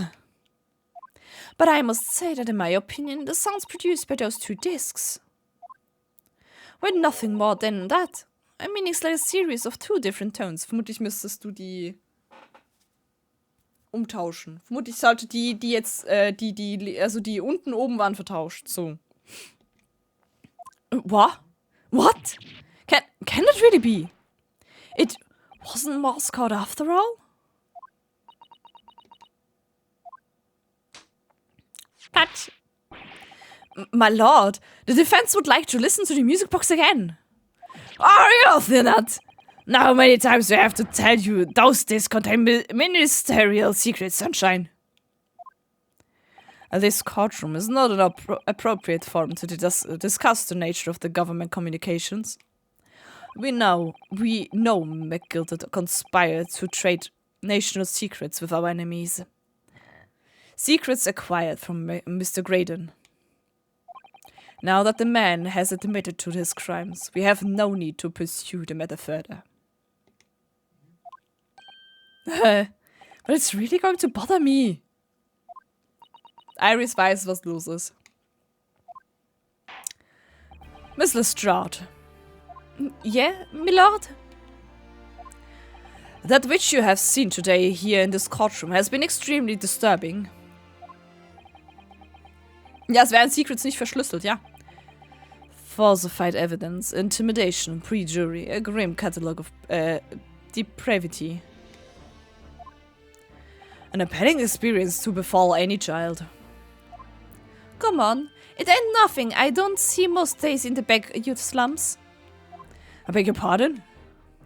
If you're weak, you pay for it. That's just how life goes. Gina. But look, I reckon I've worked something out today. The world ain't fair, but if you want it to change, you've got to start at home. You've got to change how you are yourself. That's actually good. Well, that's a very laudable lesson, I would say. I eagerly look forward to the born-again Miss Lestrade never gracing my courtroom with her presence again. Try. Now, with regards to the murder of Mr. Pop Windybank, proprietor and of a pawnbrokery business on Baker Street, I hereby declare the defendant, Miss Gina Lestrade, not guilty. Whee! Party! Konfetti! Party! Hui! Warum hat sie die Rauchgranate noch? Nice. Sie hat einfach die scheiß Granate werfen noch. Warum hast du den? Gina. Okay. That is all. The court is adjourned. So.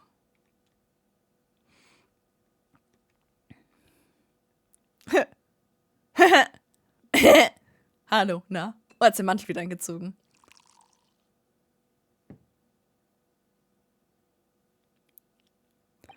On a personal note, I must say you've surprised me, my Far Eastern friend.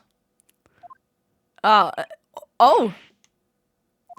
Despite being a Nipponese, you saw through the pretense to the malice that festered within that Englishman. And at the same time, saw through the grime to the surprising heart of your English client. You have a curious talent for judging character, especially considering our very different cultures. Hi, 1-6. I don't think there's anything curious about it. Whether we're from the Empire of Great Britain or the Empire of Japan, we're all human beings. We're not so different on the inside. Oh, that's cute! Oh, Ryu. Yes. You know, I took this case for one very simple reason. To lock swords with you once again. Here in the courtroom. You did? When I encountered you for the first time 2 months ago, it reminded me of toasting friendship and trust with another Nipponese, only to find my trust betrayed. Moment, was? But throughout you, I hope to look into the eyes of the man I once knew and try to understand. Moment! Setup für den zweiten Teil? Oh, ich rieche Setup. Ich rieche Setup für den zweiten Teil. Moment! But who? Whomst?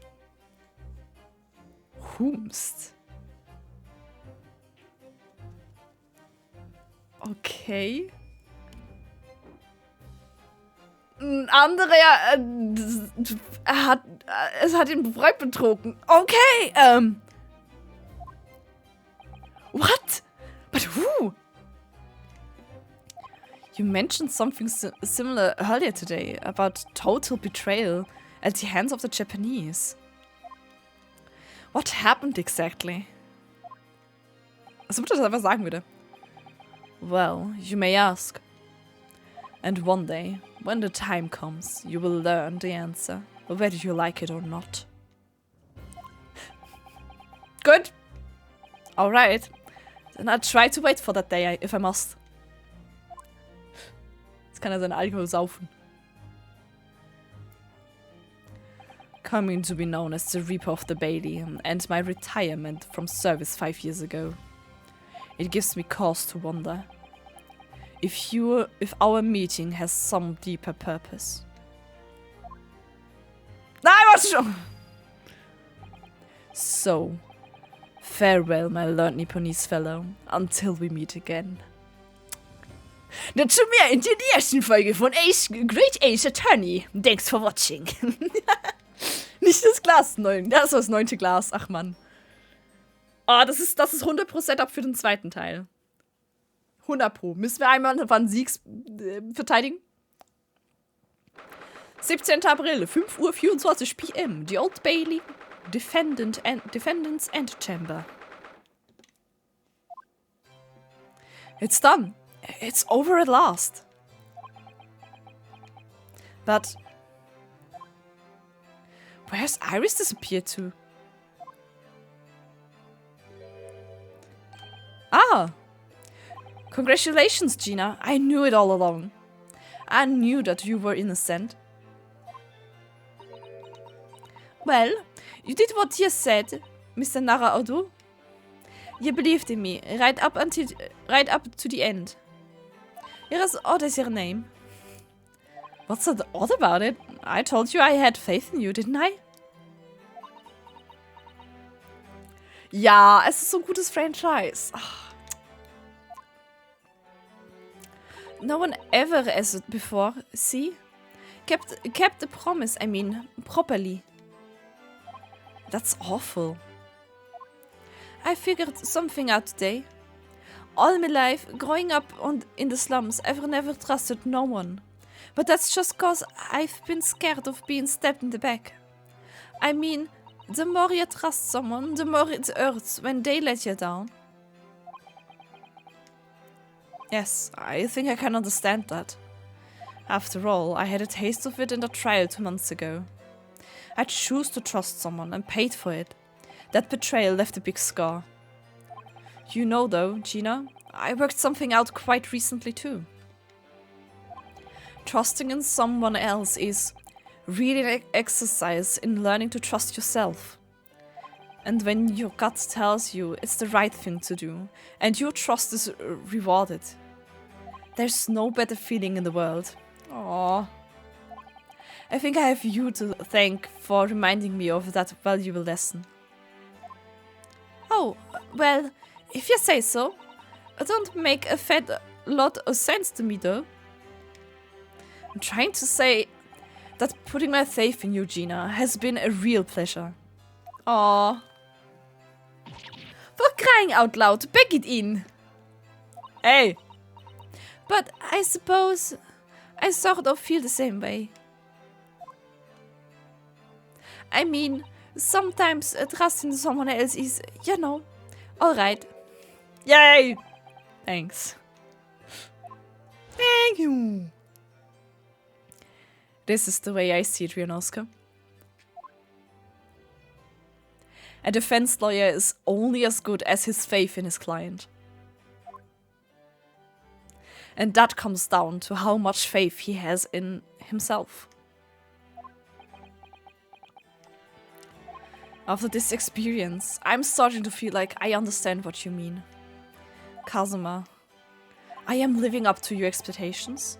Am I truly out to be the lawyer you believed I could be? Ha. Pardon the interruption. Wer ist es jetzt? Hallo.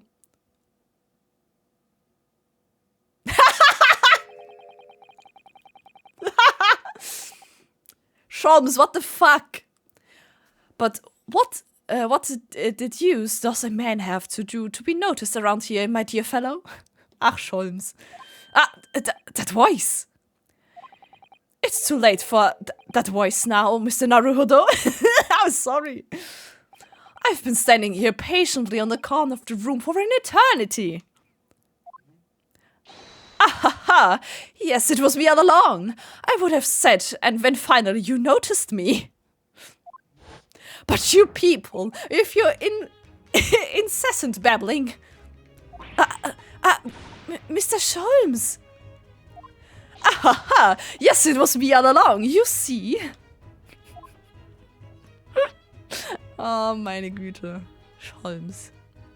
I'd assume you'd been taken back to the hospital, to be honest. Indeed, I was, but I managed to escape again. Sholmes, what the fuck? Oh. I happen to be aware of one or two foible... Was? Bitte Foible... Ich kenne das Wort nicht. Of the doctor who was tending to me. I hate this game. I love this game. I merely made my knowledge of them known to the man, and he happily insured me with a leave of absence. How very above board. Foibles, okay. Oh, I lese ich immer das Hua. Da kommt mir immer das Französisch durch. But enough of my adventures. That was a fine victory, Mr. Naruhodo. Your tireless efforts justly rewarded, I feel. Congratulations are in order. As a close friend, I tip my hat at you. Oh, dankeschön. Ja, man fühlt mich geehrt. Thank you.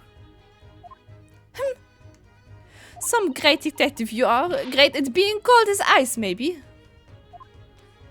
Have I irked you in some way, Miss Lestrade? While you've been having a snooze in your nice soft bed, some of us have been fighting for our lives.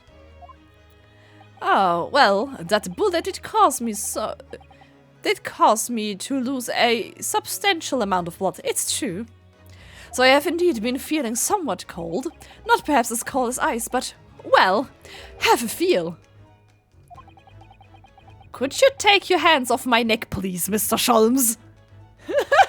Like, feel it! Please put your hands away. Er wurde angeschossen. Sholmes wurde angeschossen. Deswegen war er nicht da. And in some way, I suppose, congratulations are in order for you too, Miss Lestrade. What's that supposed to mean? Why so half-hearted? Fühl ich. Well, naturally, it isn't my intention to alarm you, but... An acquittal in a trial with that particular prosecutor is perhaps a little precautious. Well done, Mr. Sholmes. Not alarming in the slightest. Oh, the Reaper, you mean? Because anyone who's found not guilty in the trial he was working on winds up dead anyway, is that it? Ja, aber er hat trotzdem Blut verloren, deshalb. Wurde trotzdem verletzt. The very point I was trying to make. As exemplified by the fate of Mr. McGilton, in fact. Ah, but of course, I paid no attention to such irrational drivel myself.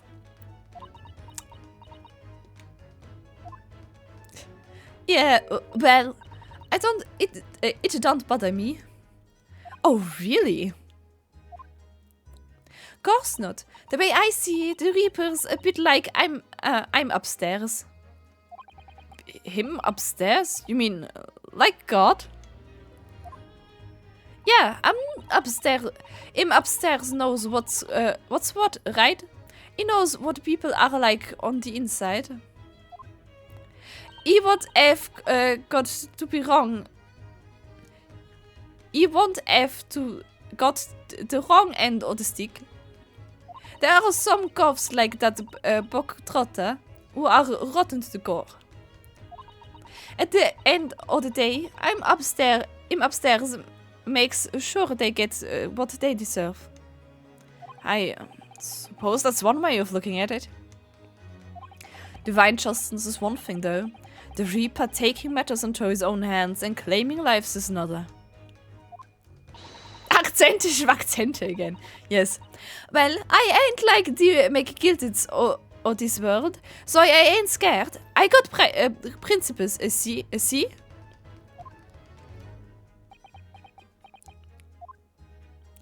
A trait in you which which is to be admired, Miss Lestrade. Oi! Just give a rest, alright? As I was saying, congratulations are in order. The news of your acquittal was very welcome news to me indeed. Let me express my heartfelt congratulations, Gina. Oh. Hat sie meinen Vornamen genannt? There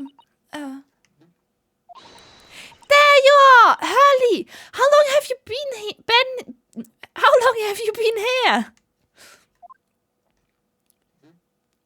Honestly, I went to the main entrance especially to meet you there. Ah, Iris, my dear, I do apologize. But wait until I tell you what happened. This pair made utter fools of themselves.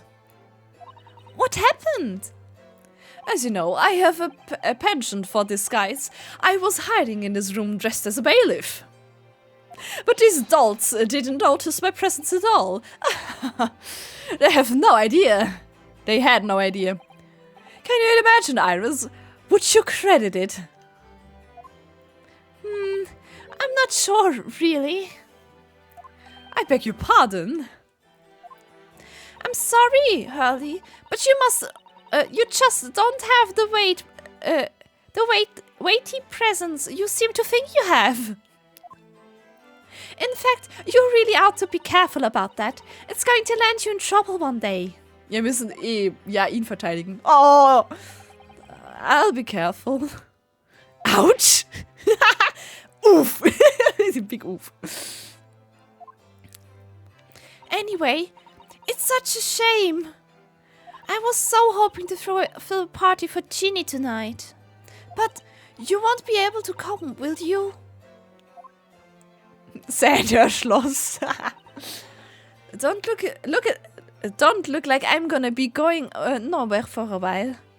You heard the judges better. I got stuff to make amends for, apparently. That all them offenses. What was it again? Breaking and entering, taking the Bogtrotter stuff, what was in luck, blah blah blah. Blah blah blah. So. Yes, I think you will find that basically being a pickpocket is the main offense. But thieving ain't an offense. It's a job, innit? Duolingo drängt. I don't think so. Ja, so 7 Minuten oder so. Still, it has got me thinking all this. Maybe I should start looking for another line of work. I mean, you didn't start off as a lawyer, did you, Odo? Well, no, but I was never a pickpocket. Well, anyway, I reckon I could make a change. I'm gonna do something for all them a lot like me for the slums. Something that makes a difference for them. That's a wonderful idea, Ginny. And I'm sure you can do it.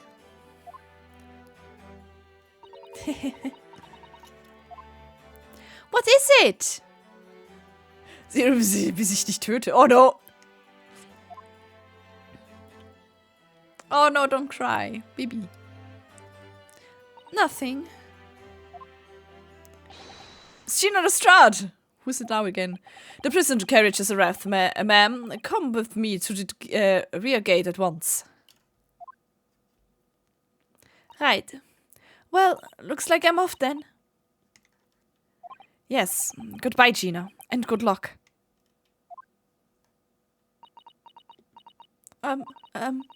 Odo? Yes?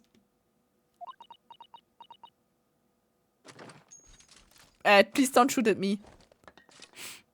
Don't shoot at me! Ah! What was that for?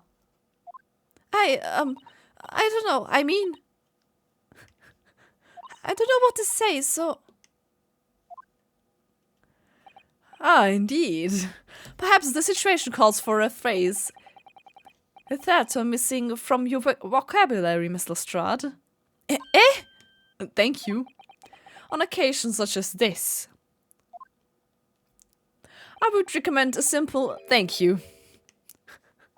Mood, Gina, mood. Oh, Oh yes, it's good advice, Ginny. Right, I see. Well... Come on, you can do it. Come on! Oh. Thanks, Odo. Oh no! Oh no! Don't cry! Thank you for everything what you've done, for believing in me. No. Oh, she's so adorable. Not at all. In fact, that should be my line. Thank you, Gina. BB! Yay! Well, there she goes. I wonder if I'll ever see her again. Well, quite the indomitable pig purse. Oh, I nearly forgot. I brought the paper outside. It's a special edition, and this trial is all over the front page. Pickpocket's innocence proven. Isn't it wonderful? You should have shown it to Gina, Iris. She would have been thrilled. Oh no, how silly of me. But anyway, would you like to like the good news or the bad news? Not again. Well, what do you say, Bruno? Hallie? As usual, I think rather the bad news out of the way first. Absolutely not. I have no intention of listening to anything but good news. Also. And there you have it. How people answer that question says a lot about them, doesn't it? Let's not go there. Alright then, maybe let's start with the good news this time. The rain has finally stopped. It was a record level of rainfall, apparently. Well, that is good news indeed. We can journey back in greater comfort. Alright then, what's the bad news? The huge storm has left the seas very choppy. The channel in particular is awful, so sailings out of Dover have been delayed by a day or more. Wait. Dover? That's right. If we head to the station immediately, we may still make it in time to save Susie off. To wave Susie off. Let's go. Eure besänftigt. Well done, Melva. Well done. But there won't be a train, surely. We wouldn't have that. We wouldn't be that lucky. Who do you think I am, Mr. Naruhodo? Mr. Sholmes? I rushed to Victoria Station earlier and made arrangements for a special express. When? What? If we hurry now, we shall be there in time for dinner. Okay.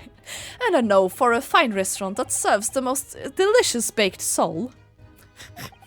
I don't... The great detective does it again. Indeed he does. I happen to be aware of a number of trail transport directions foibles. Shall save the day. What? I merely made my knowledge of them known to the man, and he happily led on the locomotive. Elementary. Elementary, no skill, elementary. Just an idea. But it might be wise to stop manipulating people that way. What are we waiting for then? To London, Victoria! Sure. Sure. Let's go.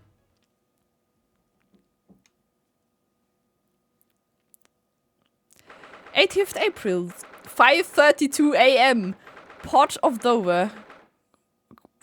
Quayside? Quayside.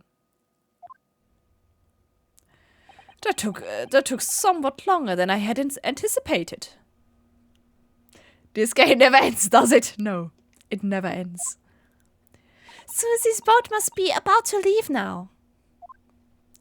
Mr. Sato, where are you? She's still standing there. Over there, look! It looks like she's reading something.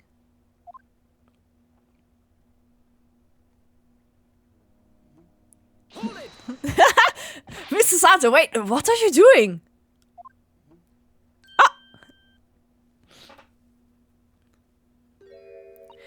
Mr. Naruhodo, what are you doing here? I came as soon as we could after the trial. I mean, we heard that the sailings were being delayed due to the bad weather, you see. Oh, I see. Then tell me, how did Gina's trial go? It went well. She was acquitted.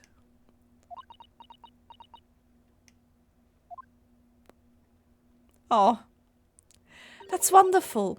Really wonderful news.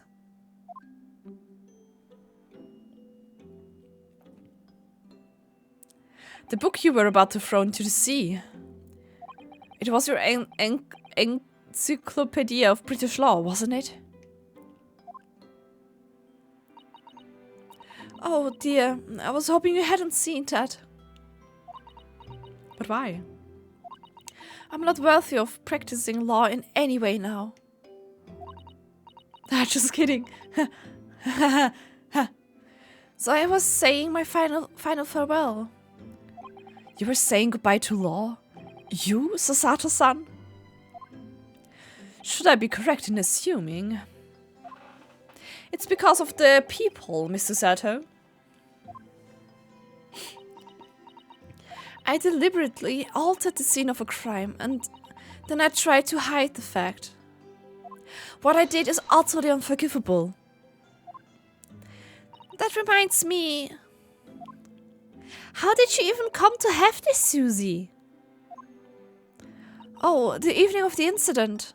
Mr. Shoms had invited Gina to dinner, if you remember. Oh, yes. We had a wonderful time. Well, Gina gave us a little introductory lesson, didn't she? To the art of pickpocketing, I mean. Oh, that was so much fun! I stole Runa's armband! Yes, please don't do that again, Iris. That band's very important to me. Well, if it's so important, you should pay more attention to it. You didn't notice for ages. Sorry. On a whim, I thought it would be fun to see if I could take the cat flapper mat, so I put it up my sleeve. Really? And then I rather forgot about it until I found myself in Mr. Windybank's shop with it later that night. Not the badge, I mean the band. I see. And then...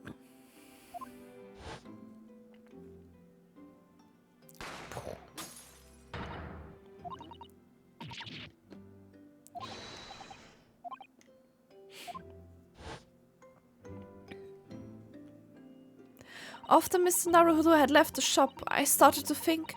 That door started to play on my mind. The storeroom door, you mean?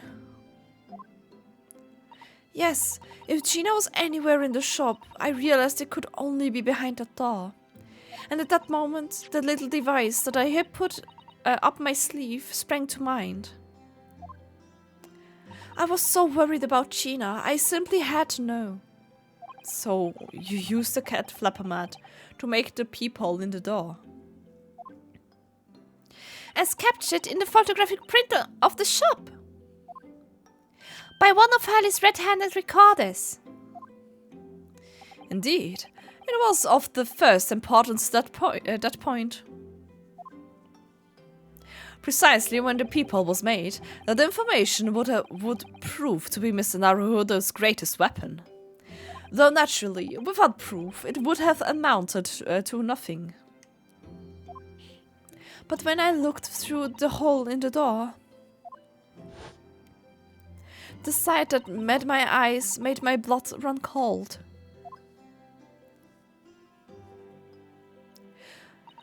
Thoughts started to run through my mind. I remembered that trial 2 months earlier. The trial of Magnus McGilted. I thought about how he had manipulated the evidence and arranged false testimony to ensure his freedom. It made the British justice system feel very dark and sinister to me. And then a terrible thought occurred to me. What if some wicked criminal was planning to do the same thing now? Because from the appearance of the crime scene, it looked exactly as though Gina had shot Mr. Windybank. Even though I was sure she could never have done such a thing. You were worried that the true culprit would try to frame her for the crime. That's right, but then I realized it would be very difficult for anyone to give false testimony in this case. What do you mean? Well, the crime appeared to have happened behind the door of a locked room. For someone to claim falsely to have witnessed it, there would have to be a way to see beyond the door. Ah. For which a peephole would be the very thing. Only the peephole I made wasn't actually there until after the crime had been committed, of course. And the criminal would know that, so it wouldn't make any difference. But the possibility of a rather ingenious trap was there, was it not? A trap? Is that why she did it? So, is that why you kept it a secret, Susie? You never mentioned that you made the peephole to anyone, not even to the police. I know, and I knew at the time what I was doing was wrong, a criminal offense even. That's why I decided to confide in Mr. Sholmes. If Mr. Naruhodo was completely backed into a corner, with no other possible means of escape, the truth about the peephole should save him. That was my plan. She really does think of everything. But then, why didn't you just tell me everything before the trial began? My dear fellow, you're not thinking straight. If she had done that, it would have rendered you complicit in the whole escapade. Ah, stimmt. You could have been despaired if you had been seen to have knowingly tampered with a crime scene. So Miss Susato decided to shoulder the burden of responsibility alone. For your sake and Miss Lestrade's. Miss Susato. The truth is, when it happened, I did it because I'd lost a little of my faith in the law. Oh. I was worried that the right person wouldn't be convicted of the crime. But the moment I allowed myself to think that is the moment I lost my right to call myself a judicial assistant.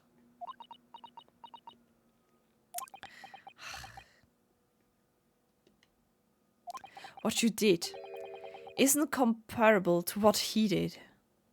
Graydon is the one who lied in the witness stand, using that peephole as a way to implicate Gina. And besides, if the peephole inconsistency hadn't existed, I'm not at all sure that she would have been acquitted in the end. Miss Susato, what you did saved Gina's life. Well, with your kind words, Mr. Naruhodo, you've saved me too, from my regrets. Oh. Oh. Oh. Well, we must be thankful that Miss Lestrade's freedom has been assured. Yes, exactly. Although some of the loose ends in the trial will continue to play on my mind, I'm sure. But the revelations that the music box disc contained secret messages, Mr. Naruhodo. What a triumph to work that out. I'm full of admiration. Well, actually, that argument wasn't quite as compelling as I thought it was. Oh, it wasn't? There was a communications officer among the jury members, you see, a telegraph operator. And she said that the majority of the sounds on the disc were just meaningless tones. Wie gesagt, lange und kurze Töne waren vertauscht. As one would expect, after all, we are talking about secret government communications. No doubt they were written in cipher to avoid being readily understood should they have been intercepted. In cipher? I see. So then, we could never have hoped to understand the message anyway. Nonsense, my dear fellow. It's quite a zero-pipe problem, I assure you.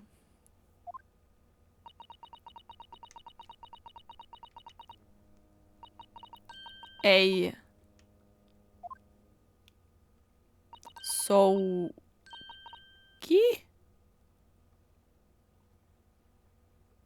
Hä? What?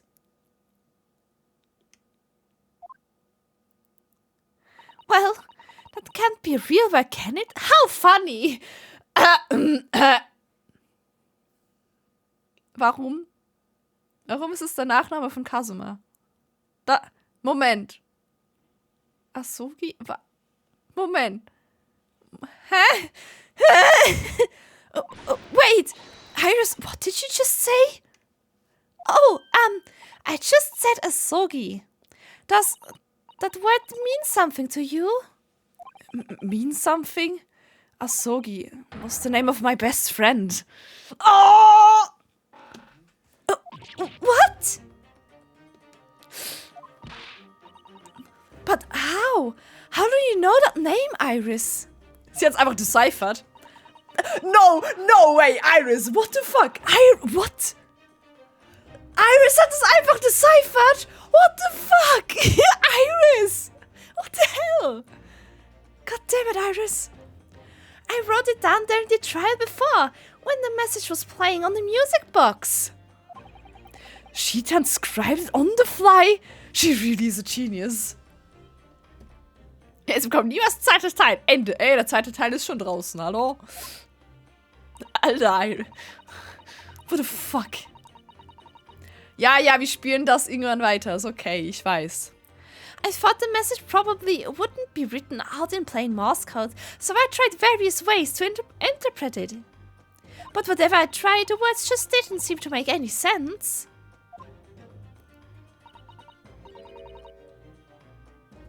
Iris is Giga-Chat. That is, in English at last. At least. Fuck, I don't know. Pronunciation. Oh. It suddenly occurred to me, you see. There's more than one Morse code. Not just the English variety. Iris has to be stopped. Various countries around the world have altered and added to Morse code to use it in their own languages. I don't believe it. How are you saying? That's right. I've only actually seen a chart of Japanese Morse code once before. But I think it's based on the Iroha pangram, isn't it? And you mean to say that in Japanese Morse code, the message says asogi? Yes, I think so. Sorry, but I don't remember all of the Japanese Morse code. Iris, would you let me see that? Mrs. Sato, do you know it? Do you know Japanese Morse code? Oh no. Yes, I spent some time studying it. Of course, she does. Because I'm quite sure Morse code will become ever more important in our international communications. Then, might I recommend, my dear madam, that you focus your efforts on the English version?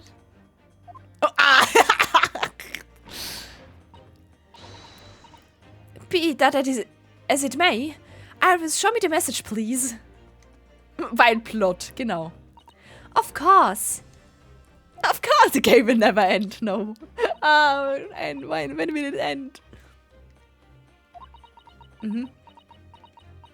But what can this possibly mean?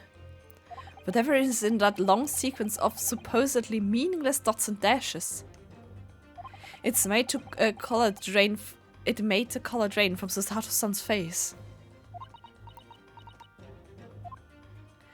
There's no doubt that this message is written in Japanese Morse code. So, the British Empire has been using Japanese for its secret communications.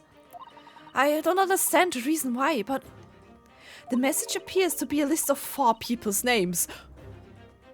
Oh, 4 names? The first is Kei Asogi. Kazuma Asogi. Why? Why was his name on that disc? The second is A Shin. Shin? I don't recognize that name. The third is Tigusum. Gurgusum. I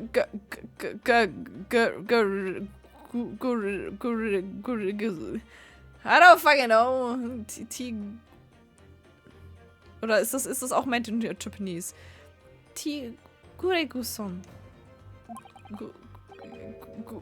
Ah, so! Sorry, ich war gerade, mein Brain war so.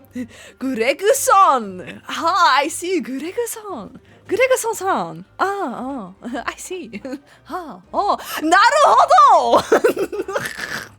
Ich hab den gerade auch nicht gecheckt. Ich hab den gerade selber nicht gecheckt. Goddammit. Ah, Gregson! Gureguson. Ich hab den gerade nicht gecheckt. Gregson? Ah, it would seem Tobias Gregson is the third man on the list. Das hat aber lang gebraucht. Ja, sorry, ich war gerade verwirrt. Ey, es ist nach 12. Sei mir verzeiht. Ich bin seit 5 Stunden am Streamen, okay? Mein Brain ist nicht mehr ganz so da. And what's his name doing on the secret government communications as well? And the last name? Ist meiner? What's the matter, Mr. Sato? Oder ist es... It's just so strange, so unexpected. Ist es Iris' dad's name? Seid ihr verzogen? Also, Hans Müller. Genau. Der Herr Loch ist es. Ich meine, was? Oh, what is it, Susie? Don't keep us in suspense. Ist es ihr dad's name? Nein! Es ist... Scheiße! Fuck! Es ist... The last name is J. Wilson. What? Wilson? John H. Wilson? You mean Daddy? That's not good. It says only J. Wilson, so I'm afraid I can't be sure. Then after the 4 names it reads, if translate from Japanese, that is all 4. And that's the end of the message, or rather at the end of what you noted down, Iris. Oh no, not Daddy. Uh-oh. I just can't believe it. Who would ever have thought that those discs contained Japanese Morse code?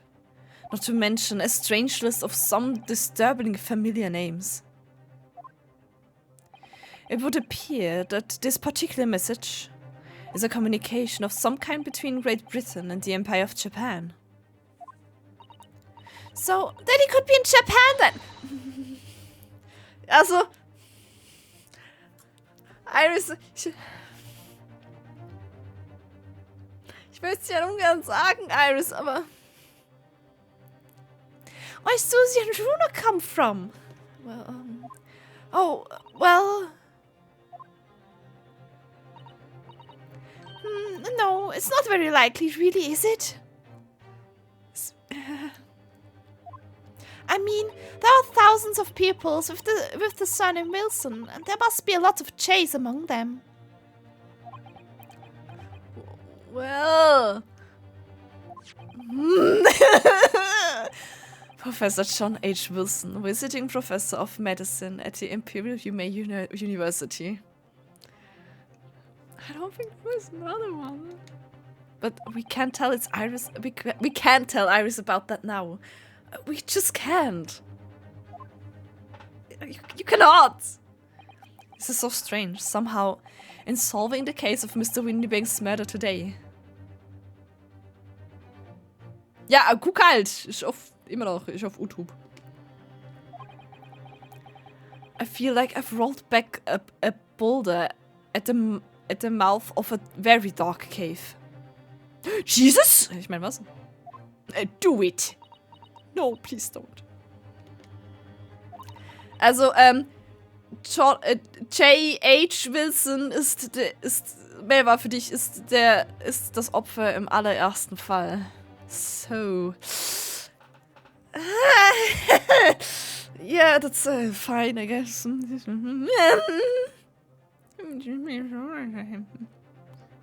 So, Dinge sind passiert. Oh. Oh, yes, oh. Big O! Oh no! Yes, big oh no! I do wonder if perhaps it's a dark cave that we shouldn't go wandering inside.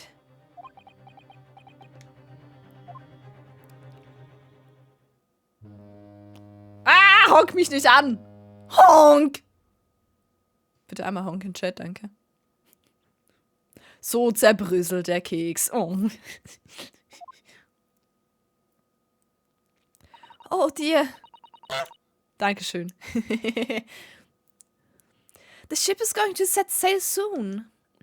Yes, it seems so.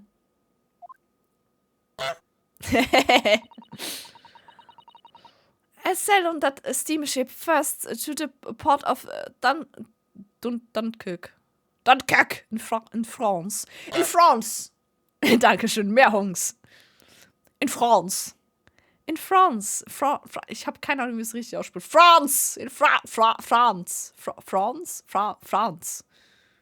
I don't know. In Frankreich, so. Ey! Nicht der Bonk. Then I'll change onto a larger passenger vessel bound for Japan. Francs. Genau, Francs. You're really going then, Susie? Wish you a safe passage, Mr. Sato. Bayern is late to the party, but I appreciate it anyway. Thank you so much. I wish all of you the very best. Mr. Sato, I had hoped to have you always at my side, to guide me and support me. And Mr. Naruhodo! Ich bin verrutscht, also. Please, come back soon. As far as I'm concerned, you really are the very best critical assistant in the world. Oh. I'm quite sure. I'll be back before you know it. Also es geht mindestens 2 Monate. Really, Susie? Oh, now don't forget, Iris. I made you a promise I've yet to fulfill. A promise? About your manuscript. Ah! Oh yes, the Hound of the Baskervilles. Well, I'll be waiting for you then, Susie. A promise is a promise. Definitely, Iris. Ryu and Susie sitting on a tree. K-I... Ist es nicht Kissing? K-I-S-S-I-N-G? Dachte ich nicht. Okay, vielleicht auch nicht. Vielleicht habe ich keine Ahnung von. Mr. Naruhodo. Yes? Do you remember the first time we met? Yes, of course. On the SS Boya, when I was dragged out from that wardrobe, still half asleep.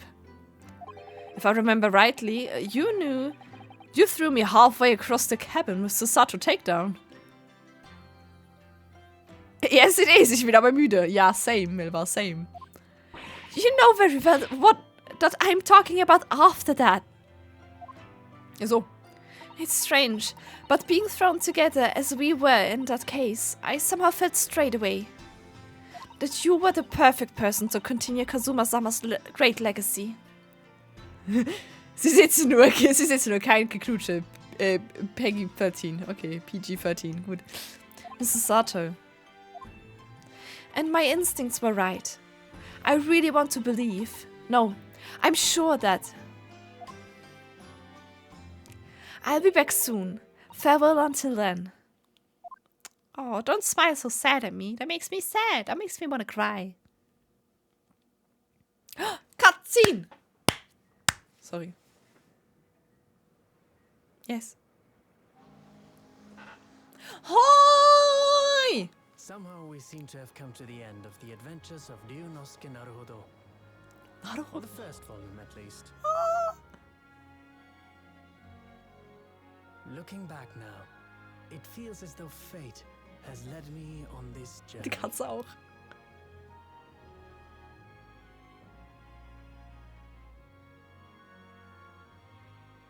Fate led me to becoming a lawyer, to traveling halfway around the world, to meeting the great detective. I'm sure there'll be trials and tribulations ahead. Of course there will. Trials and Tribulations. But whatever happens, Oh, der Teddy I'll Rucksack, be yes. able to turn my fortunes around. Aha. Oh, Scholms. Spielt der Abschiedslied. After all, Dude. Wo hat er die her? I have the greatest friends in the world on my side. Oh.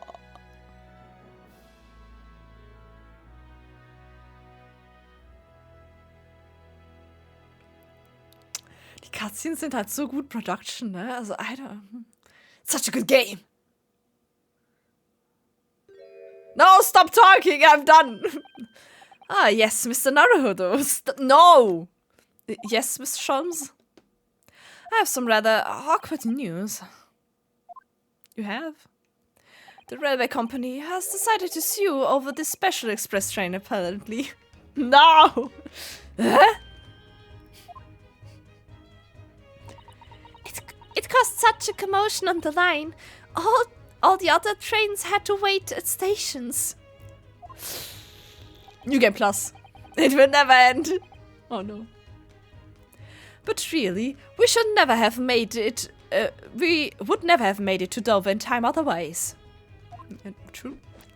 Anyway, I explained everything, and now it is all your fault.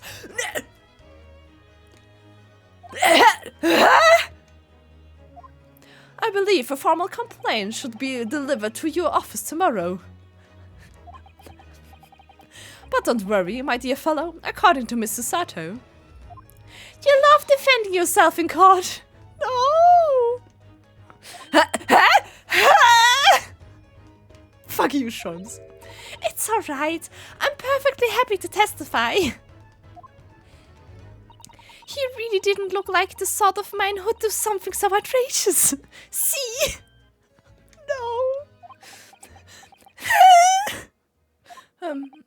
Mr. Sholmes. Yes. A word, if you don't mind. Why, certainly. Any word you'd like. Bellow it out, my dear fellow. Oh yes, I love Runo's words, and I know just the one he'll use here. Betrayal. Then I really must say. Objection! Objection. Ah!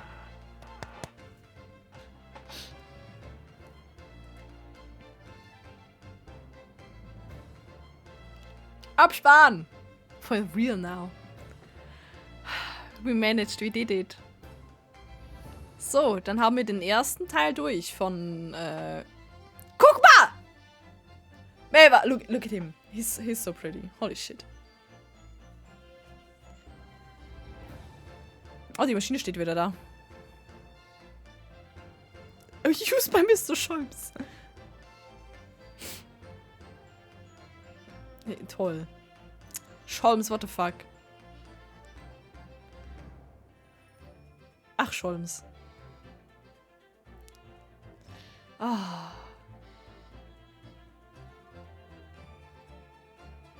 Oh, jetzt sind wir am Schreiben.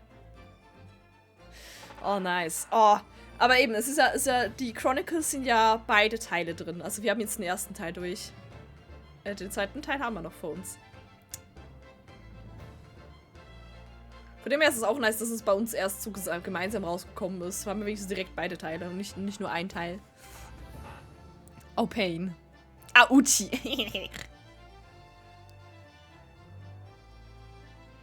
Oh no, not those people again. Und schon mit seinem Kind im Rücken, ist herrlich. Also der Dings, Judge ist geil. Ja, Auchi. Auchi, Auchi. Yes, Auchi.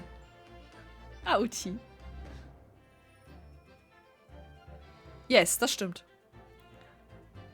Hosonaga ist immer noch vom Schiff, was?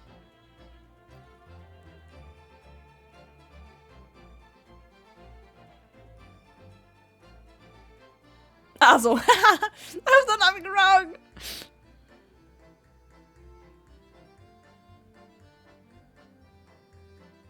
Oh, er hat ein Kitten mitgenommen. Herrlich.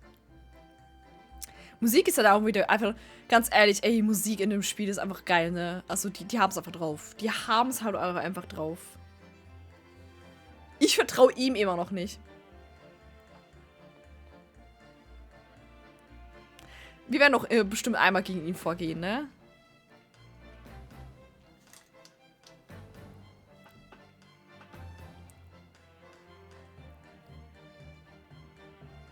Ja, du mit deinen Zeitgedrängsen. I don't trust him. He's very sus. Hi, strong heart. Also.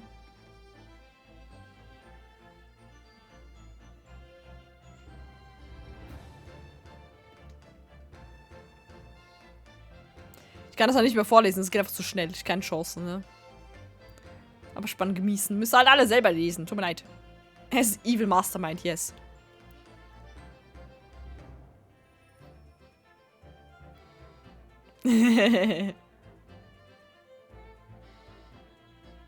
Kein bisschen saß. Nein, gar nicht. Überhaupt nicht.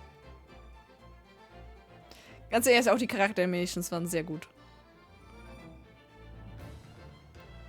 Der Schwan war super. Schwanhut.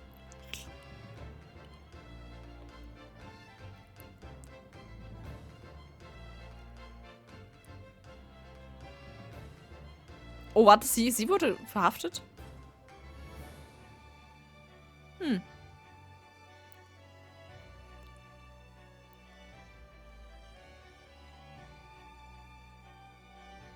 Ja, hat was, ja.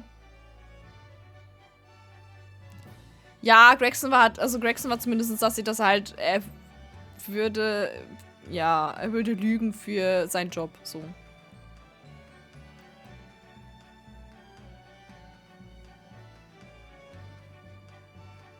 Oh. Oh, Pat! Oh, Rowley! Okay, die beiden wieder. Hör doch auf, deinen scheiß Hutstrap zu essen. Rowley, what the fuck?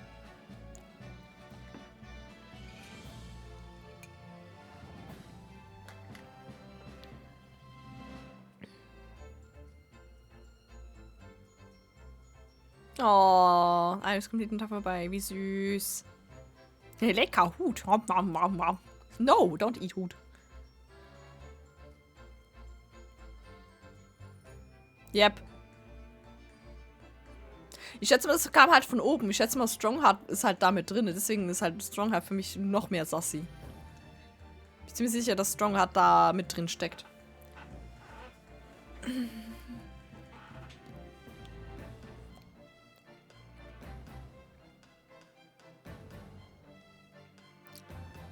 Please.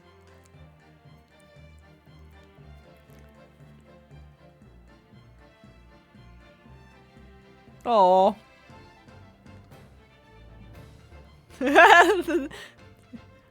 Wo seht's was? Ja. Okay, da haben wir's. Beste Freunde finden wieder zurück zueinander, I guess. Die Musik ist so gut.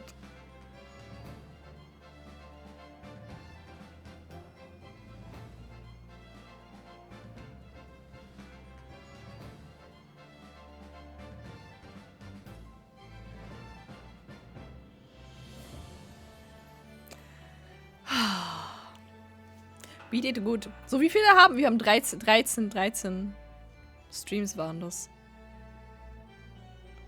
Oh, da war jetzt auch wieder lange. Eine 5,5 Stunden. Scheiße.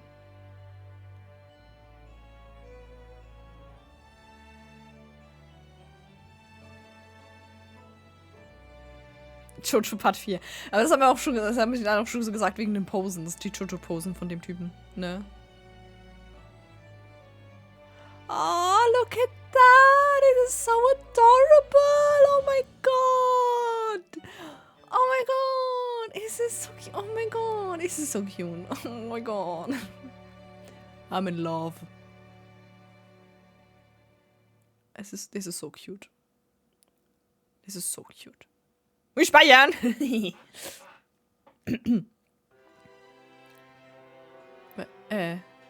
Was? Ein Finger. Mehr Abspann. Gott, Leute. Oh, die Voice Actors. Ja, wie Sean sich auf Rio legt. Das ist so cute. So, ey, Junge. Oh, die ist so cute. Oh nein, es ist Auchi again. Der Vorfahrer von Pain. Ich finde das halt lustig. Der ist so obviously Vorfahrer von Pain, ne? Auchi. Die ganzen Leute, die wir getroffen haben. In den Fällen. Da, die Frau mit der Gans auf dem Kopf. Herrlich. Ich fand die lustig. Die war supi. Gans hatte Party auf dem Kopf. Das ist übrigens der Papa von ihr. Der Papa von Susato. Das war der erste Fall. So viel Abspann, was ist hier los? Dann kommen wir jetzt hier zum zweiten Fall. Die ganzen russischen Leute hier. 2, um genau zu sein. Plus nochmal der Inspektor vom ersten Fall, weil lustig.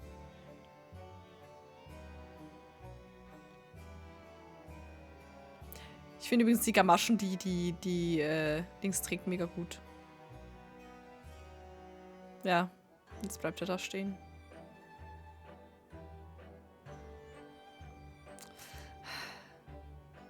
Die kleine Lady. Ballerina-Tänzerin.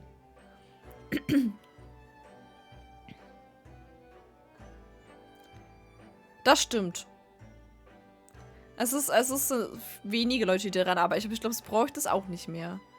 Ich meine, es ist ja wirklich nicht so... Da sind sie dann zu zweit. Es braucht es auch nicht bei so einem Game. Dass da eine dass da 3.000 Leute dran arbeiten. Das reicht, wenn du ein paar weniger hast.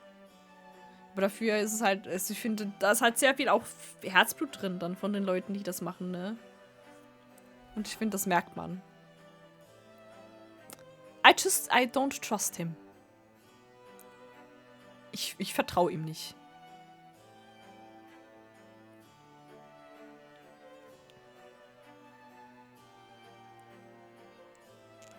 Oh, Lady First again. It's Lady First. Such a great name.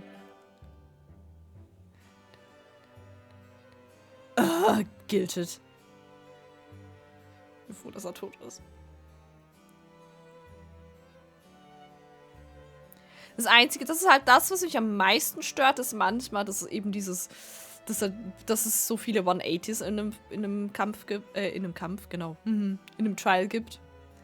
Du bist wegen, ey, ich weiß, das passiert, ich hab's down, aber dann wirst du 20 Mal 180 von wegen, nö, du darfst jetzt noch nicht sagen, wie es war und so. Das ist das Einzige, was mich manchmal ein bisschen stört, wenn es halt extrem... Es gibt gewisse Fälle, bei denen wirkt sie sehr, sehr in die Länge gezogen, deswegen. Wobei ich ehrlich sein, ich glaube, da wäre der erste Fall sehr anstrengend. Der erste Fall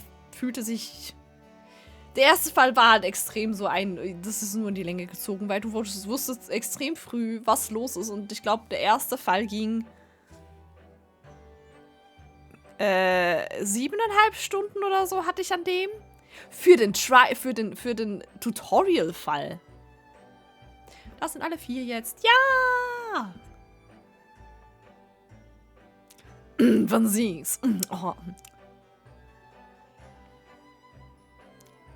Ja, das ist manchmal schwierig, wenn du nur einen Beweis benutzen darfst. Einen bestimmten und du hast wie mehrere, die passen. Das Tutorial war sehr lang, ja. Vor allem war das Tutorial dann ja nicht mal richtig vorbei, weil du hast ja beim zweiten Fall nochmal ein Tutorial gehabt mit, wie Scholms funktioniert. Die Sache mit Scholms. Und dann hast du nochmal wie ein Tutorial gehabt beim McGilted-Fall wegen der Summation Examination, die auch neu war. Die hattest du vorher auch nicht. Das war halt wie so bisschen viel Tutorial-Stuff mäßig, aber das ist halt jetzt beim ersten Game so. Beim zweiten Mal, denke ich, ist es weniger krass so. Weil da werden wir vermutlich direkt bei, ich will wieder den direkten Dings starten in England.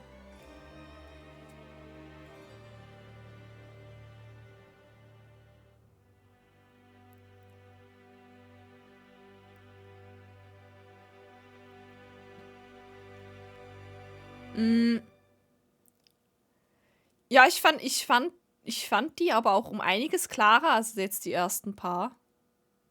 Und ich bin ehrlich, ich habe die ersten 3 Spiele, beziehungsweise die ersten 2. Ach, so ein schönes Bild. Fleeting Farewell. Oh. Ich habe die ersten Teile, ich habe die immer mit Komplettlösung gespielt. Weil es mich eben aufgeregt hat, weil ich so sehr raten musste. Und ich habe im Hintergrund, die Komplettlösung irgendwo offen, falls ich wirklich stuck bin. Weil ich war ja einmal, glaube ich, wirklich, einmal an einem Ort, wo ich stuck war. So, wir fangen aber jetzt das Neue nicht an. Aber so grundsätzlich für mich einfach ein Safety-Ding, aber das ist eine, wenn ich merke, oh scheiße, ich habe hier schon... Vor allem, wenn es so Sachen sind wie... Ich glaube, ich habe einmal nachgeguckt, wo es eine Sache war, wo ich legit nicht wusste, so, was soll ich tun. Und es war ja, du musst was verkacken. Du musst einen Punktabzug bekommen. Und das finde ich so Sachen finde ich doof. Und dann werde ich nicht einfach reinrennen. Und bin ich halt so, hä? Is it right? Ja, das ist halt wirklich nur ein Safety-Ding, falls ich wirklich gar nicht mit rauskomme. Ich suche mir einmal vorher einen raus, wo ich finde, ich glaube, der ist recht gut geschrieben, wo es wirklich nur steht, halt wirklich kurz wegen, bei dem Punkt musst du das und das tun. Weil ich habe auch schon solche gefunden, die waren gefühlt, jeder Scheiß-Text war erklärt. Und ich war so, ey, also das braucht ihr auch nicht. Aber so grundsätzlich, ich fand diese um einiges klarer als jetzt die ersten. Da muss man jetzt zum Teil nicht raten. Also man hat ein bisschen raten, aber das meiste konntest du logisch so überlegen. Hey, ich mach das so und dann funktioniert das auch, ne? Also das wie... Ich finde die klarer. Ich bin weniger stuck gewesen als in den ersten Teilen. Apollo habe ich ja nie gespielt. Aber... Yo. Dann, ja klar, Evolution eben. Ich meine, du machst Fehler, du merkst Sachen, wenn du ein Game machst und wenn du das nächste machst im gleichen Stil, merkst du halt, ey, Sachen, das hat nicht gut funktioniert und dass es klar besser wird. Ist auch okay. Ich meine, finde ich nicht blöd. Also, ich weiß, warum die ersten Teile halt eher schwierig sind, klar. Man merkt halt erst, wenn man das Spiel rausgebracht hat, zum Teil, okay, das war vielleicht ein bisschen zu random. Die Gedanken, gerade Rätselsachen sind mega schwer. Weil, wenn ich mir ein Rätsel überlege, weiß ich, oh, ich habe mir das überlegt, das ist ja voll mega logisch, dieser Gedankengang. Aber wenn ich das jemand anderem gebe, die Person wird so Mühe haben mit meinem Rätsel. Es ist aktiv so, wenn du ein Rätsel machst, du machst es erstmal viel zu einfach, mit viel zu vielen Hinweisen. Wegnehmen kannst du immer noch. Wenn du merkst, okay, jetzt bin ich an einem Level angekommen, wo die Leute richtig, also eine okay Zeit brauchen für das Rätsel, dann ist so, okay, gut. Aber ja. Muss ich mal noch gucken. Faye ist noch online. Ich schieb uns mal rüber zu Faye. Ich hoffe, Faye macht noch. I don't know. Ich bedanke mich fürs Zugucken. Wir gucken, ob wir schon nächste Woche weiterspielen mit dem zweiten Teil. Oder ob ich mal eben eine Pause mache mit viel Vorlesen-Spiel. Muss ich mir noch überlegen. Trotzdem, danke. Ihr habt mega lange heute ausgehalten. Fast 6 Stunden. Dankeschön. Und einen schönen Abend wünsche ich euch allen. Und gute Nacht und Dinge. So. Goodbye. Tschüssi.